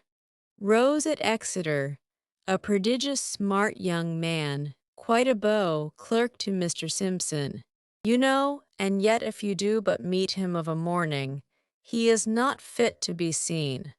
I suppose your brother was quite a beau, Miss Dashwood, before he married, as he was so rich. Upon my word, replied Elinor, I cannot tell you, for I do not perfectly comprehend the meaning of the word. But this I can say, that if he ever was a beau before he married, he is one still, for there is not the smallest alteration in him. Oh, dear, one never thinks of married men's being beaux, they have something else to do. Lord, Anne, cried her sister, you can talk of nothing but beaux. You will make Miss Dashwood believe you think of nothing else. And then to turn the discourse, she began admiring the house and the furniture. This specimen of the Miss Steeles was enough. The vulgar freedom and folly of the eldest left her no recommendation, and as Elinor was not blinded by the beauty or the shrewd look of the youngest, to her want of real elegance and artlessness, she left the house without any wish of knowing them better. Not so the Miss Steeles.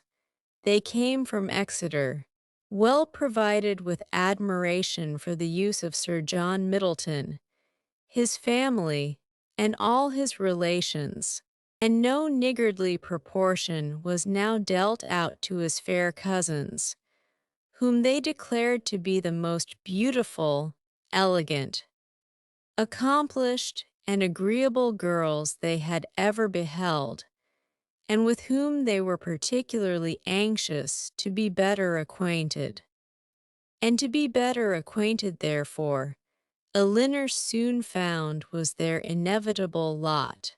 For as Sir John was entirely on the side of the Miss Steeles, their party would be too strong for opposition, and that kind of intimacy must be submitted to, which consists of sitting an hour or two together in the same room almost every day. Sir John could do no more, but he did not know that any more was required.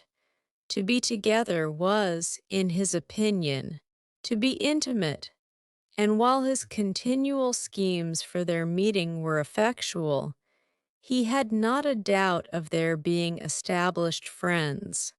To do him justice, he did everything in his power to promote their unreserve, by making the Miss Steeles acquainted with whatever he knew or supposed of his cousin's situations in the most delicate particulars.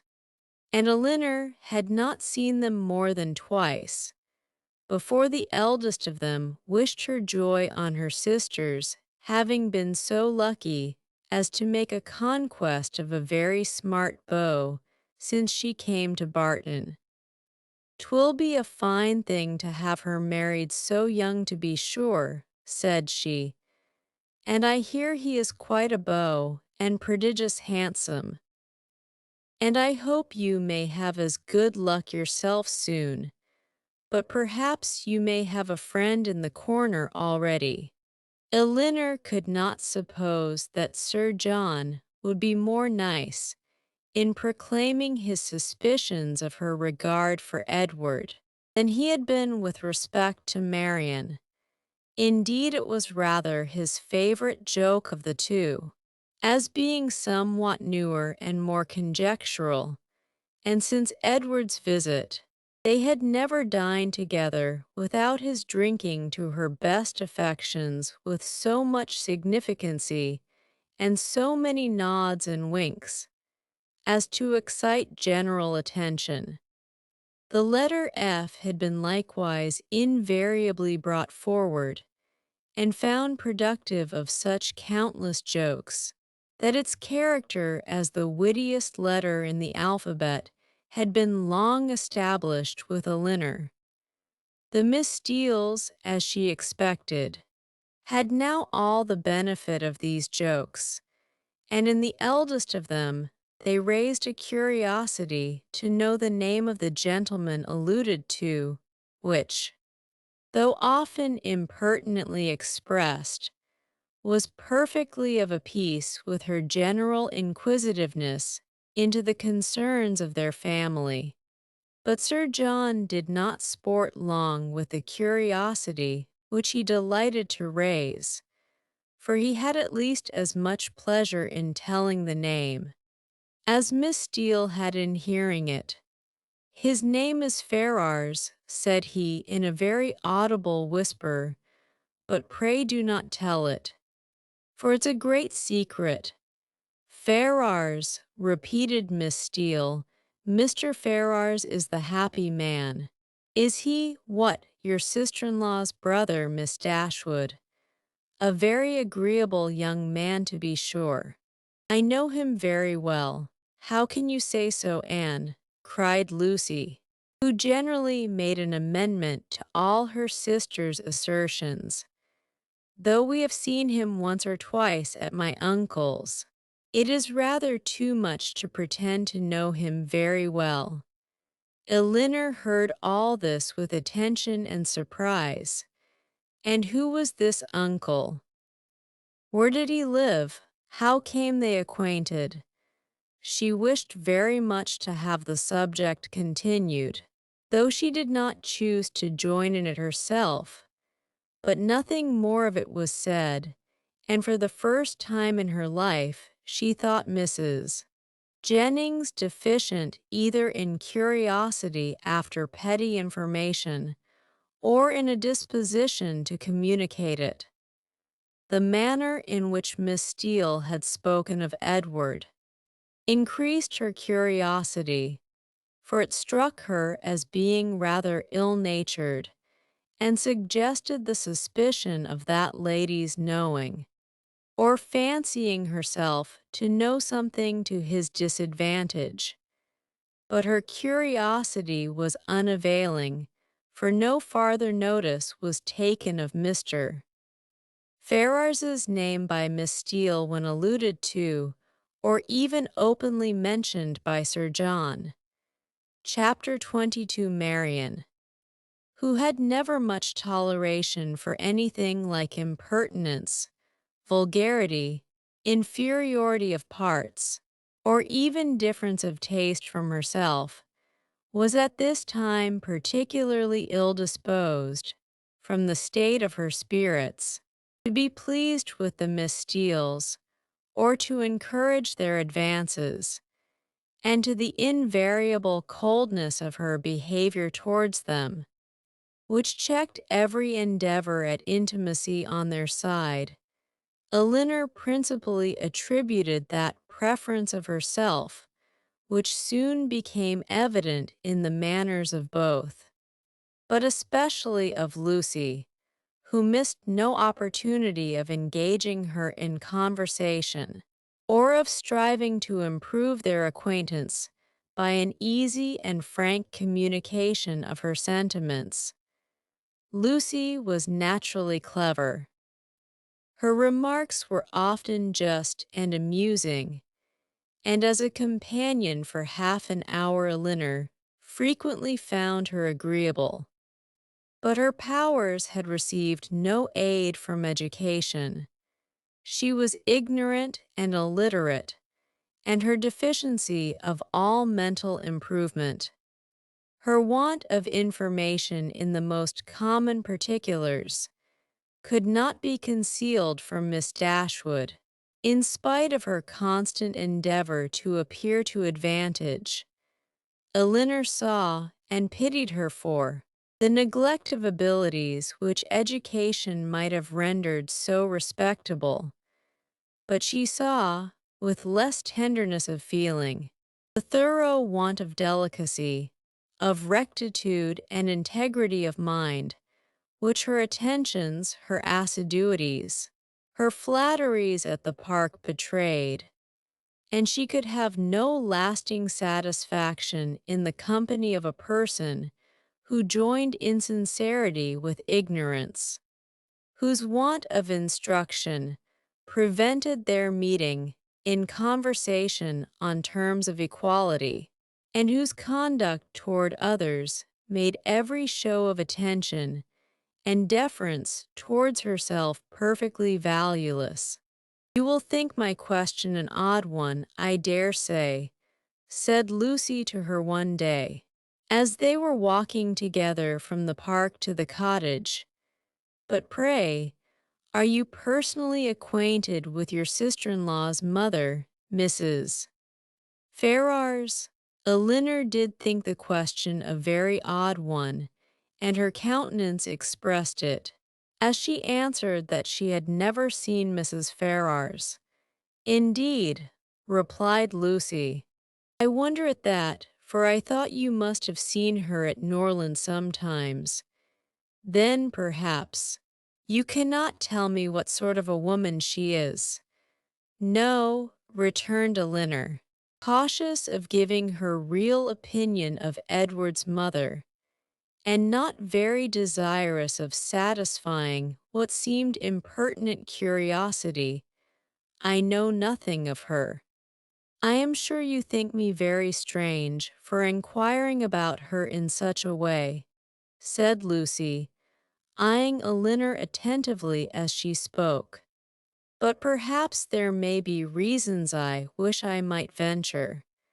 But however, I hope you will do me the justice of believing that I do not mean to be impertinent." Elinor made her a civil reply, and they walked on for a few minutes in silence.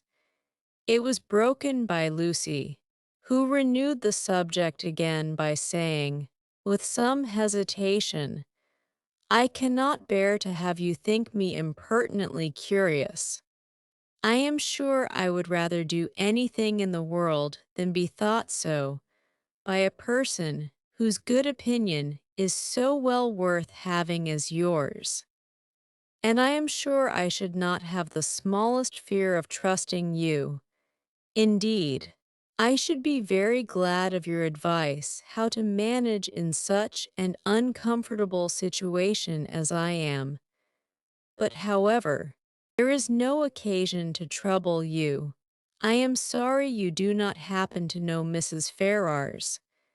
"I am sorry I do not," said Elinor in great astonishment. "If it could be of any use to you to know my opinion of her. But really, I never understood that you were at all connected with that family, and therefore I am a little surprised, I confess, at so serious an inquiry into her character." "I dare say you are, and I am sure I do not at all wonder at it. But if I dared tell you all, you would not be so much surprised. Mrs. Ferrars is certainly nothing to me at present, but the time may come. How soon it will come must depend upon herself when we may be very intimately connected." She looked down as she said this, amiably bashful, with only one side glance at her companion to observe its effect on her. "Good heavens!" cried Elinor, "what do you mean? Are you acquainted with Mr. Robert Ferrars? Can you be?" And she did not feel much delighted with the idea of such a sister-in-law. "No," replied Lucy, "not to Mr. Robert Ferrars. I never saw him in my life." But, fixing her eyes upon Elinor, to his eldest brother. What felt Elinor at that moment Astonishment, that would have been as painful as it was strong, had not an immediate disbelief of the assertion attended it. She turned towards Lucy in silent amazement, unable to divine the reason or object of such a declaration, and though her complexion varied, she stood firm in incredulity, and felt in no danger of an hysterical fit or a swoon. "You may well be surprised," continued Lucy, "for to be sure you could have had no idea of it before, for I dare say he never dropped the smallest hint of it to you or any of your family, because it was always meant to be a great secret, and I am sure has been faithfully kept so by me to this hour. Not a soul of all my relations know of it but Anne, and I never should have mentioned it to you, if I had not felt the greatest dependence in the world upon your secrecy, and I really thought my behavior in asking so many questions about Mrs. Ferrars must seem so odd that it ought to be explained, and I do not think Mr. Ferrars can be displeased when he knows I have trusted you, because I know he has the highest opinion in the world of all your family, and looks upon yourself and the other Miss Dashwoods quite as his own sisters." She paused. Elinor for a few moments remained silent. Her astonishment at what she heard was at first too great for words, but at length forcing herself to speak, and to speak cautiously, she said, with calmness of manner, which tolerably well concealed her surprise and solicitude, "May I ask if your engagement is of long standing?" "We have been engaged these 4 years." "For years, yes." Elinor, though greatly shocked, still felt unable to believe it. "I did not know," said she, "that you were even acquainted till the other day. Our acquaintance, however, is of many years' date. He was under my uncle's care, you know, a considerable while." "Your uncle, yes, Mr. Pratt. Did you never hear him talk of Mr. Pratt?" "I think I have," replied Elinor with an exertion of spirits, which increased with her increase of emotion. "He was 4 years with my uncle, who lives at Longstaple, near Plymouth. It was there our acquaintance begun, for my sister and me was often staying with my uncle, and it was there our engagement was formed, though not till a year after he had quitted as a pupil, but he was almost always with us afterwards. I was very unwilling to enter into it, as you may imagine, without the knowledge and approbation of his mother, but I was too young and loved him too well to be so prudent as I ought to have been, though you do not know him so well as me, Miss Dashwood. You must have seen enough of him to be sensible he is very capable of making a woman sincerely attached to him." "Certainly," answered Elinor, without knowing what she said, but after a moment's reflection she added, with revived security of Edward's honor and love, and her companion's falsehood, "engaged to Mr. Edward Ferrars." "I confess myself so totally surprised at what you tell me that really I beg your pardon. But surely there must be some mistake of person or name. We cannot mean the same Mr. Ferrars. We can mean no other," cried Lucy, smiling. "Mr. Edward Ferrars, the eldest son of Mrs. Ferrars of Park Street, and brother of your sister-in-law, Mrs. John Dashwood, is the person I mean. You must allow that I am not likely to be deceived, as to the name of the man on whom all my happiness depends. It is strange, replied Elinor in a most painful perplexity, that I should never have heard him even mention your name. No. Considering our situation, it was not strange. Our first care has been to keep the matter secret. You knew nothing of me, or my family, and therefore there could be no occasion for ever mentioning my name to you. And as he was always particularly afraid of his sisters suspecting anything, that was reason enough for his not mentioning it. She was silent. Elinor's security sunk, but her self-command did not sink with it. "For years you have been engaged," said she with a firm voice. "Yes, and heaven knows how much longer we may have to wait. Poor Edward. It puts him quite out of heart." Then taking a small miniature from her pocket, she added, to prevent the possibility of mistake, "Be so good as to look at this face. It does not do him justice, to be sure, but yet I think you cannot be deceived as to the person it was drew for. I have had it above these 3 years." She put it into her hands as she spoke, and when Elinor saw the painting, whatever other doubts her fear of a too hasty decision, or her wish of detecting falsehood, might suffer to linger in her mind, she could have none of its being Edward's face. She returned it almost instantly, acknowledging the likeness.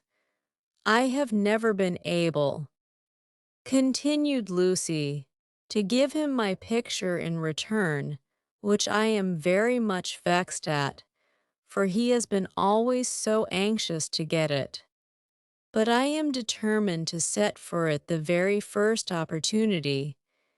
"You are quite in the right," replied Elinor calmly. They then proceeded a few paces in silence. Lucy spoke first. "I am sure," said she, "I have no doubt in the world of your faithfully keeping this secret, because you must know of what importance it is to us, not to have it reach his mother, for she would never approve of it, I dare say. I shall have no fortune, and I fancy she is an exceeding proud woman." "I certainly did not seek your confidence," said Elinor, "but you do me no more than justice in imagining that I may be depended on. Your secret is safe with me, but pardon me if I express some surprise at so unnecessary a communication. You must at least have felt that my being acquainted with it could not add to its safety." As she said this, she looked earnestly at Lucy, hoping to discover something in her countenance, perhaps the falsehood of the greatest part of what she had been saying. But Lucy's countenance suffered no change. "I was afraid you would think I was taking a great liberty with you," said she, "in telling you all this. I have not known you long, to be sure, personally at least, but I have known you and all your family by description a great while. And as soon as I saw you, I felt almost as if you was an old acquaintance. Besides, in the present case, I really thought some explanation was due to you after my making such particular inquiries about Edward's mother, and I am so unfortunate that I have not a creature whose advice I can ask. Anne is the only person that knows of it, and she has no judgment at all. Indeed, she does me a great deal more harm than good, for I am in constant fear of her betraying me. She does not know how to hold her tongue, as you must perceive, and I am sure I was in the greatest fright in the world t'other day, When Edward's name was mentioned by Sir John, lest she should out with it all. You can't think how much I go through in my mind from it altogether. I only wonder that I am alive after what I have suffered for Edward's sake these last 4 years. Everything in such suspense and uncertainty. And seeing him so seldom we can hardly meet above twice a year, I am sure I wonder my heart is not quite broke. Here she took out her handkerchief. But Elinor did not feel very compassionate. Sometimes, continued Lucy after wiping her eyes, I think whether it would not be better for us both to break off the matter entirely. As she said this, she looked directly at her companion. But then at other times I have not resolution enough for it. I cannot bear the thoughts of making him so miserable, as I know the very mention of such a thing would do. And on my own account too, so dear as he is to me, I don't think I could be equal to it. What would you advise me to do in such a case, Miss Dashwood? What would you do yourself? Pardon me, replied Elinor, startled by the question, but I can give you no advice under such circumstances. Your own judgment must direct you. To be sure, continued Lucy, after a few minutes' silence on both sides, his mother must provide for him some time or other, but poor Edward is so cast down by it. Did you not think him dreadful low-spirited when he was at Barton? He was so miserable when he left us at Longstaple, to go to you, that I was afraid you would think him quite ill. Did he come from your uncle's then when he visited us? Oh, yes. He had been staying a fortnight with us. Did you think he came directly from town? No, replied Elinor, most feelingly sensible of every fresh circumstance in favor of Lucy's veracity. I remember he told us that he had been staying a fortnight with some friends near Plymouth. She remembered, too, her own surprise at the time, at his mentioning nothing farther of those friends, at his total silence with respect even to their names. Did not you think him sadly out of spirits? Repeated Lucy. We did indeed, particularly so when he first arrived. I begged him to exert himself for fear you should suspect what was the matter, but it made him so melancholy, not being able to stay more than a fortnight with us, and seeing me so much affected. Poor fellow! I am afraid it is just the same with him now, for he writes in wretched spirits.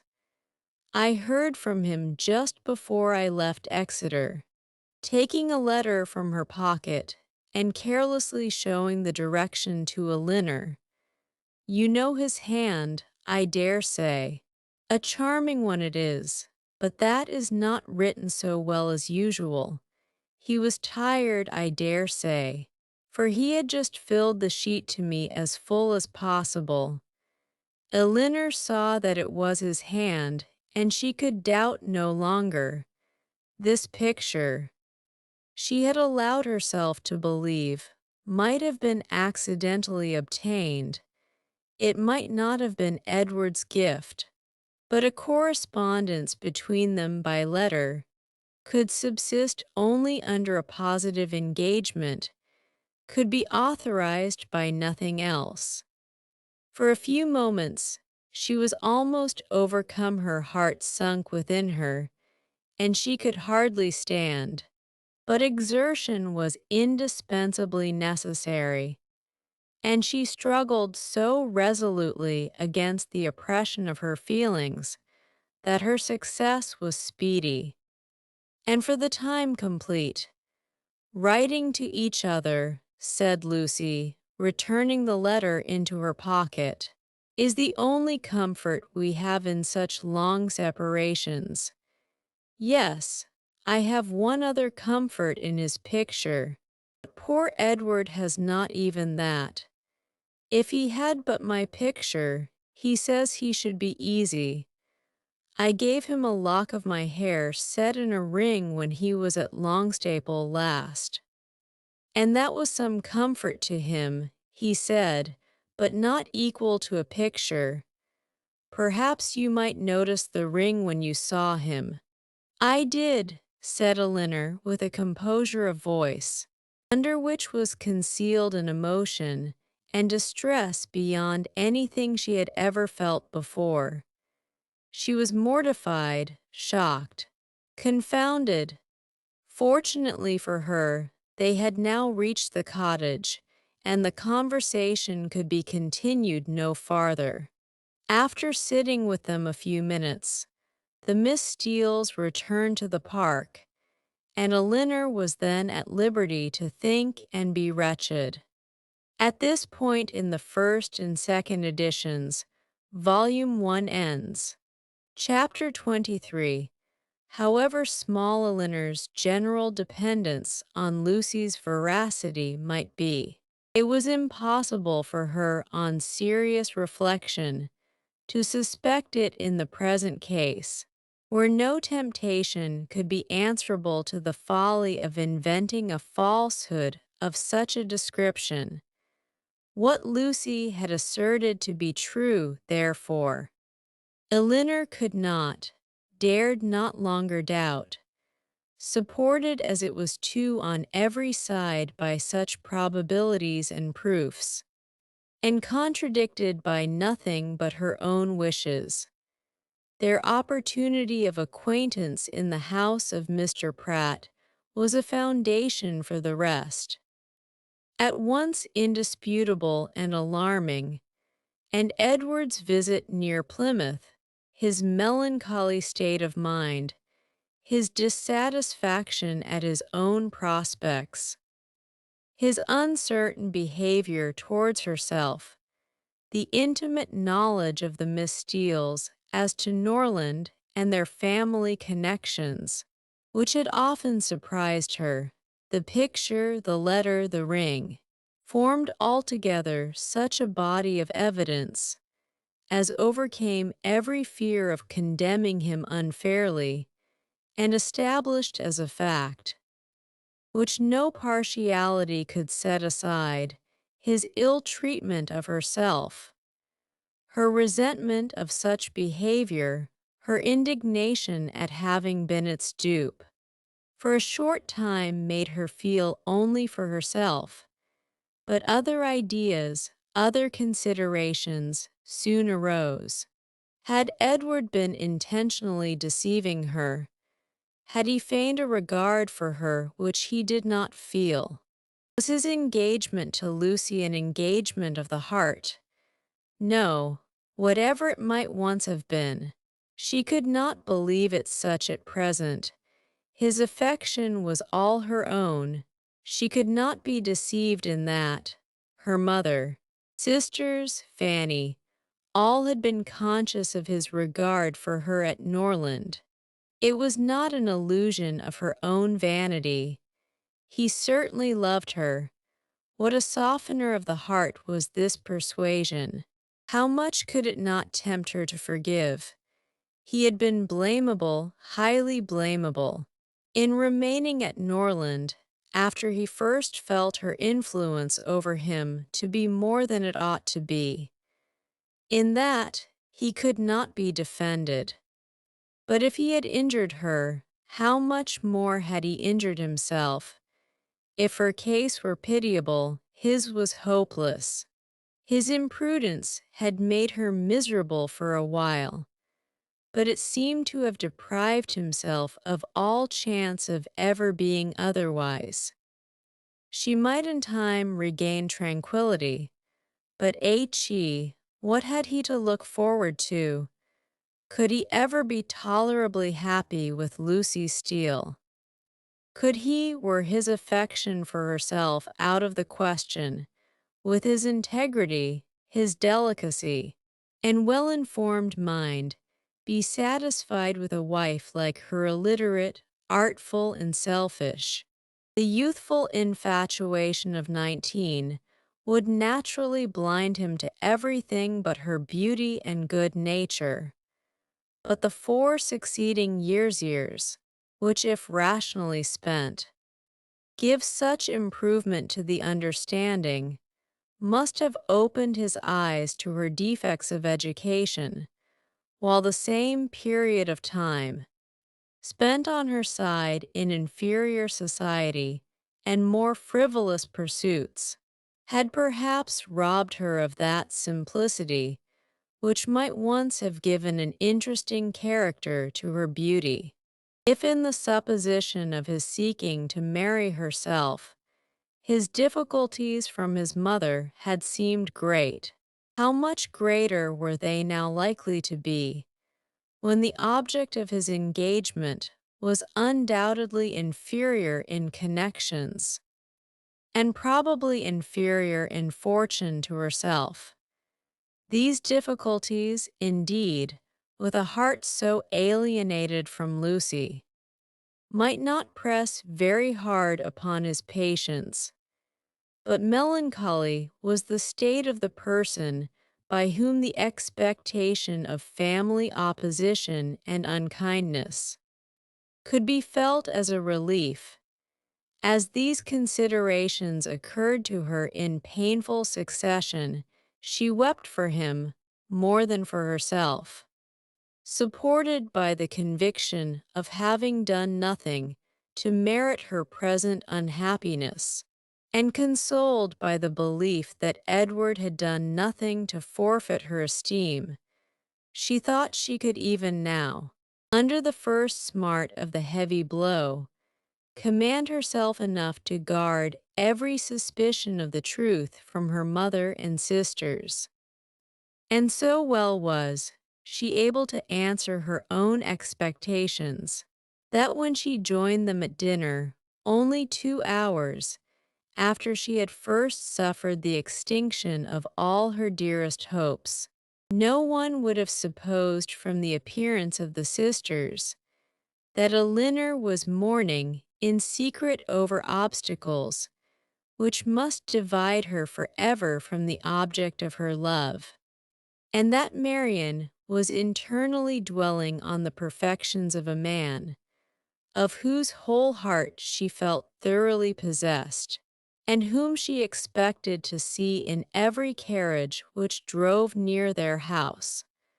The necessity of concealing from her mother and Marian what had been entrusted in confidence to herself, though it obliged her to unceasing exertion, was no aggravation of Elinor's distress.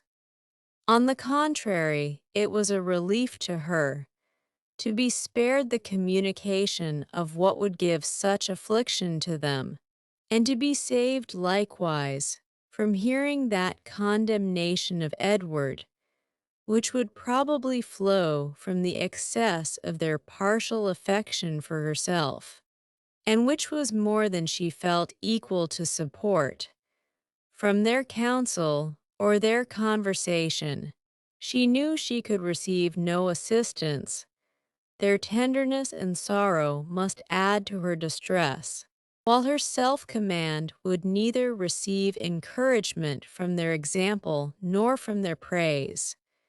She was stronger alone, and her own good sense so well supported her that her firmness was as unshaken, her appearance of cheerfulness as invariable.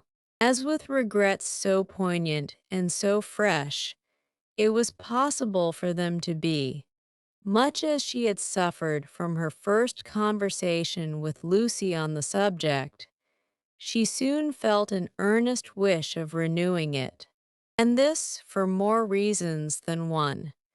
She wanted to hear many particulars of their engagement repeated again. She wanted more clearly to understand what Lucy really felt for Edward. whether there were any sincerity in her declaration of tender regard for him, and she particularly wanted to convince Lucy, by her readiness to enter on the matter again, and her calmness in conversing on it, that she was no otherwise interested in it than as a friend, which she very much feared her involuntary agitation in their morning discourse must have left at least doubtful. That Lucy was disposed to be jealous of her appeared very probable. It was plain that Edward had always spoken highly in her praise, not merely from Lucy's assertion, but from her venturing to trust her on so short a personal acquaintance, with a secret so confessedly and evidently important. And even Sir John's joking intelligence must have had some weight. But indeed, while Elinor remained so well assured within herself of being really beloved by Edward, it required no other consideration of probabilities to make it natural that Lucy should be jealous, and that she was so, her very confidence was a proof. What other reason for the disclosure of the affair could there be, but that Elinor might be informed by it of Lucy's superior claims on Edward, and be taught to avoid him in future? She had little difficulty in understanding thus much of her rival's intentions, and while she was firmly resolved to act by her as every principle of honor and honesty directed, to combat her own affection for Edward, and to see him as little as possible, she could not deny herself the comfort of endeavoring to convince Lucy that her heart was unwounded. And as she could now have nothing more painful to hear on the subject than had already been told, she did not mistrust her own ability of going through a repetition of particulars with composure.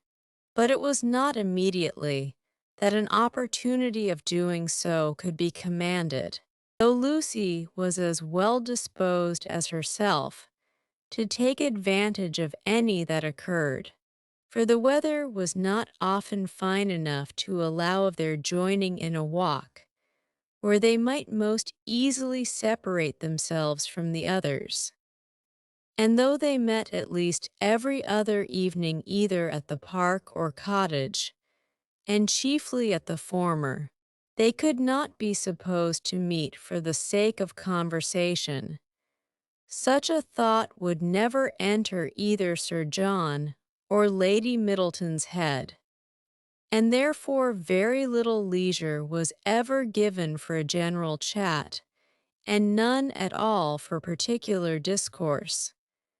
They met for the sake of eating, drinking, and laughing together, playing at cards or consequences, or any other game that was sufficiently noisy.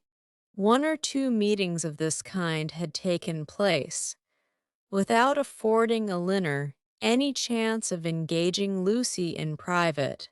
When Sir John called at the cottage one morning to beg, in the name of charity, that they would all dine with Lady Middleton that day, as he was obliged to attend the club at Exeter, and she would otherwise be quite alone except her mother and the two Miss Steeles, Elinor, who foresaw a fairer opening for the point she had in view, in such a party as this was likely to be, more at liberty among themselves, under the tranquil and well-bred direction of Lady Middleton, than when her husband united them together in one noisy purpose, immediately accepted the invitation. Margaret, with her mother's permission, was equally compliant, and Marian, though always unwilling to join any of their parties, was persuaded by her mother. who could not bear to have her seclude herself from any chance of amusement, to go likewise. The young ladies went, and Lady Middleton was happily preserved from the frightful solitude which had threatened her. The insipidity of the meeting was exactly such as Elinor had expected. It produced not one novelty of thought or expression, and nothing could be less interesting than the whole of their discourse, both in the dining parlor and drawing-room. To the latter the children accompanied them, and while they remained there, she was too well convinced of the impossibility of engaging Lucy's attention to attempt it. They quitted it only with the removal of the tea things. The card table was then placed, and Elinor began to wonder at herself for having ever entertained a hope of finding time for conversation at the park. They all rose up in preparation for a round game. "I am glad," said Lady Middleton to Lucy, "you are not going to finish poor little Anna Maria's basket this evening, for I am sure it must hurt your eyes to work filigree by candlelight. And we will make the dear little love some amends for her disappointment tomorrow, and then I hope she will not much mind it." This hint was enough. Lucy recollected herself instantly and replied, "Indeed you are very much mistaken, Lady Middleton. I am only waiting to know whether you can make your party without me, or I should have been at my filigree already. I would not disappoint the little angel for all the world, and if you want me at the card table now, I am resolved to finish the basket after supper. You are very good. I hope it won't hurt your eyes. Will you ring the bell for some working candles? My poor little girl would be sadly disappointed, I know, if the basket was not finished tomorrow, for though I told her it certainly would not, I am sure she depends upon having it done." Lucy directly drew her work table near her, and reseated herself with an alacrity and cheerfulness, which seemed to infer that she could taste no greater delight than in making a filigree basket for a spoilt child. Lady Middleton proposed a rubber of Cassino to the others. No one made any objection but Marian, who, with her usual inattention to the forms of general civility, exclaimed, "Your ladyship will have the goodness to excuse me, you know I detest cards. I shall go to the pianoforte. I have not touched it since it was tuned." And without farther ceremony, she turned away and walked to the instrument. Lady Middleton looked as if she thanked heaven that she had never made so rude a speech. "Marian can never keep long from that instrument, you know." "Ma'am," said Elinor, endeavoring to smooth away the offense, "and I do not much wonder at it, for it is the very best toned pianoforte I ever heard." The remaining 5 were now to draw their cards. "Perhaps," continued Elinor, "if I should happen to cut out, I may be of some use to Miss Lucy Steele in rolling her papers for her. And there is so much still to be done to the basket, that it must be impossible, I think, for her labor singly to finish it this evening. I should like the work exceedingly if she would allow me a share in it. Indeed, I shall be very much obliged to you for your help," cried Lucy, "for I find there is more to be done to it than I thought there was, and it would be a shocking thing to disappoint dear Anna Maria after all." "Oh, that would be terrible indeed," said Miss Steele. "Dear little soul, how I do love her." "You are very kind," said Lady Middleton to Elinor, "and as you really like the work, perhaps you will be as well pleased not to cut in till another rubber, or will you take your chance now?" Elinor joyfully profited by the first of these proposals, and thus by a little of that address which Marian could never condescend to practice, gained her own end, and pleased Lady Middleton at the same time. Lucy made room for her with ready attention, and the two fair rivals were thus seated side by side at the same table, and, with the utmost harmony, engaged in forwarding the same work. The pianoforte at which Marian, wrapped up in her own music and her own thoughts, had by this time forgotten that anybody was in the room besides herself, was luckily so near them that Miss Dashwood now judged she might safely, under the shelter of its noise, introduce the interesting subject, without any risk of being heard at the card table. Chapter 24. In a firm, though cautious tone, Elinor thus began. "I should be undeserving of the confidence you have honored me with, if I felt no desire for its continuance, or no farther curiosity on its subject. I will not apologize, therefore, for bringing it forward again." "Thank you," cried Lucy warmly, "for breaking the ice. You have set my heart at ease by it, for I was somehow or other afraid I had offended you by what I told you that Monday." "Offended me? How could you suppose so? Believe me," and Elinor spoke it with the truest sincerity, "nothing could be farther from my intention than to give you such an idea. Could you have a motive for the trust? That was not honorable and flattering to me." "And yet I do assure you," replied Lucy, her little sharp eyes full of meaning, "there seemed to me to be a coldness and displeasure in your manner that made me quite uncomfortable. I felt sure that you was angry with me, and have been quarreling with myself ever since, for having took such a liberty as to trouble you with my affairs. But I am very glad to find it was only my own fancy, and that you really do not blame me. If you knew what a consolation it was to me to relieve my heart, speaking to you of what I am always thinking of every moment of my life, your compassion would make you overlook everything else, I am sure.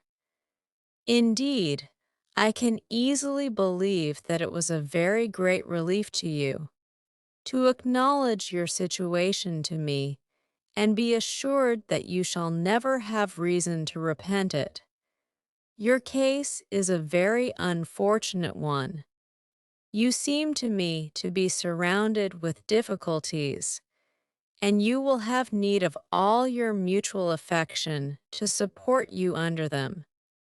Mr. Ferrars, I believe, is entirely dependent on his mother. He has only £2,000 of his own. It would be madness to marry upon that, though for my own part, I could give up every prospect of more without a sigh. I have been always used to a very small income, and could struggle with any poverty for him, but I love him too well to be the selfish means of robbing him, perhaps, of all that his mother might give him if he married to please her. We must wait, it may be for many years. With almost every other man in the world, it would be an alarming prospect, but Edward's affection and constancy nothing can deprive me of, I know. That conviction must be everything to you, and he is undoubtedly supported by the same trust in yours. If the strength of your reciprocal attachment had failed, as between many people, and under many circumstances, it naturally would during a 4 years engagement, your situation would have been pitiable. Indeed, Lucy here looked up, but Elinor was careful in guarding her countenance from every expression that could give her words a suspicious tendency. Edward's love for me, said Lucy, has been pretty well put to the test by our long, very long absence since we were first engaged, and it has stood the trial so well that I should be unpardonable to doubt it now. I can safely say that he has never gave me one moment's alarm on that account from the first. Elinor hardly knew whether to smile or sigh at this assertion. Lucy went on, I am rather of a jealous temper too by nature, and from our different situations in life, from his being so much more in the world than me, and our continual separation, I was enough inclined for suspicion to have found out the truth in an instant, if there had been the slightest alteration in his behavior to me when we met, or any lowness of spirits that I could not account for, or if he had talked more of one lady than another, or seemed in any respect less happy at Longstaple than he used to be. I do not mean to say that I am particularly observant or quick-sighted in general, but in such a case I am sure I could not be deceived. All this, thought Elinor, is very pretty, but it can impose upon neither of us. But what, said she after a short silence, are your views? Or have you none, but that of waiting for Mrs. Ferrars's death, which is a melancholy and shocking extremity? Is her son determined to submit to this, and to all the tediousness of the many years of suspense in which it may involve you, rather than run the risk of her displeasure for a while by owning the truth, if we could be certain that it would be only for a while? But Mrs. Ferrars is a very headstrong, proud woman, and in her first fit of anger upon hearing it, would very likely secure everything to Robert, and the idea of that, for Edward's sake, frightens away all my inclination for hasty measures. And for your own sake, too, or you are carrying your disinterestedness beyond reason. Lucy looked at Elinor again and was silent. Do you know Mr. Robert Ferrars? Asked Elinor. Not at all, I never saw him, but I fancy he is very unlike his brother Silly and a great coxcomb. A great coxcomb, repeated Miss Steele, whose ear had caught those words by a sudden pause in Marian's music. Oh, they are talking of their favorite beau. I dare say. No, sister, cried Lucy, you are mistaken there. Our favorite beaux are not great coxcombs. I can answer for it that Miss Dashwood's is not, said Mrs. Jennings, laughing heartily, for he is one of the modestest, prettiest behaved young men I ever saw. But as for Lucy, she is such a sly little creature, there is no finding out who she likes. Oh, cried Miss Steele, looking significantly round at them, I dare say Lucy's beau is quite as modest and pretty behaved as Miss Dashwood's. Elinor blushed in spite of herself.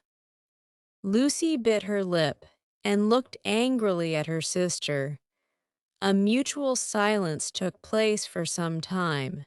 Lucy first put an end to it by saying in a lower tone, though Marian was then giving them the powerful protection of a very magnificent concerto.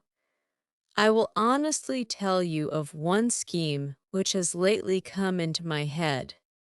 For bringing matters to bear, indeed I am bound to let you into the secret, for you are a party concerned. I dare say you have seen enough of Edward to know that he would prefer the church to every other profession. Now my plan is that he should take orders as soon as he can, and then through your interest, which I am sure you would be kind enough to use out of friendship for him, and I hope out of some regard to me, your brother might be persuaded to give him Norland living, which I understand is a very good one, and the present incumbent not likely to live a great while. That would be enough for us to marry upon, and we might trust to time and chance for the rest. I should always be happy, replied Elinor, to show any mark of my esteem and friendship for Mr. Ferrars. But do you not perceive that my interest on such an occasion would be perfectly unnecessary? He is brother to Mrs. John Dashwood. That must be recommendation enough to her husband. But Mrs. John Dashwood would not much approve of Edward's going into orders. Then, I rather suspect that my interest would do very little. They were again silent for many minutes. At length Lucy exclaimed with a deep sigh, "I believe it would be the wisest way to put an end to the business at once, by dissolving the engagement. We seem so beset with difficulties on every side, that though it would make us miserable for a time, we should be happier perhaps in the end. But you will not give me your advice, Miss Dashwood." "No," answered Elinor with a smile, which concealed very agitated feelings. "On such a subject I certainly will not. You know very well that my opinion would have no weight with you, unless it were on the side of your wishes." "Indeed you wrong me," replied Lucy with great solemnity. "I know nobody of whose judgment I think so highly as I do of yours, and I do really believe that if you was to say to me, 'I advise you by all means to put an end to your engagement with Edward Ferrars, it will be more for the happiness of both of you,' I should resolve upon doing it immediately." Elinor blushed for the insincerity of Edward's future wife, and replied, "This compliment would effectually frighten me from giving any opinion on the subject had I formed one. It raises my influence much too high. The power of dividing two people so tenderly attached is too much for an indifferent person. 'Tis because you are an indifferent person," said Lucy with some pique, and laying a particular stress on those words, "that your judgment might justly have such weight with me. If you could be supposed to be biased in any respect by your own feelings, your opinion would not be worth having." Elinor thought it wisest to make no answer to this, lest they might provoke each other to an unsuitable increase of ease and unreserve, and was even partly determined never to mention the subject again. Another pause, therefore, of many minutes' duration, succeeded this speech, and Lucy was still the first to end it. "Shall you be in town this winter?" "Miss Dashwood," said she with all her customary complacency, "certainly not." "I am sorry for that," returned the other, while her eyes brightened at the information. It would have gave me such pleasure to meet you there. But I dare say you will go for all that. To be sure, your brother and sister will ask you to come to them. It will not be in my power to accept their invitation if they do. How unlucky that is. I had quite depended upon meeting you there. Anne and me are to go the latter end of January to some relations who have been wanting us to visit them these several years. But I only go for the sake of seeing Edward. He will be there in February, otherwise London would have no charms for me.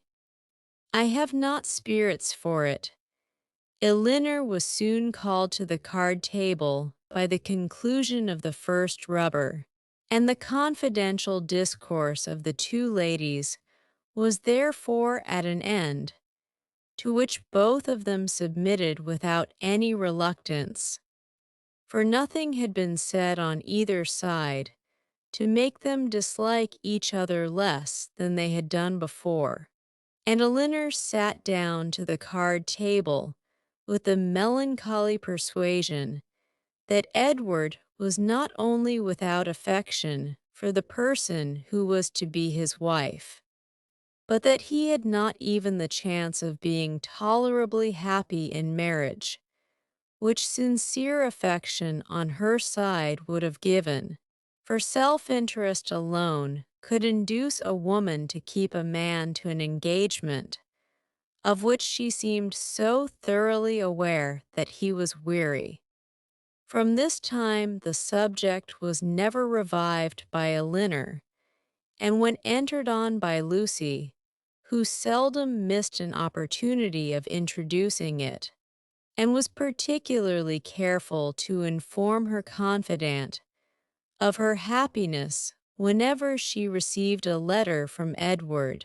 It was treated by the former with calmness and caution, and dismissed as soon as civility would allow, for she felt such conversations to be an indulgence which Lucy did not deserve, and which were dangerous to herself. The visit of the Miss Steeles at Barton Park was lengthened far beyond what the first invitation implied. Their favor increased. They could not be spared. Sir John would not hear of their going, and in spite of their numerous and long-arranged engagements in Exeter, in spite of the absolute necessity of returning to fulfill them immediately, which was in full force at the end of every week, they were prevailed on to stay nearly 2 months at the park, and to assist in the due celebration of that festival, which requires a more than ordinary share of private balls and large dinners to proclaim its importance. Chapter 25. Though Mrs. Jennings was in the habit of spending a large portion of the year at the houses of her children and friends, she was not without a settled habitation of her own. Since the death of her husband, who had traded with success in a less elegant part of the town, she had resided every winter in a house in one of the streets near Portman Square. Towards this home, she began on the approach of January to turn her thoughts, and thither she one day abruptly, and very unexpectedly by them, asked the elder Mrs. Dashwood to accompany her. Elinor, without observing the varying complexion of her sister, and the animated look which spoke no indifference to the plan, immediately gave a grateful but absolute denial for both, in which she believed herself to be speaking their united inclinations. The reason alleged was their determined resolution of not leaving their mother at that time of the year. Mrs. Jennings received the refusal with some surprise, and repeated her invitation immediately. O Lord, I am sure your mother can spare you very well, and I do beg you will favor me with your company, for I've quite set my heart upon it. Don't fancy that you will be any inconvenience to me, for I shan't put myself at all out of my way for you. It will only be sending Betty by the coach, and I hope I can afford that. We three shall be able to go very well in my chaise, and when we are in town, if you do not like to go wherever I do, well and good. You may always go with one of my daughters. I am sure your mother will not object to it, for I have had such good luck in getting my own children off my hands that she will think me a very fit person to have the charge of you. And if I don't get one of you at least well married before I have done with you, it shall not be my fault. I shall speak a good word for you to all the young men, you may depend upon it. I have a notion, said Sir John, that Miss Marian would not object to such a scheme if her elder sister would come into it. It is very hard indeed that she should not have a little pleasure, because Miss Dashwood does not wish it. So I would advise you, too, to set off for town when you are tired of Barton, without saying a word to Miss Dashwood about it. Nay, cried Mrs. Jennings, I am sure I shall be monstrous glad of Miss Marian's company, whether Miss Dashwood will go or not. Only the more the merrier, say I. And I thought it would be more comfortable for them to be together, because, if they got tired of me, they might talk to one another, and laugh at my old ways behind my back. But one or the other, if not both of them, I must have. Lord bless me! How do you think I can live poking by myself, I who have been always used till this winter to have Charlotte with me? Come, Miss Marian, let us strike hands upon the bargain, and if Miss Dashwood will change her mind by and by, why so much the better. I thank you, ma'am, sincerely thank you, said Marian, with warmth. Your invitation has ensured my gratitude forever, and it would give me such happiness, yes, almost the greatest happiness I am capable of, to be able to accept it. But my mother, my dearest, kindest mother, I feel the justice of what a Linner has urged, and if she were to be made less happy, less comfortable by our absence so, no, nothing should tempt me to leave her. It should not, must not be a struggle.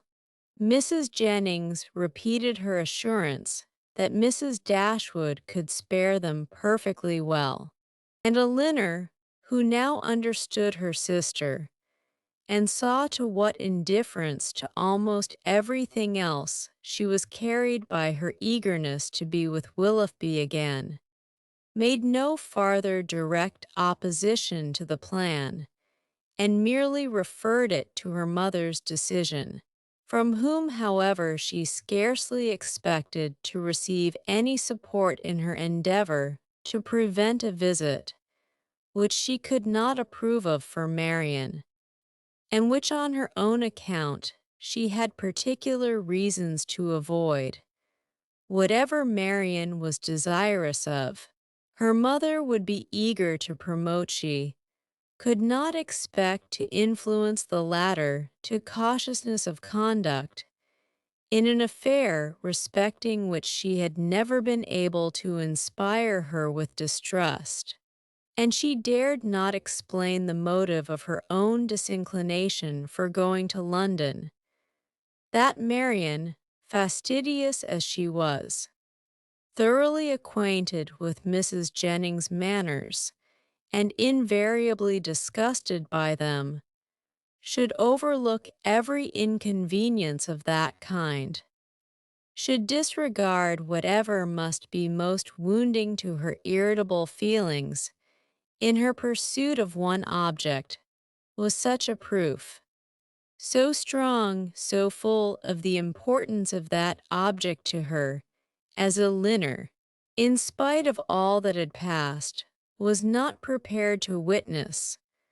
On being informed of the invitation, Mrs. Dashwood, persuaded that such an excursion would be productive of much amusement to both her daughters, and perceiving through all her affectionate attention to herself how much the heart of Marian was in it, would not hear of their declining the offer upon her account, insisted on their both accepting it directly, and then began to foresee, with her usual cheerfulness, a variety of advantages that would accrue to them all from this separation.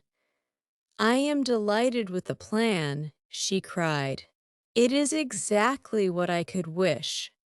Margaret and I shall be as much benefited by it as yourselves. When you and the Middletons are gone, we shall go on so quietly and happily together with our books and our music. You will find Margaret so improved when you come back again. I have a little plan of alteration for your bedrooms, too, which may now be performed without any inconvenience to anyone. It is very right that you should go to town.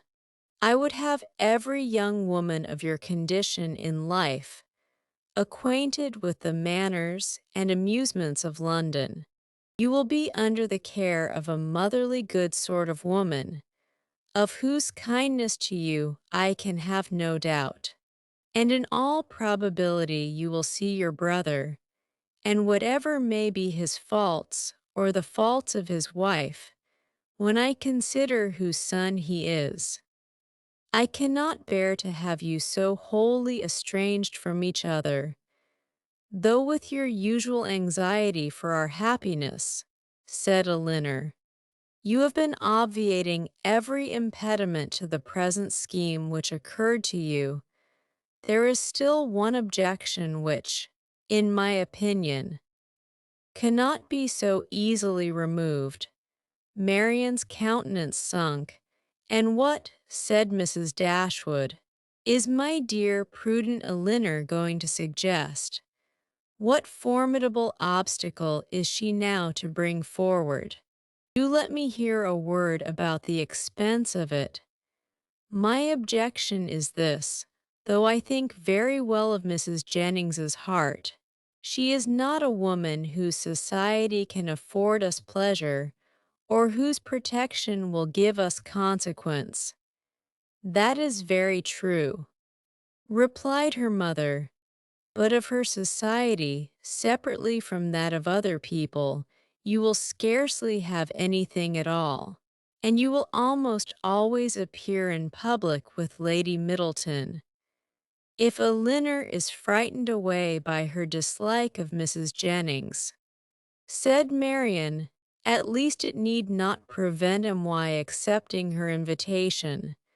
I have no such scruples, and I am sure I could put up with every unpleasantness of that kind, with very little effort."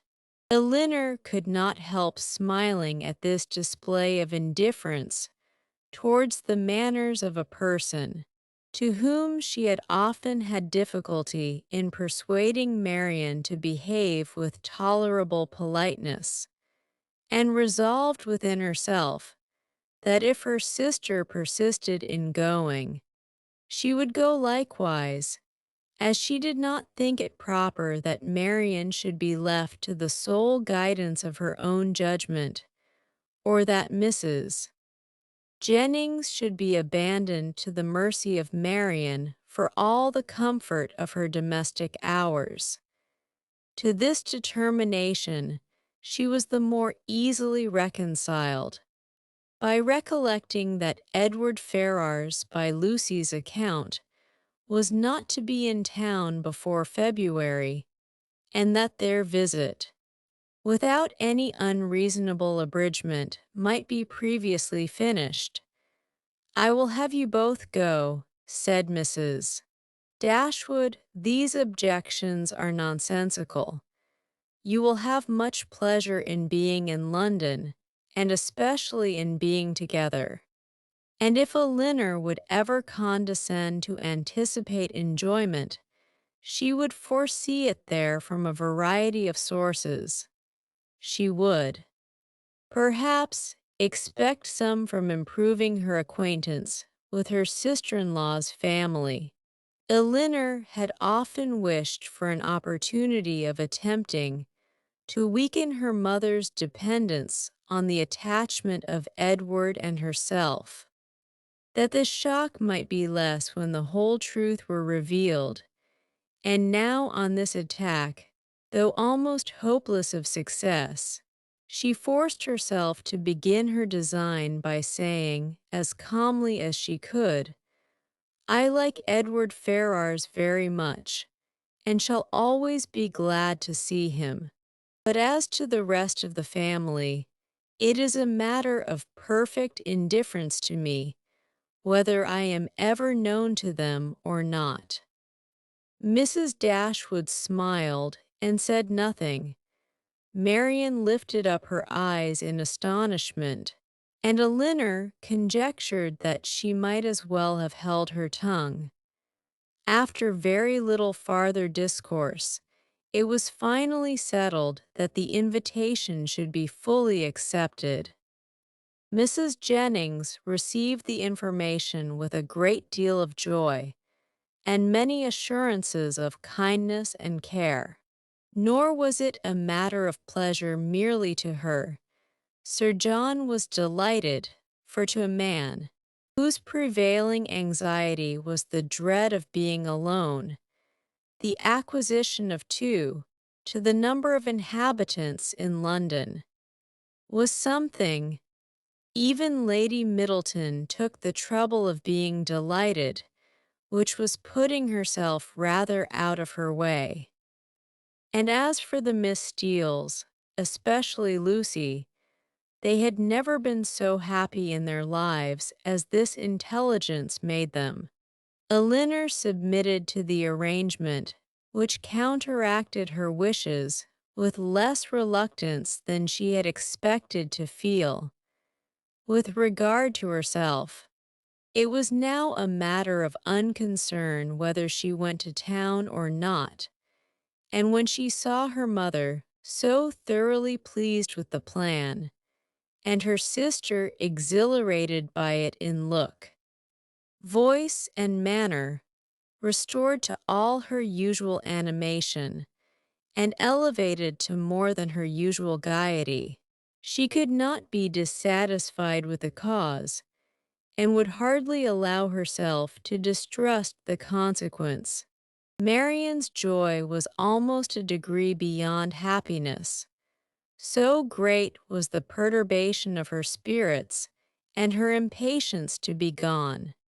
Her unwillingness to quit her mother was her only restorative to calmness, and at the moment of parting her grief on that score was excessive.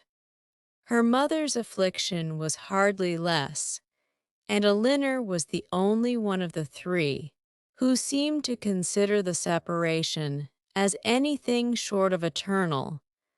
Their departure took place in the first week in January. The Middletons were to follow in about a week. The Miss Steeles kept their station at the park, and were to quit it only with the rest of the family. Chapter 26. Elinor could not find herself in the carriage with Mrs. Jennings, and beginning a journey to London under her protection, and as her guest, without wondering at her own situation.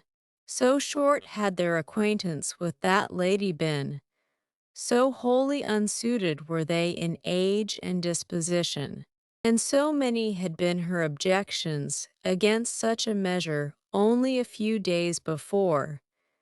But these objections had all, With that happy ardor of youth which Marian and her mother equally shared, been overcome or overlooked, and Elinor, in spite of every occasional doubt of Willoughby's constancy, could not witness the rapture of delightful expectation which filled the whole soul and beamed in the eyes of Marian, without feeling how blank was her own prospect, how cheerless her own state of mind in the comparison, and how gladly she would engage in the solicitude of Marian's situation to have the same animating object in view, the same possibility of hope. A short, a very short time, however, must now decide what Willoughby's intentions were. In all probability, he was already in town.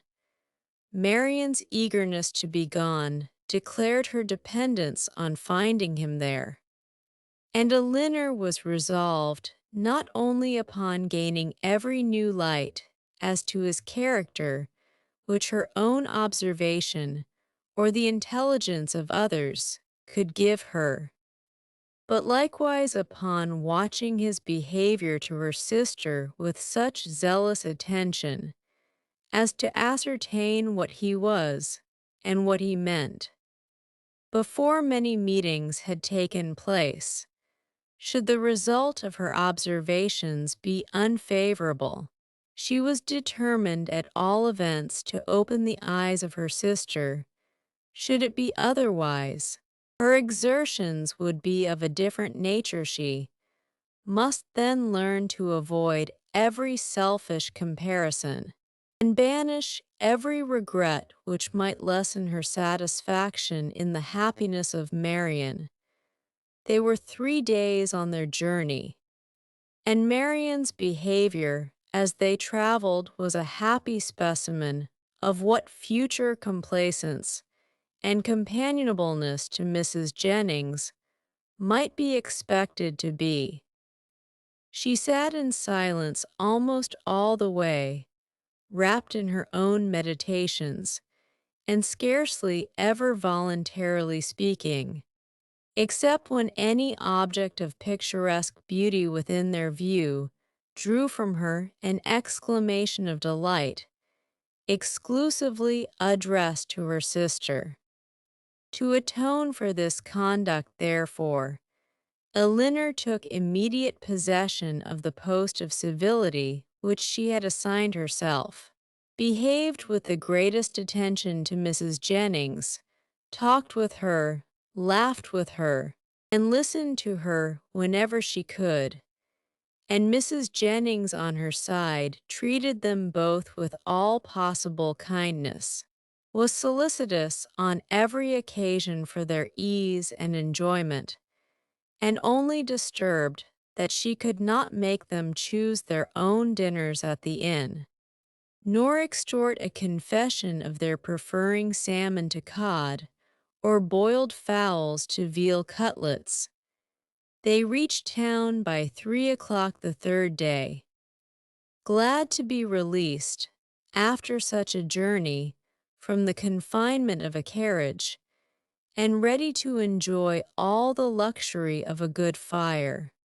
The house was handsome, and handsomely fitted up, and the young ladies were immediately put in possession of a very comfortable apartment. It had formerly been Charlotte's, and over the mantelpiece still hung a landscape in colored silks of her performance, in proof of her having spent 7 years at a great school in town, to some effect.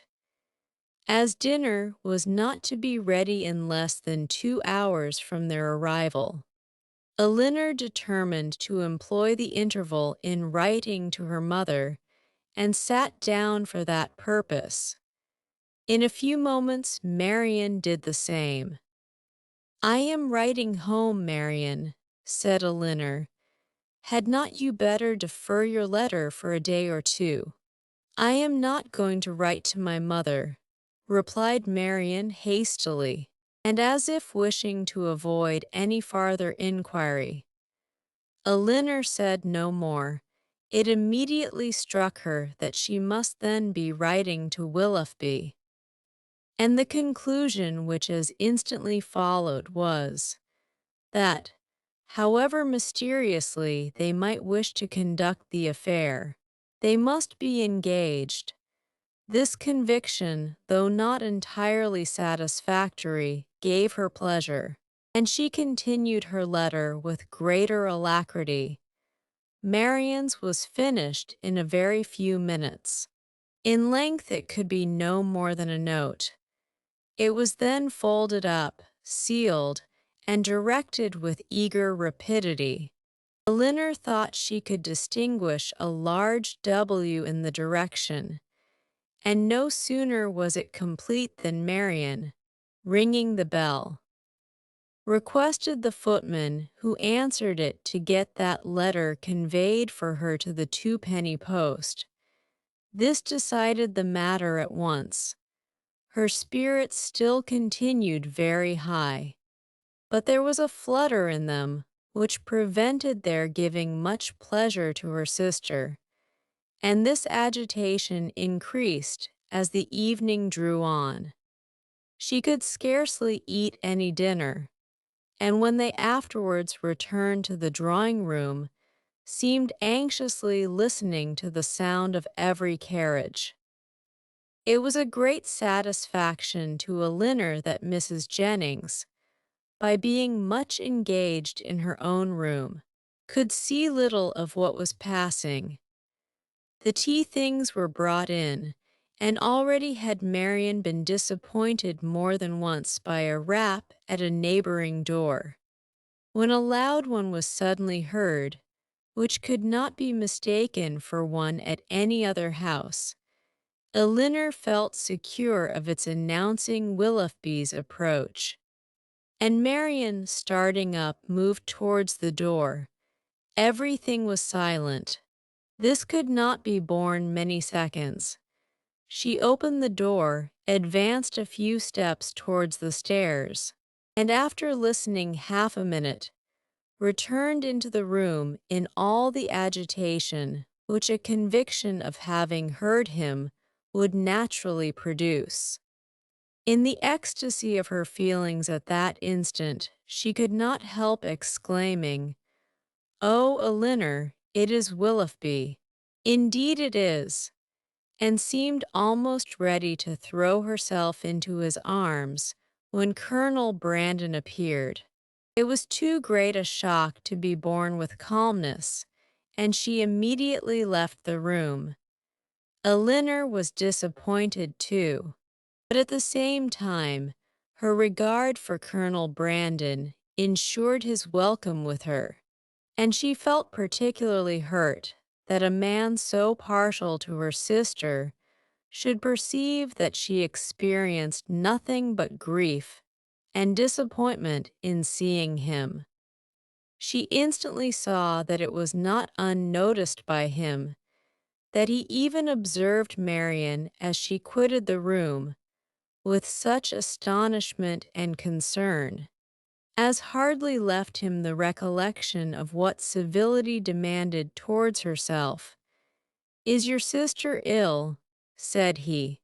Elinor answered in some distress that she was, and then talked of headaches, low spirits, and over-fatigues, and of everything to which she could decently attribute her sister's behavior. He heard her with the most earnest attention, but seeming to recollect himself, said no more on the subject, and began directly to speak of his pleasure at seeing them in London, making the usual inquiries about their journey and the friends they had left behind. In this calm kind of way, with very little interest on either side, they continued to talk, both of them out of spirits, and the thoughts of both engaged elsewhere. Elinor wished very much to ask whether Willoughby were then in town, but she was afraid of giving him pain by any inquiry after his arrival. And at length, by way of saying something, she asked if he had been in London ever since she had seen him last. Yes, he replied with some embarrassment, almost ever since. I have been once or twice at Delaford for a few days, but it has never been in my power to return to Barton. This, and the manner in which it was said, immediately brought back to her remembrance all the circumstances of his quitting that place, with the uneasiness and suspicions they had caused to Mrs. Jennings, and she was fearful that her question had implied much more curiosity on the subject than she had ever felt. Mrs. Jennings soon came in. "Oh, Colonel," said she, with her usual noisy cheerfulness, "I am monstrous glad to see you. Sorry I could not come before, beg your pardon, but I have been forced to look about me a little, and settle my matters, for it is a long while since I have been at home, and you know one has always a world of little odd things to do after one has been away for any time. And then I have had Cartwright to settle with Lord. I have been as busy as a bee ever since dinner. But pray, Colonel, how came you to conjure out that I should be in town today? I had the pleasure of hearing it at Mr. Palmer's, where I have been dining. Oh, you did? Well, and how do they all do at their house? How does Charlotte do? I warrant you she is a fine size by this time. Mrs. Palmer appeared quite well, and I am commissioned to tell you that you will certainly see her tomorrow. Ay, to be sure. I thought as much. Well, Colonel, I have brought 2 young ladies with me. You see that is, you see but one of them now, but there is another somewhere. Your friend, Miss Marian, to which you will not be sorry to hear. I do not know what you and Mr. Willoughby will do between you about her. It is a fine thing to be young and handsome.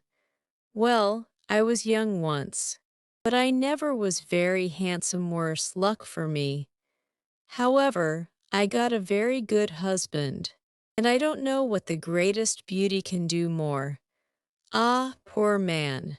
He has been dead these 8 years and better. But, Colonel, where have you been to since we parted? And how does your business go on? Come, come, let's have no secrets among friends." He replied with his customary mildness to all her inquiries, but without satisfying her in any.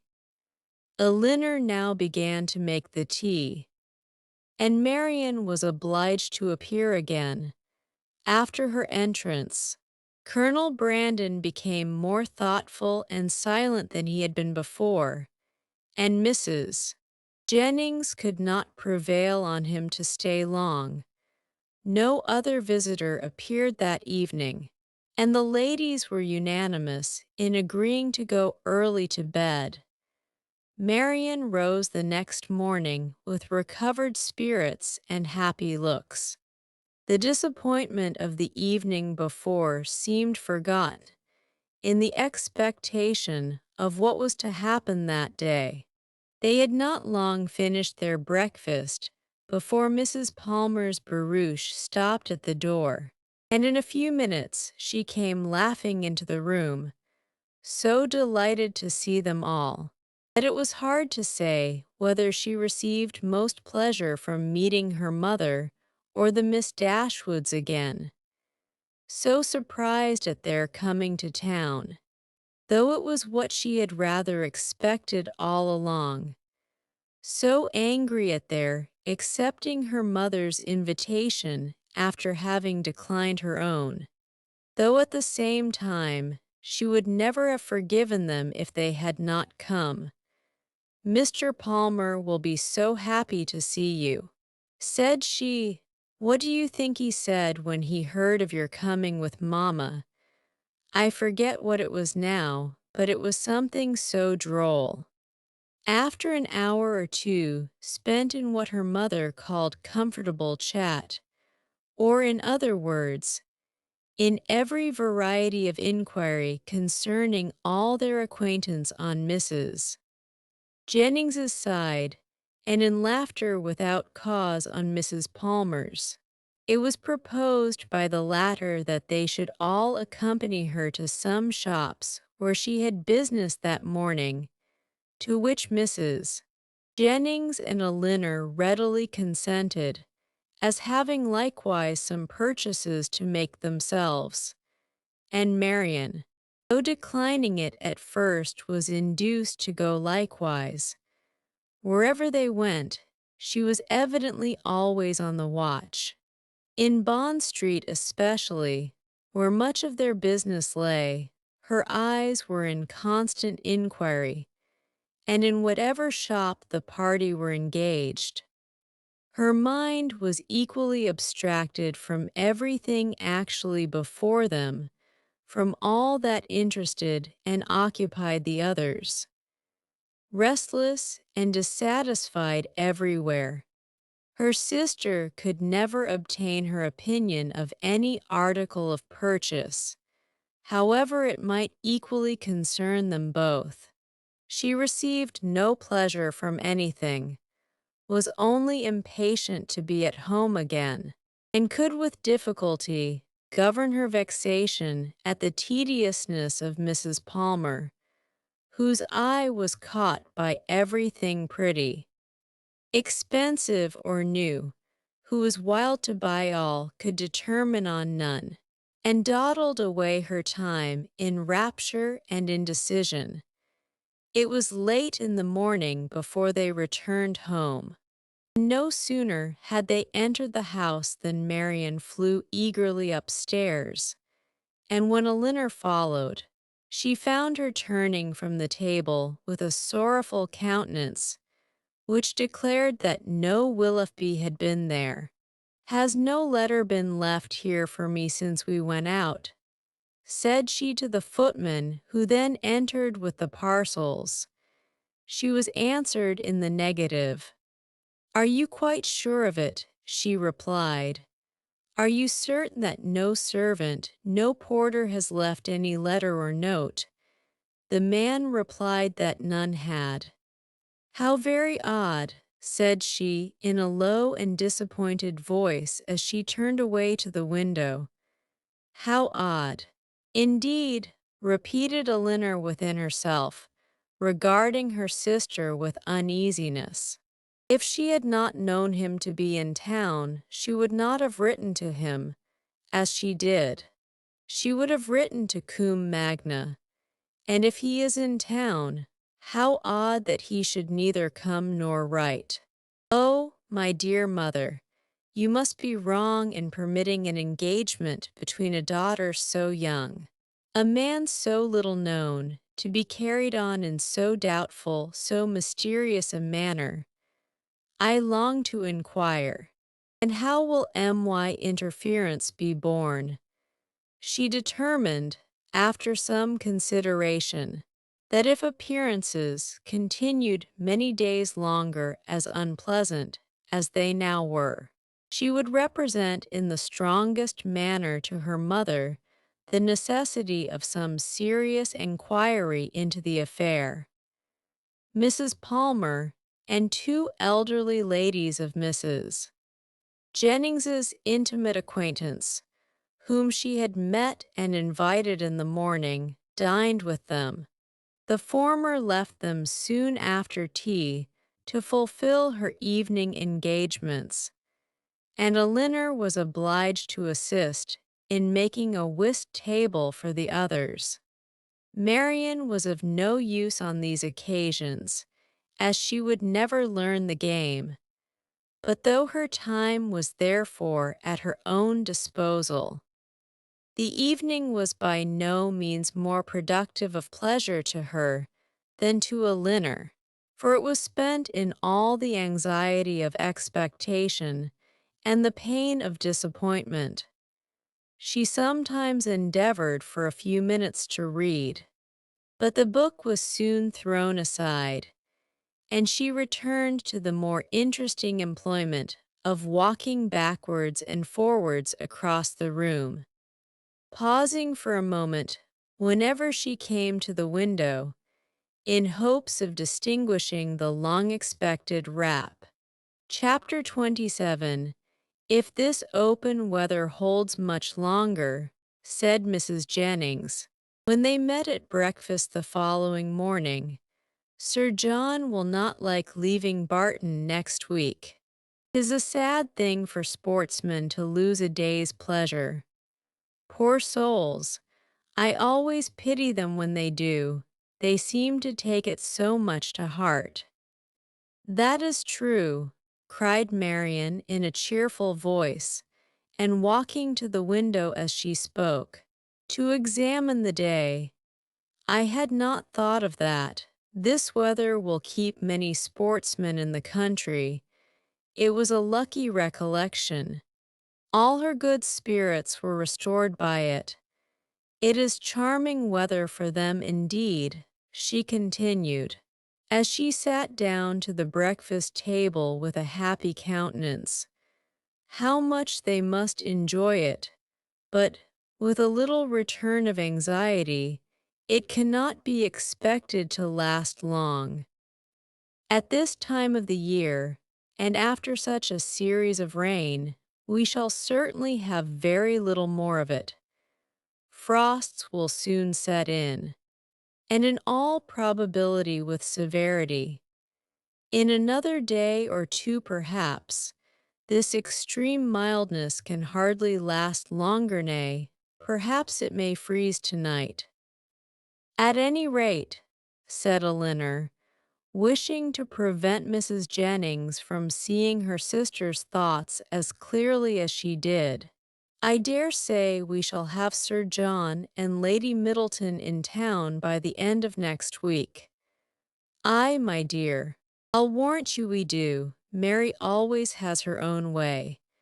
And now, silently conjectured Elinor, she will write to Combe by this day's post. But if she did, the letter was written and sent away with a privacy which eluded all her watchfulness to ascertain the fact, whatever the truth of it might be. And far as Elinor was from feeling thorough contentment about it, yet while she saw Marian in spirits, she could not be very uncomfortable herself. And Marian was in spirits, happy in the mildness of the weather, and still happier in her expectation of a frost. The morning was chiefly spent in leaving cards at the houses of Mrs. Jennings's acquaintance to inform them of her being in town, and Marian was all the time busy in observing the direction of the wind, watching the variations of the sky, and imagining an alteration in the air. Don't you find it colder than it was in the morning, Elinor? There seems to me a very decided difference. I can hardly keep my hands warm even in my muff. It was not so yesterday, I think. The clouds seem parting too.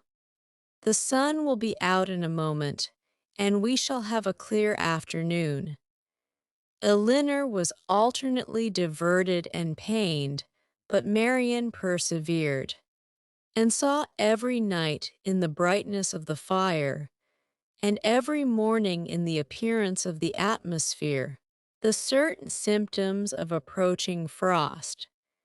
The Miss Dashwoods had no greater reason to be dissatisfied with Mrs. Jennings's style of living and set of acquaintance than with her behavior to themselves, which was invariably kind. Everything in her household arrangements was conducted on the most liberal plan, and excepting a few old city friends, whom, to Lady Middleton's regret, she had never dropped, She visited no one to whom an introduction could at all discompose the feelings of her young companions. Pleased to find herself more comfortably situated in that particular than she had expected, Elinor was very willing to compound for the want of much real enjoyment from any of their evening parties, which, whether at home or abroad, formed only for cards, could have little to amuse her. Colonel Brandon, who had a general invitation to the house, was with them almost every day. He came to look at Marian and talk to Elinor, who often derived more satisfaction from conversing with him than from any other daily occurrence, but who saw at the same time with much concern his continued regard for her sister. She feared it was a strengthening regard. It grieved her to see the earnestness with which he often watched Marian, and his spirits were certainly worse than when at Barton. About a week after their arrival, it became certain that Willoughby was also arrived. His card was on the table when they came in from the morning's drive. "Good God!" cried Marian, "he has been here while we were out." Elinor, rejoiced to be assured of his being in London, now ventured to say, "Depend upon it, he will call again tomorrow." But Marian seemed hardly to hear her, and on Mrs. Jennings' entrance, escaped with the precious card. This event, while it raised the spirits of Elinor, restored to those of her sister all, and more than all, their former agitation. From this moment her mind was never quiet. The expectation of seeing him every hour of the day made her unfit for anything. She insisted on being left behind the next morning when the others went out. Elinor's thoughts were full of what might be passing in Berkeley Street during their absence, but a moment's glance at her sister when they returned was enough to inform her that Willoughby had paid no second visit there. A note was just then brought in and laid on the table for me, cried Marian, stepping hastily forward. "No, ma'am, for my mistress." But Marian, not convinced, took it instantly up. "It is indeed for Mrs. Jennings. How provoking! You are expecting a letter." "Then," said Elinor, unable to be longer silent, "yes, a little, not much." After a short pause, "You have no confidence in me, Marian." "Nay, Elinor, this reproach from you who have confidence in no one." "Me," returned Elinor in some confusion. "Indeed, Marian, I have nothing to tell." "Nor I," answered Marian with energy. "Our situations then are alike. We have neither of us anything to tell. You, because you do not communicate, and I, because I conceal nothing." Elinor, distressed by this charge of reserve in herself, which she was not at liberty to do away, knew not how, under such circumstances, to press for greater openness in Marian. Mrs. Jennings soon appeared, and the note being given her, she read it aloud. It was from Lady Middleton, announcing their arrival in Conduit Street the night before, and requesting the company of her mother and cousins the following evening. Business on Sir John's part, and a violent cold on her own, prevented their calling in Berkeley Street. The invitation was accepted, but when the hour of appointment drew near, necessary as it was in common civility to Mrs. Jennings, that they should both attend her on such a visit, Elinor had some difficulty in persuading her sister to go, for still she had seen nothing of Willoughby, and therefore was not more indisposed for amusement abroad than unwilling to run the risk of his calling again in her absence. Elinor found, when the evening was over, that disposition is not materially altered by a change of abode, for although scarcely settled in town, Sir John had contrived to collect around him nearly 20 young people and to amuse them with a ball. This was an affair, however, of which Lady Middleton did not approve. In the country, an unpremeditated dance was very allowable, but in London, where the reputation of elegance was more important and less easily attained, it was risking too much for the gratification of a few girls. To have it known that Lady Middleton had given a small dance of 8 or 9 couple, with 2 violins and a mere sideboard collation. Mr. and Mrs. Palmer were of the party. From the former, whom they had not seen before since their arrival in town, as he was careful to avoid the appearance of any attention to his mother-in-law, and therefore never came near her, they received no mark of recognition on their entrance. He looked at them slightly, without seeming to know who they were, and merely nodded to Mrs. Jennings from the other side of the room. Marian gave one glance round the apartment as she entered. It was enough he was not there, and she sat down, equally ill-disposed to receive or communicate pleasure. After they had been assembled about an hour, Mr. Palmer sauntered towards the Miss Dashwoods to express his surprise on seeing them in town, though Colonel Brandon had been first informed of their arrival at his house, and he had himself said something very droll on hearing that they were to come. "I thought you were both in Devonshire," said he. "Did you?" replied Elinor. "When do you go back again?" "I do not know." And thus ended their discourse. Never had Marian been so unwilling to dance in her life as she was that evening, and never so much fatigued by the exercise. She complained of it as they returned to Berkeley Street. "I," said Mrs. Jennings, "we know the reason of all that very well.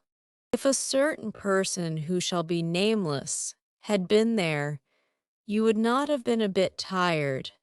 And to say the truth, it was not very pretty of him not to give you the meeting when he was invited." "Invited!" cried Marian.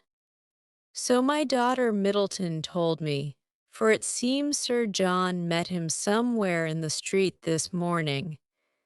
Marian said no more, but looked exceedingly hurt. Impatient in this situation to be doing something that might lead to her sister's relief, Elinor resolved to write the next morning to her mother, and hoped by awakening her fears for the health of Marian to procure those inquiries which had been so long delayed. And she was still more eagerly bent on this measure by perceiving after breakfast on the morrow that Marian was again writing to Willoughby, for she could not suppose it to be to any other person. About the middle of the day, Mrs. Jennings went out by herself on business, and Elinor began her letter directly, while Marian, too restless for employment, too anxious for conversation, walked from one window to the other, or sat down by the fire in melancholy meditation. Elinor was very earnest in her application to her mother, relating all that had passed, her suspicions of Willoughby's inconstancy, urging her by every plea of duty and affection to demand from Marian an account of her real situation with respect to him. Her letter was scarcely finished when a rap foretold a visitor, and Colonel Brandon was announced. Marian, who had seen him from the window and who hated company of any kind, left the room before he entered it. He looked more than usually grave, and though expressing satisfaction at finding Miss Dashwood alone, as if he had somewhat in particular to tell her, sat for some time without saying a word. Elinor, persuaded that he had some communication to make in which her sister was concerned, impatiently expected its opening. It was not the first time of her feeling the same kind of conviction, for more than once before, beginning with the observation of your sister looks unwell today, or your sister seems out of spirits, he had appeared on the point either of disclosing or of inquiring something particular about her. After a pause of several minutes, their silence was broken by his asking her in a voice of some agitation when he was to congratulate her on the acquisition of a brother. Elinor was not prepared for such a question, and having no answer ready, was obliged to adopt the simple and common expedient of asking what he meant. He tried to smile as he replied, "Your sister's engagement to Mr. Willoughby is very generally known." "It cannot be generally known," returned Elinor, "for her own family do not know it." He looked surprised and said, "I beg your pardon. I am afraid my inquiry has been impertinent, but I had not supposed any secrecy intended, as they openly correspond, and their marriage is universally talked of. How can that be? By whom can you have heard it mentioned?" "By many, by some of whom you know nothing, by others with whom you are most intimate, Mrs. Jennings, Mrs. Palmer, and the Middletons. But still I might not have believed it, for where the mind is perhaps rather unwilling to be convinced, it will always find something to support its doubts. If I had not, when the servant let me in today, accidentally seen a letter in his hand, directed to Mr. Willoughby in your sister's writing, I came to inquire, but I was convinced before I could ask the question, is everything finally settled? Is it impossible to? But I have no right, and I could have no chance of succeeding. Excuse me, Miss Dashwood. I believe I have been wrong in saying so much, but I hardly know what to do, and on your prudence I have the strongest dependence. Tell me that it is all absolutely resolved on, that any attempt, that in short concealment, if concealment be possible, is all that remains." These words, which conveyed to Elinor a direct avowal of his love for her sister, affected her very much. She was not immediately able to say anything, and even when her spirits were recovered, she debated for a short time on the answer it would be most proper to give. The real state of things between Willoughby and her sister was so little known to herself, that in endeavoring to explain it, she might be as liable to say too much as too little. Yet as she was convinced that Marian's affection for Willoughby could leave no hope of Colonel Brandon's success, whatever the event of that affection might be, and at the same time wished to shield her conduct from censure, She thought it most prudent and kind, after some consideration, to say more than she really knew or believed. She acknowledged, therefore, that though she had never been informed by themselves of the terms on which they stood with each other, of their mutual affection she had no doubt, and of their correspondence she was not astonished to hear. He listened to her with silent attention, and on her ceasing to speak, rose directly from his seat, and after saying in a voice of emotion, "To your sister I wish all imaginable happiness. To Willoughby that he may endeavour to deserve her," took leave and went away. Elinor derived no comfortable feelings from this conversation to lessen the uneasiness of her mind on other points. She was left, on the contrary, with a melancholy impression of Colonel Brandon's unhappiness, and was prevented even from wishing it removed by her anxiety for the very event that must confirm it. Chapter 28. Nothing occurred during the next 3 or 4 days to make Elinor regret what she had done in applying to her mother, for Willoughby neither came nor wrote. They were engaged about the end of that time to attend Lady Middleton to a party, from which Mrs.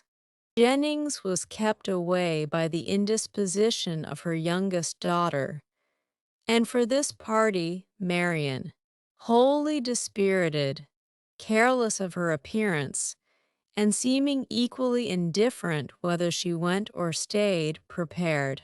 Without one look of hope, or one expression of pleasure, she sat by the drawing-room fire after tea, till the moment of Lady Middleton's arrival, without once stirring from her seat, or altering her attitude, lost in her own thoughts, and insensible of her sister's presence.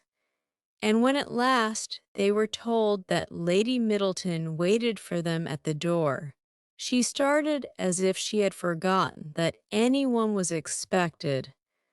They arrived in due time at the place of destination, and as soon as the string of carriages before them would allow, alighted, ascended the stairs, heard their names announced from one landing-place to another in an audible voice, and entered a room splendidly lit up, quite full of company, and insufferably hot.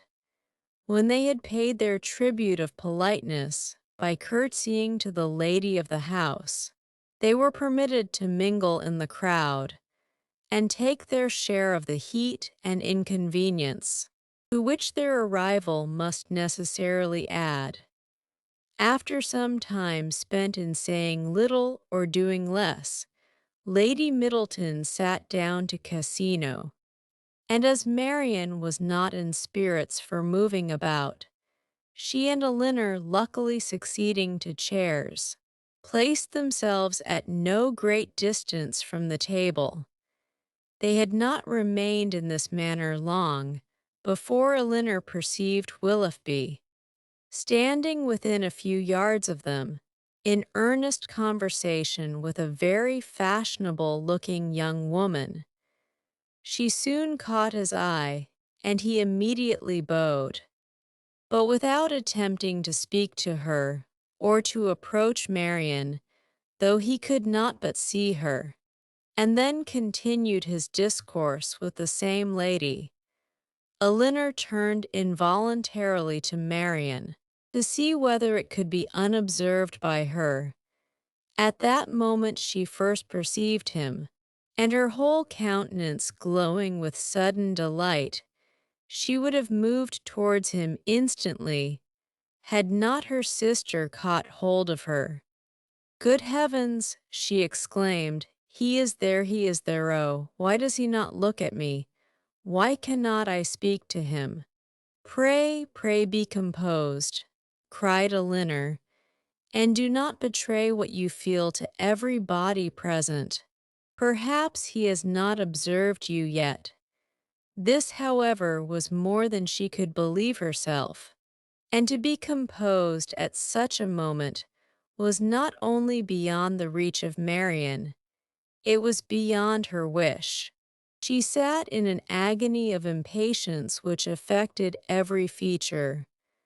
At last he turned round again and regarded them both. She started up, and pronouncing his name in a tone of affection, held out her hand to him. He approached, and addressing himself rather to Elinor than Marian, as if wishing to avoid her eye, and determined not to observe her attitude, inquired in a hurried manner after Mrs. Dashwood, and asked how long they had been in town.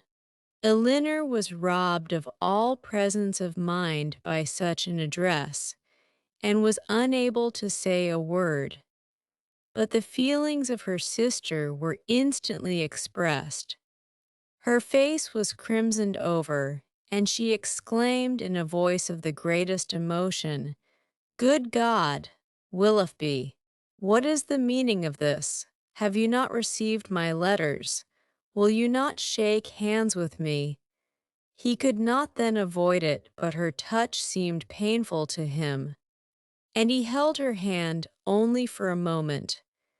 During all this time, he was evidently struggling for composure. Elinor watched his countenance and saw its expression becoming more tranquil. After a moment's pause, he spoke with calmness. "I did myself the honor of calling in Berkeley Street last Tuesday, and very much regretted that I was not fortunate enough to find yourselves and Mrs. Jennings at home. My card was not lost, I hope. But have you not received my notes?" cried Marian in the wildest anxiety. "Here is some mistake, I am sure, some dreadful mistake. What can be the meaning of it? Tell me, Willoughby, for heaven's sake tell me what is the matter." He made no reply. His complexion changed, and all his embarrassment returned, but as if, on catching the eye of the young lady with whom he had been previously talking, he felt the necessity of instant exertion.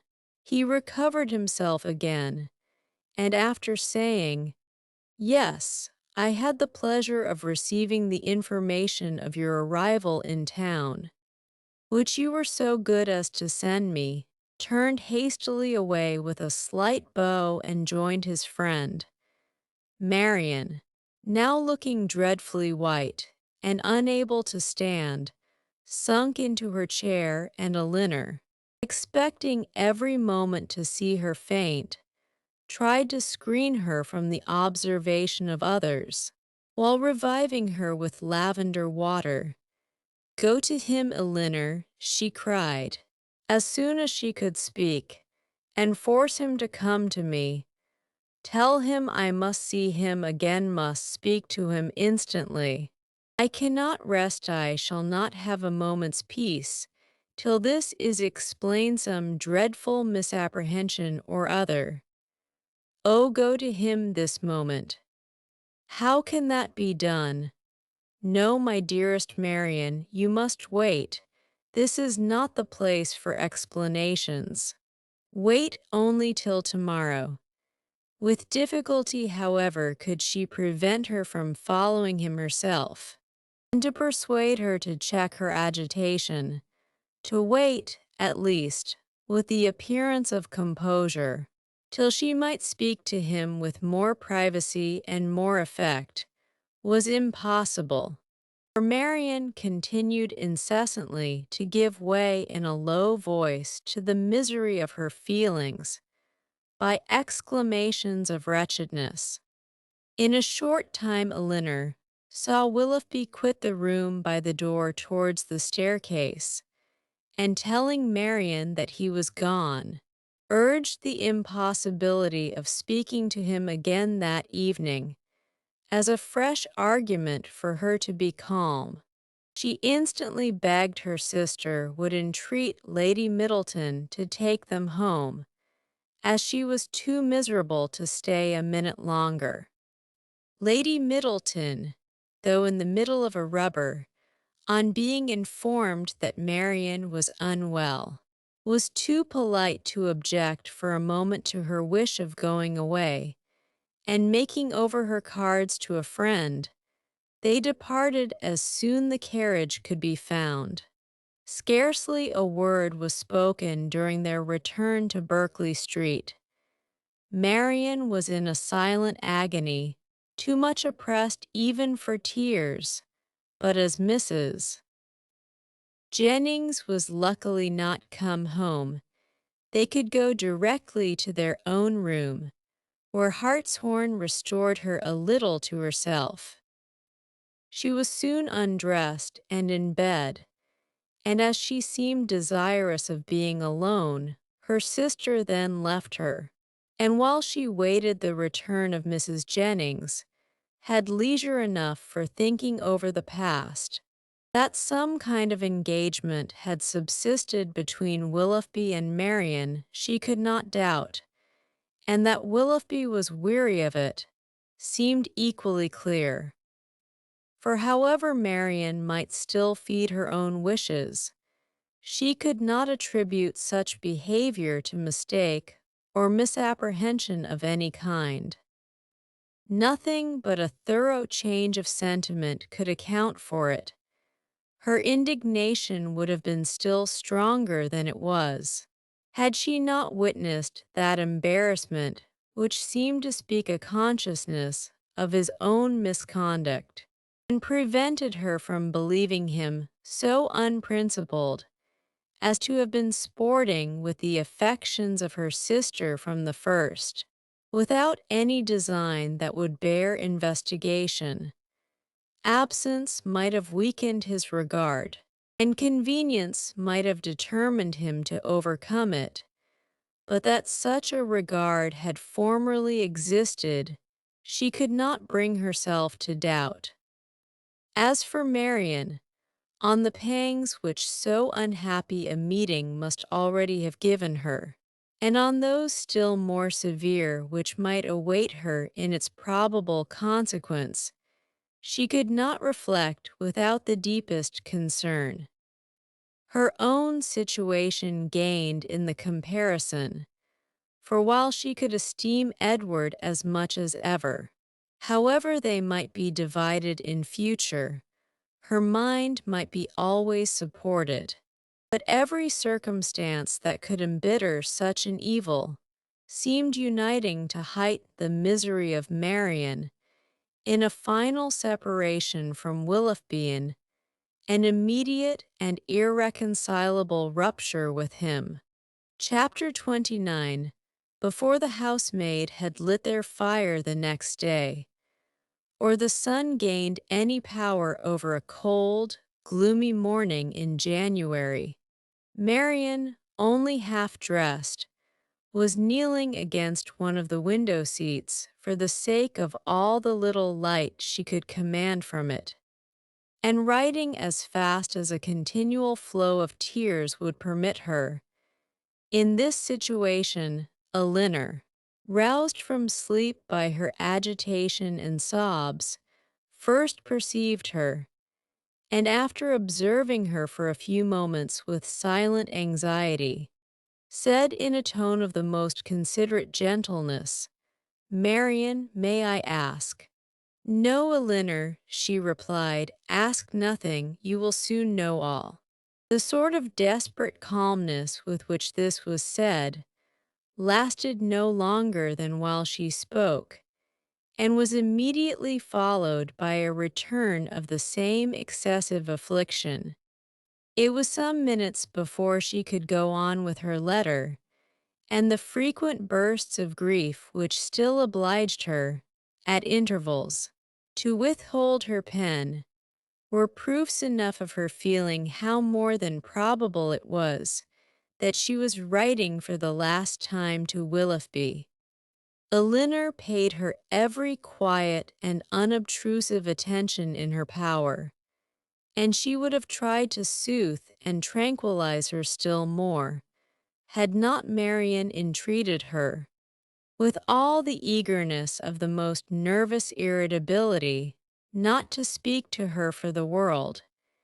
In such circumstances, it was better for both that they should not be long together, and the restless state of Marian's mind not only prevented her from remaining in the room a moment after she was dressed, but requiring at once solitude and continual change of place, made her wander about the house till breakfast time, avoiding the sight of everybody.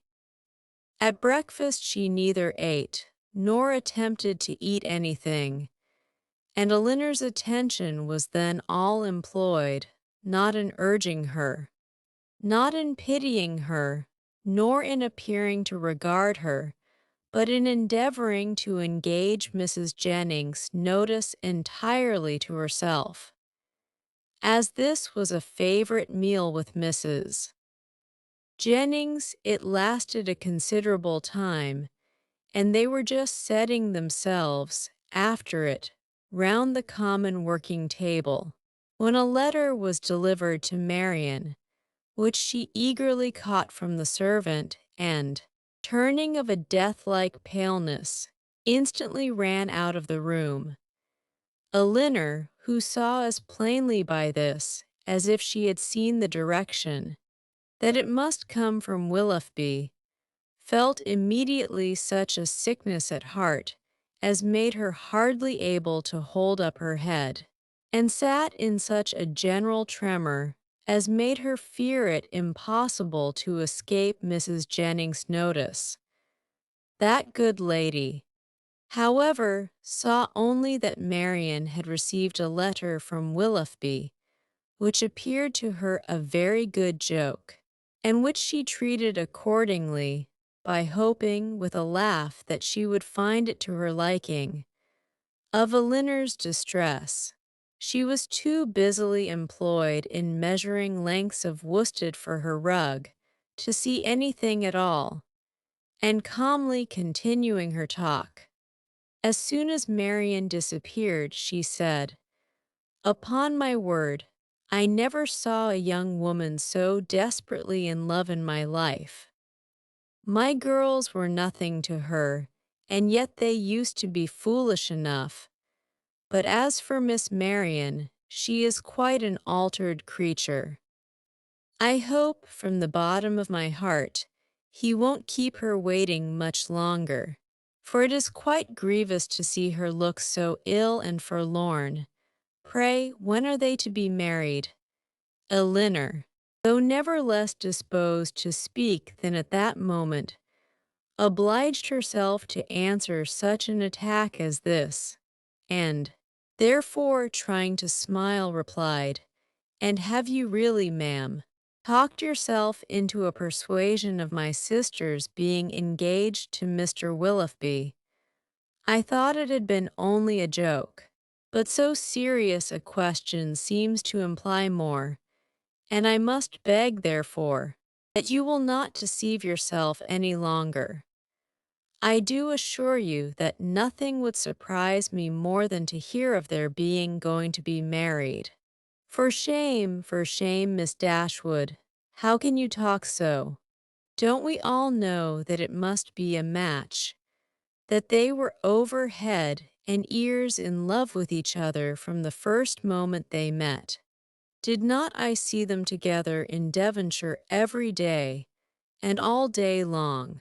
And did not I know that your sister came to town with me on purpose to buy wedding clothes? Come, come, this won't do. Because you are so sly about it yourself, you think nobody else has any senses. But it is no such thing. I can tell you, for it has been known all over town this ever so long. I tell everybody of it, and so does Charlotte. Indeed, ma'am, said Elinor very seriously, "you are mistaken. Indeed, you are doing a very unkind thing in spreading the report, and you will find that you have, though you will not believe me now." Mrs. Jennings laughed again, but Elinor had not spirits to say more, and eager at all events to know what Willoughby had written, hurried away to their room, where on opening the door she saw Marian stretched on the bed, almost choked by grief, one letter in her hand, and 2 or 3 others laying by her. Elinor drew near, but without saying a word, and seating herself on the bed, took her hand, kissed her affectionately several times, and then gave way to a burst of tears, which at first was scarcely less violent than Marian's. The latter, though unable to speak, seemed to feel all the tenderness of this behavior, and after some time, thus spent in joint affliction, she put all the letters into Elinor's hands, and then covering her face with her handkerchief, almost screamed with agony. Elinor, who knew that such grief, shocking as it was to witness it, must have its course, watched by her till this excess of suffering had somewhat spent itself, and then turning eagerly to Willoughby's letter, read as follows: Bond Street, January. My dear Madam, I have just had the honor of receiving your letter, for which I beg to return my sincere acknowledgments. I am much concerned to find there was anything in my behavior last night that did not meet your approbation, and though I am quite at a loss to discover in what point I could be so unfortunate as to offend you, I entreat your forgiveness of what I can assure you to have been perfectly unintentional. I shall never reflect on my former acquaintance with your family in Devonshire without the most grateful pleasure, and flatter myself it will not be broken by any mistake or misapprehension of my actions. My esteem for your whole family is very sincere. But if I have been so unfortunate as to give rise to a belief of more than I felt, or meant to express, I shall reproach myself for not having been more guarded in my professions of that esteem, that I should ever have meant more you will allow to be impossible. When you understand that my affections have been long engaged elsewhere, and it will not be many weeks, I believe, before this engagement is fulfilled, it is with great regret that I obey your commands in returning the letters with which I have been honored from you, and the lock of hair which you so obligingly bestowed on me. I am, dear madam, your most obedient, humble servant, John W. Llghby. With what indignation such a letter as this must be read by Miss Dashwood may be imagined, though aware, before she began it, that it must bring a confession of his inconstancy, and confirm their separation forever. She was not aware that such language could be suffered to announce it, nor could she have supposed Willoughby capable of departing, so far from the appearance of every honorable and delicate feeling, so far from the common decorum of a gentleman, as to send a letter so impudently cruel, a letter which, instead of bringing with his desire of a release any professions of regret, acknowledged no breach of faith, denied all peculiar affection, whatever a letter of which every line was an insult, and which proclaimed its writer to be deep in hardened villainy. She paused over it for some time with indignant astonishment, then read it again and again. But every perusal only served to increase her abhorrence of the man, and so bitter were her feelings against him, that she dared not trust herself to speak, lest she might wound Marian still deeper by treating their disengagement not as a loss to her of any possible good, but as an escape from the worst and most irremediable of all evils, a connection for life with an unprincipled man, as a deliverance the most real, a blessing the most important. In her earnest meditations on the contents of the letter, on the depravity of that mind which could dictate it, and probably on the very different mind of a very different person, who had no other connection whatever with the affair than what her heart gave him with everything that passed, Elinor forgot the immediate distress of her sister, forgot that she had 3 letters on her lap yet unread, and so entirely forgot how long she had been in the room, that when on hearing a carriage drive up to the door, she went to the window to see who could be coming so unreasonably early. She was all astonishment to perceive Mrs. Jennings's chariot, which she knew had not been ordered till 1. Determined not to quit Marian, though hopeless of contributing, at present, to her ease, she hurried away to excuse herself from attending Mrs. Jennings, on account of her sister being indisposed. Mrs. Jennings, with a thoroughly good-humored concern for its cause, admitted the excuse most readily, and Elinor, after seeing her safe off, returned to Marian, whom she found attempting to rise from the bed, and whom she reached just in time to prevent her from falling on the floor, faint and giddy from a long want of proper rest and food, for it was many days since she had any appetite, and many nights since she had really slept. And now, when her mind was no longer supported by the fever of suspense, the consequence of all this was felt in an aching head, a weakened stomach, and a general nervous faintness. A glass of wine, which Elinor procured for her directly, made her more comfortable, and she was at last able to express some sense of her kindness by saying, "Poor Elinor, how unhappy I make you." "I only wish," replied her sister, "there were anything I could do, which might be of comfort to you." This, as everything else would have been, was too much for Marian, who could only exclaim, in the anguish of her heart, "Oh, Elinor, I am miserable indeed." Before her voice was entirely lost in sobs, Elinor could no longer witness this torrent of unresisted grief in silence.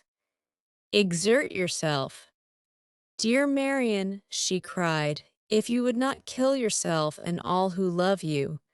Think of your mother. Think of her misery while you suffer. For her sake you must exert yourself." I cannot," cried Marian. Leave me if I distress you. Leave me, hate me. Forget me, but do not torture me so. Oh, how easy for those who have no sorrow of their own to talk of exertion. Happy, happy Elinor. You cannot have an idea of what I suffer. Do you call me happy, Marian? Ah, if you knew, and can you believe me to be so, while I see you so wretched? Forgive me, forgive me," throwing her arms round her sister's neck. "I know you feel for me. I know what a heart you have, but yet you must be happy. Edward loves you. What can do away such happiness as that?" "Many, many circumstances," said Elinor solemnly. No, no, no, cried Marian wildly. He loves you and only you. You can have no grief. I can have no pleasure while I see you in this state, and you will never see me otherwise.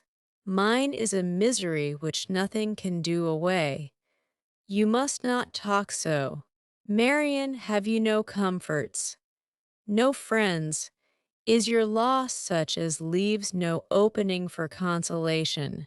Much as you suffer now, think of what you would have suffered if the discovery of his character had been delayed to a later period, if your engagement had been carried on for months and months, as it might have been, before he chose to put an end to it.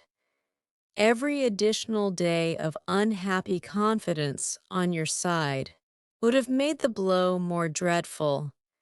Engagement, cried Marian, there has been no engagement. No engagement. No, he is not so unworthy as you believe him. He has broken no faith with me. But he told you that he loved you. Yes, no, never, absolutely. It was every day implied, but never professedly declared. Sometimes I thought it had been, but it never was. Yet you wrote to him. Yes, could that be wrong after all that had passed? But I cannot talk. Elinor said no more, and turning again to the three letters, which now raised a much stronger curiosity than before, directly ran over the contents of all. The first, which was what her sister had sent him on their arrival in town, was to this effect. Berkeley Street, January. How surprised you will be, Willoughby, on receiving this. And I think you will feel something more than surprise when you know that I am in town. An opportunity of coming hither, though with Mrs. Jennings, was a temptation we could not resist. I wish you may receive this in time to come here tonight, but I will not depend on it. At any rate, I shall expect you tomorrow. For the present, adieu. M. D. Her second note, which had been written on the morning after the dance at the Middletons, was in these words: I cannot express my disappointment in having missed you the day before yesterday, nor my astonishment at not having received any answer to a note which I sent you above a week ago.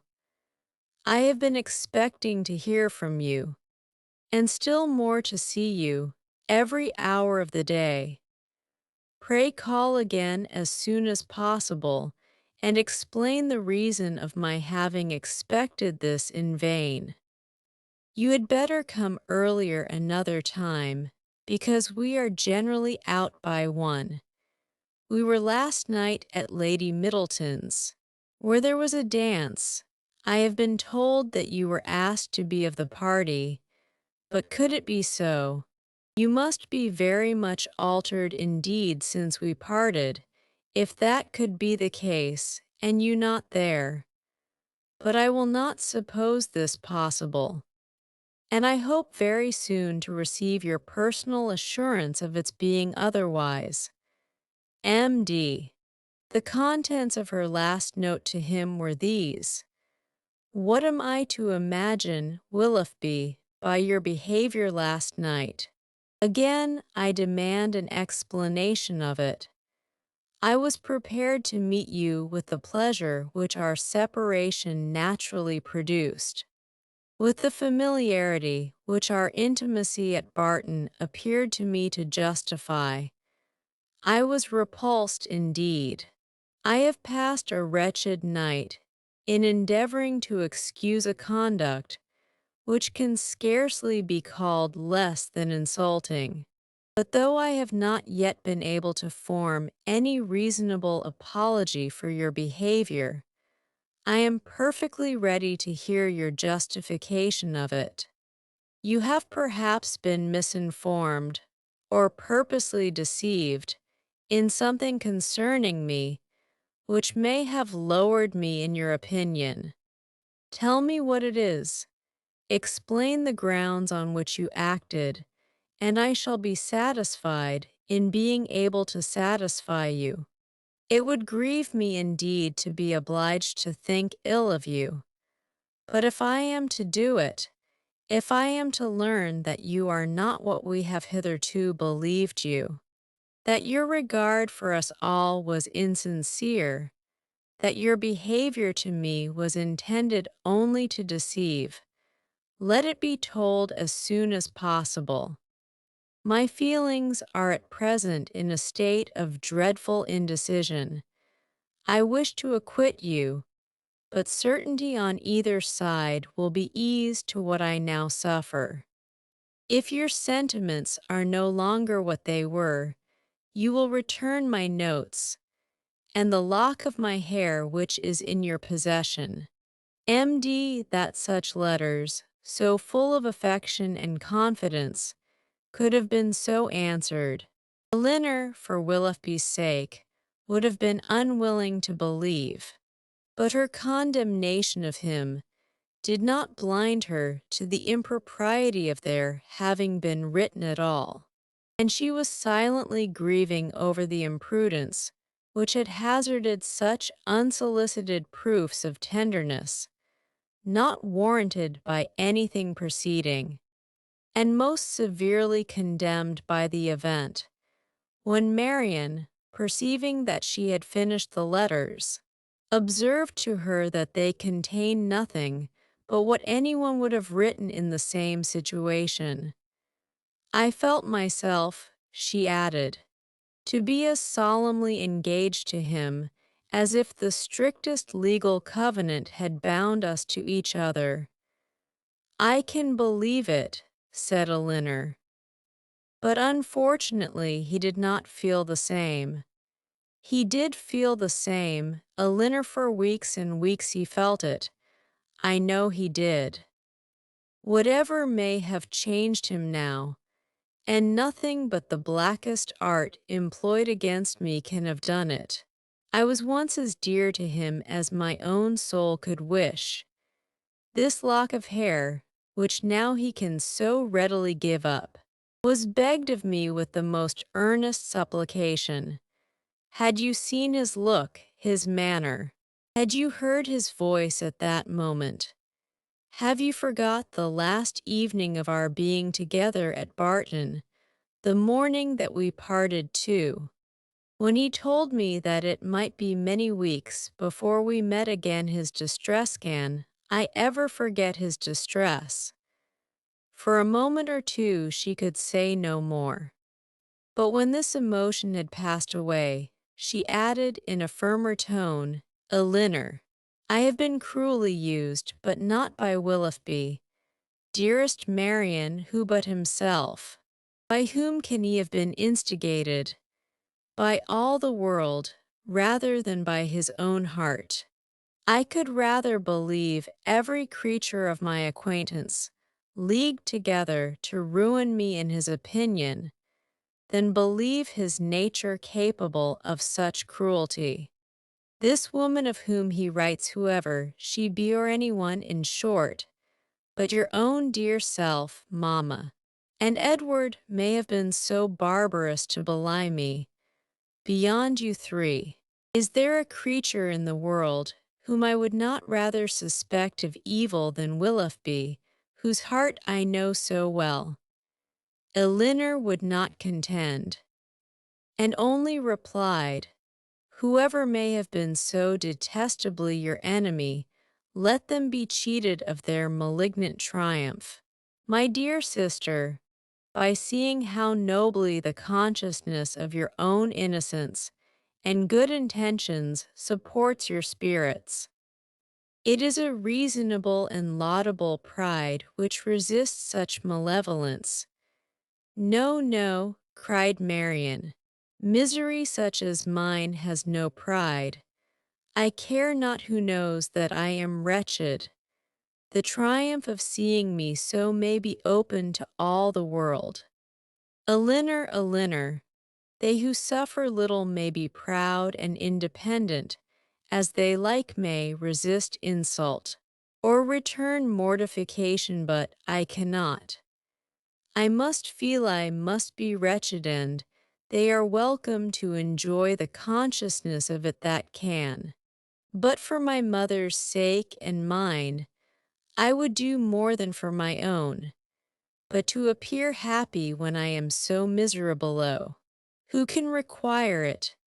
Again they were both silent. Elinor was employed in walking thoughtfully from the fire to the window, from the window to the fire, without knowing that she received warmth from one, or discerning objects through the other. And Marian, seated at the foot of the bed, with her head leaning against one of its posts, again took up Willoughby's letter, and after shuddering over every sentence, exclaimed, "It is too much. Oh, Willoughby, Willoughby, could this be yours? Cruel, cruel, nothing can acquit you. Elinor, nothing can. Whatever he might have heard against me, ought he not to have suspended his belief? Ought he not to have told me of it? To have given me the power of clearing myself? The lock of hair, repeating it from the letter, which you so obligingly bestowed on me, that is unpardonable. Willoughby, where was your heart when you wrote those words? Oh, barbarously insolent! Elinor, can he be justified? No. Marian, in no possible way. And yet this woman who knows what her art may have been, how long it may have been premeditated, and how deeply contrived by her, who is she? Who can she be?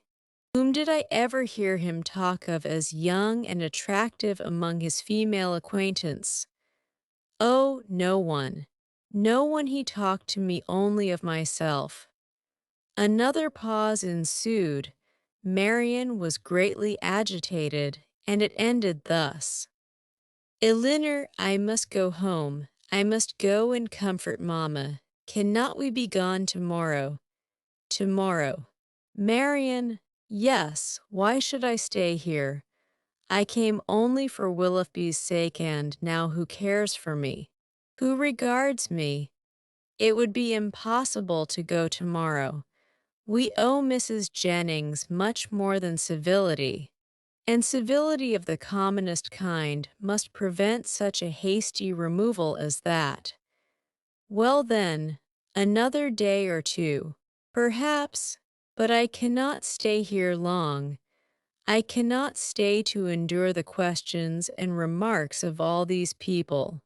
The Middletons and Palmers, how am I to bear their pity? The pity of such a woman as Lady Middleton. Oh, what would he say to that? Elinor advised her to lie down again, and for a moment she did so, but no attitude could give her ease. And in restless pain of mind and body, she moved from one posture to another, till growing more and more hysterical, her sister could with difficulty keep her on the bed at all, and for some time was fearful of being constrained to call for assistance. Some lavender drops, however, which she was at length persuaded to take, were of use, and from that time till Mrs. Jennings returned, she continued on the bed quiet and motionless. Chapter 30. Mrs. Jennings came immediately to their room on her return, and without waiting to have her request of admittance answered, opened the door and walked in with a look of real concern. "How do you do, my dear?" said she in a voice of great compassion to Marian, who turned away her face without attempting to answer. "How is she, Miss Dashwood? Poor thing! She looks very bad. No wonder. Ay, it is but too true. He is to be married very soon, a good-for-nothing fellow. I have no patience with him." Mrs. Taylor told me of it half an hour ago, and she was told it by a particular friend of Miss Gray herself, else I am sure I should not have believed it, and I was almost ready to sink as it was. Well, said I, all I can say is, that if this be true, he has used a young lady of my acquaintance abominably ill, and I wish with all my soul his wife may plague his heart out. And so I shall always say, my dear, you may depend on it, I have no notion of men's going on in this way, and if ever I meet him again, I will give him such a dressing as he has not had this many a day. But there is one comfort, my dear Miss Marian. He is not the only young man in the world worth having, and with your pretty face you will never want admirers. Well, poor thing, I won't disturb her any longer, for she had better have her cry out at once and have done with. The Perrys and Sandersons luckily are coming tonight, you know, and that will amuse her. She then went away, walking on tiptoe out of the room, as if she supposed her young friend's affliction could be increased by noise. Marian, to the surprise of her sister, determined on dining with them. Elinor even advised her against it. But no, she would go down, she could bear it very well, and the bustle about her would be less. Elinor, pleased to have her governed for a moment by such a motive, though believing it hardly possible that she could sit out the dinner, said no more, and adjusting her dress for her as well as she could, while Marian still remained on the bed, was ready to assist her into the dining room as soon as they were summoned to it.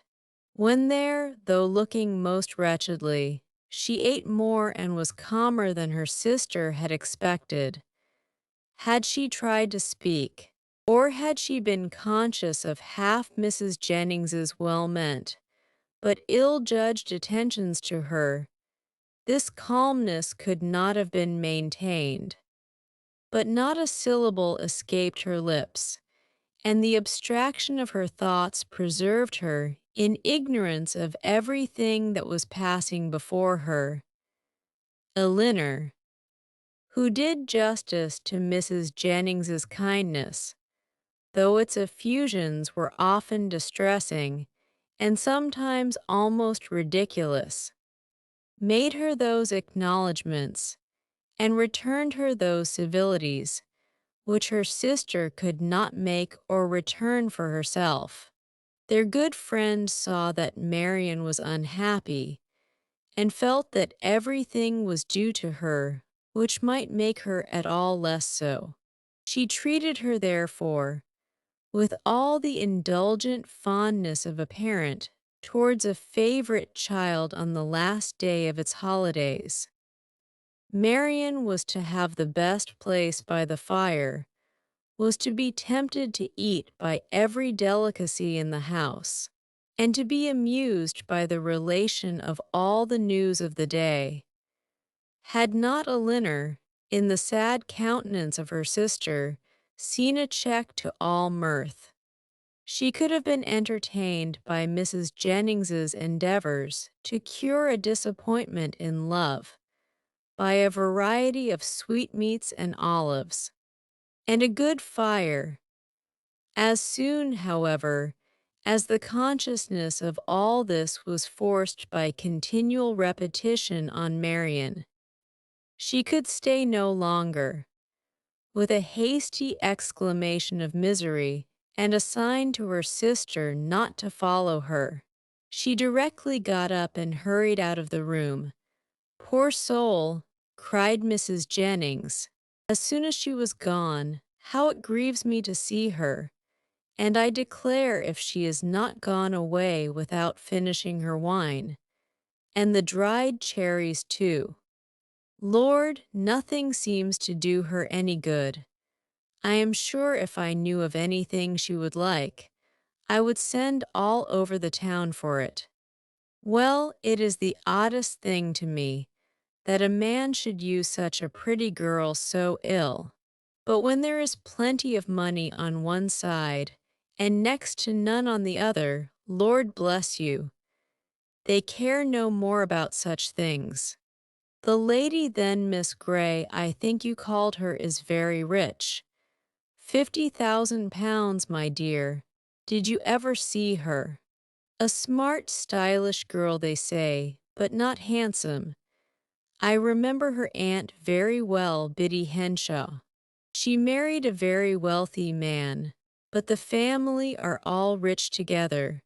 50,000 pounds, and by all accounts it won't come before it's wanted. For they say he is all to pieces. No wonder, dashing about with his curricle and hunters. Well, it don't signify talking.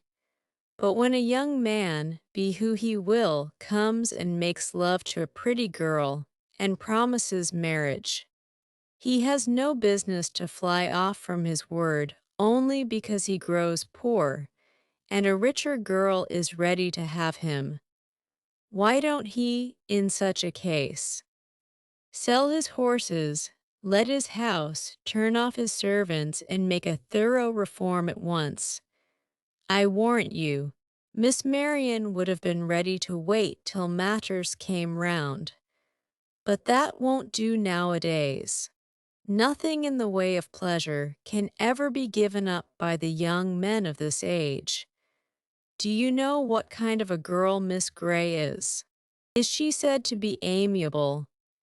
I never heard any harm of her. Indeed, I hardly ever heard her mentioned, except that Mrs. Taylor did say this morning that one day Miss Walker hinted to her that she believed Mr. and Mrs. Ellison would not be sorry to have Miss Gray married, for she and Mrs. Ellison could never agree. And who are the Ellisons? Her guardians, my dear. But now she is of age and may choose for herself, and a pretty choice she has made. What now? After pausing a moment, your poor sister is gone to her own room, I suppose, to moan by herself. Is there nothing one can get to comfort her? Poor dear, it seems quite cruel to let her be alone. Well, by and by we shall have a few friends, and that will amuse her a little. What shall we play at? She hates whist, I know. But is there no round game she cares for?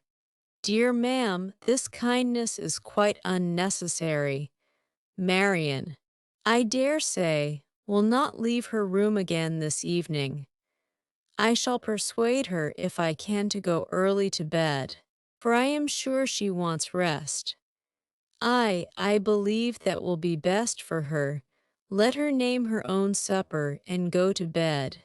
Lord, no wonder she has been looking so bad, and so cast down this last week or two. For this matter, I suppose, has been hanging over her head as long as that.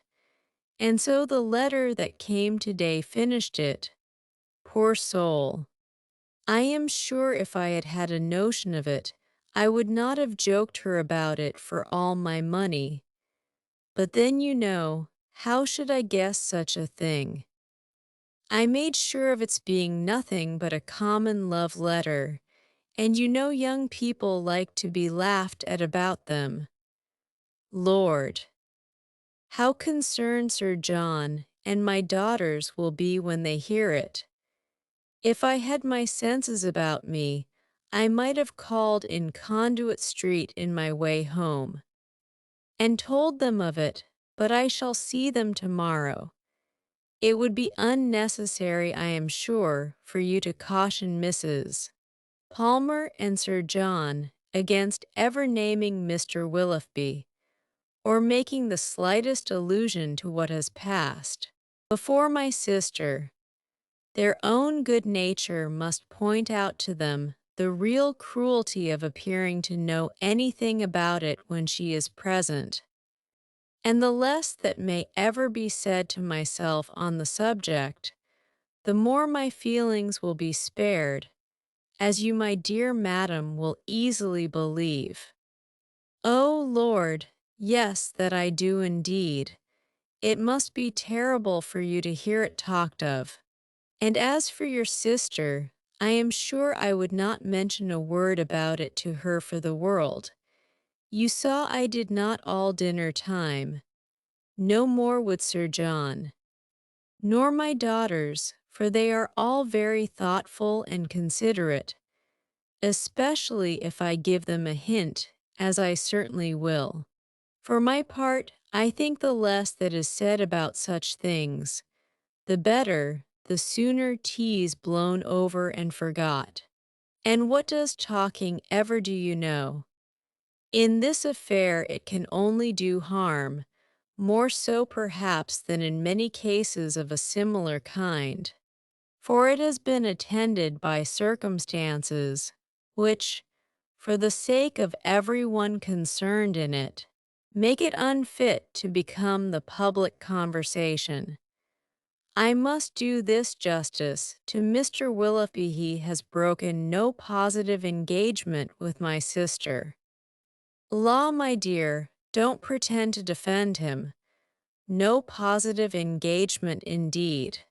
After taking her all over Alenham House, and fixing on the very rooms they were to live in hereafter, Elinor, for her sister's sake, could not press the subject farther, and she hoped it was not required of her for Willoughby's, since,